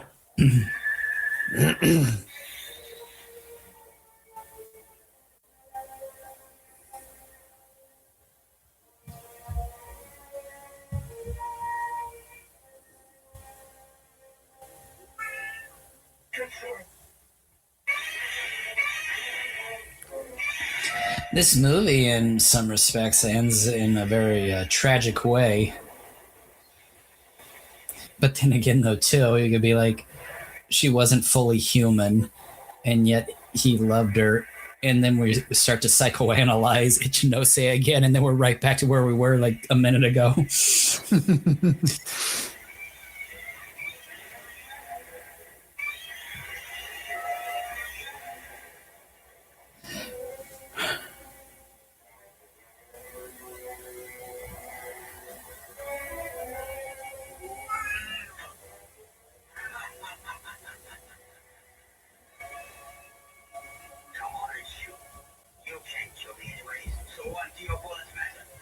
Then why were you running? That's what I've never understood. Even when I first saw this 30 years ago. He says, what, your bullets can't hurt me, so what does it matter? And I'm like, then why were you running? That's the writers for you. I mean, I guess technically he could get caught and incarcerated maybe, but why? Like, he could break out, I'm sure.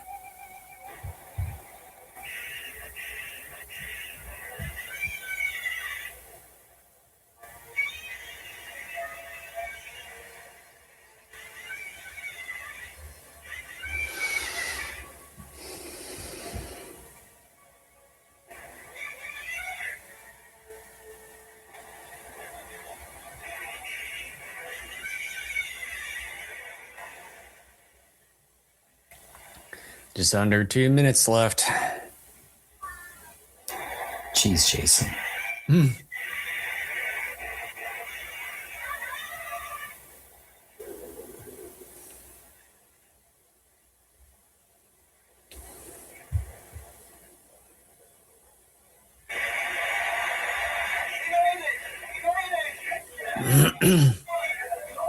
I think it should have been he did it rather than he made it.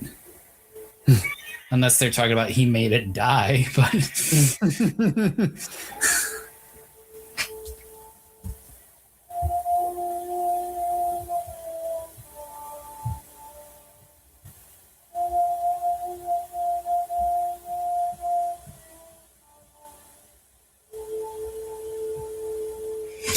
this ending here kind of as Godzilla wades off.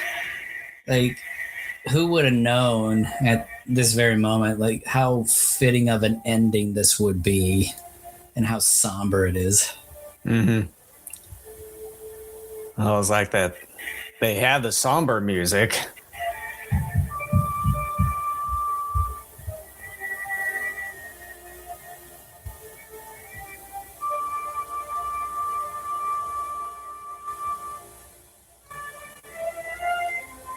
Plus it was the last Godzilla movie for the next 9 years. Well, yeah, I think at the time they made this, they may have been considering it, but I don't know if the final decision had honestly been made, because I think they were going to be waiting to see how this one did. And this one obviously didn't do as well. So that was it. So what are your thoughts after again, I really like this. It was sort of interesting because when I first saw this 30 years ago, it was for a little while like my favorite of the 70s films.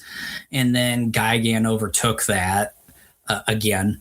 And then there was this weird period of time where I considered it pretty weak, like maybe one of the weaker entries of the decade.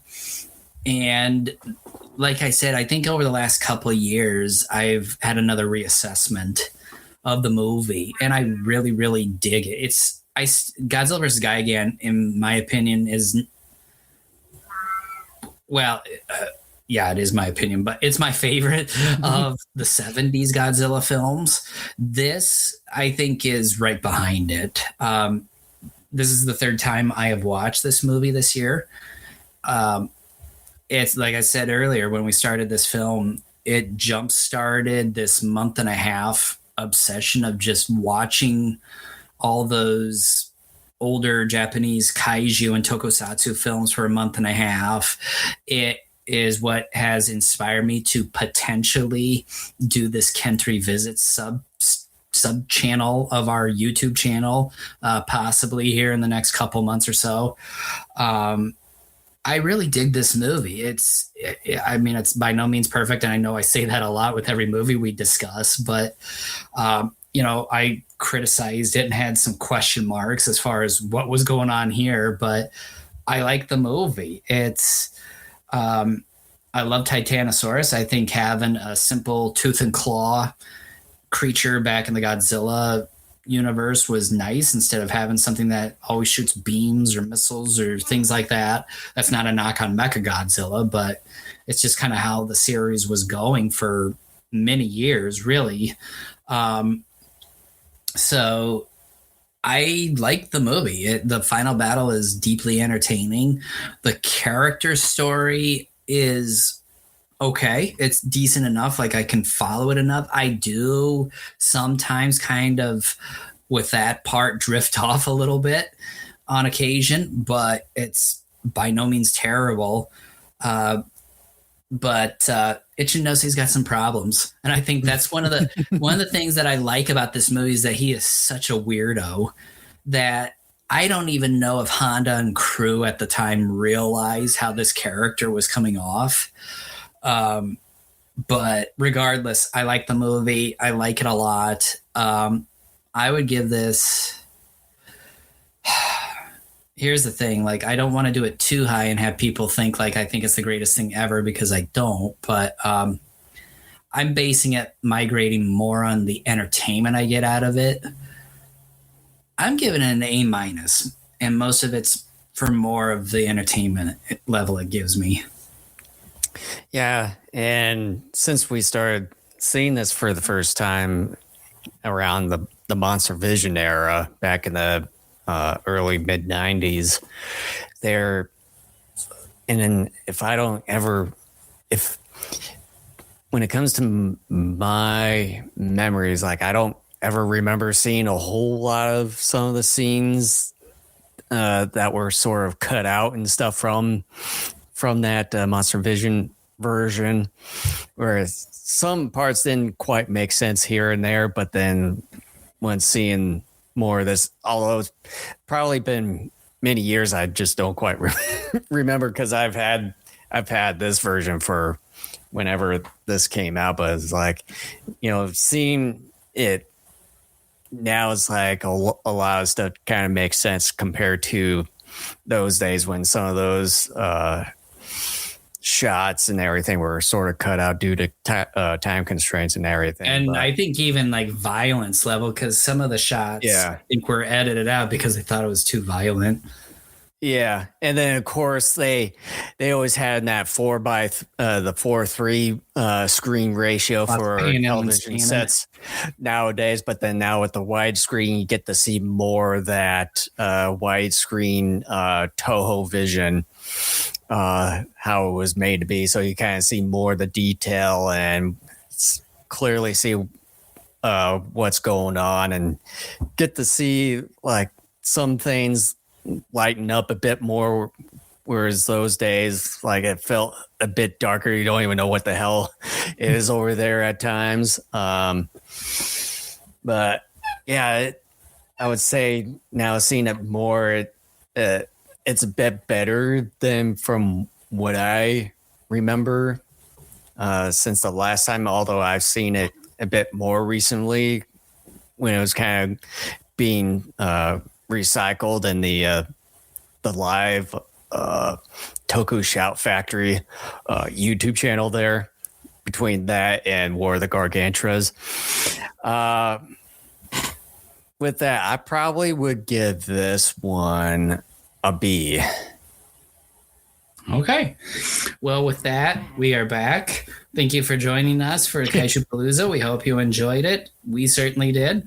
Happy to be back, and we are returning in a couple of weeks. We are going to once again do Space Monster Wongmagui discussion that I think will be a very interesting discussion to have. And yeah, we're back, baby. So thank you so much for joining us. And before we officially sign out, just make sure to like and subscribe and follow us on the following social media, and also on the following streaming platforms that you see down there. And also, if you want to see both video and audio versions of our episodes, just go to gogokaijushow.com. All right. So, thank you so much. Happy holidays. Happy New Year. We'll see you guys in the new year next time.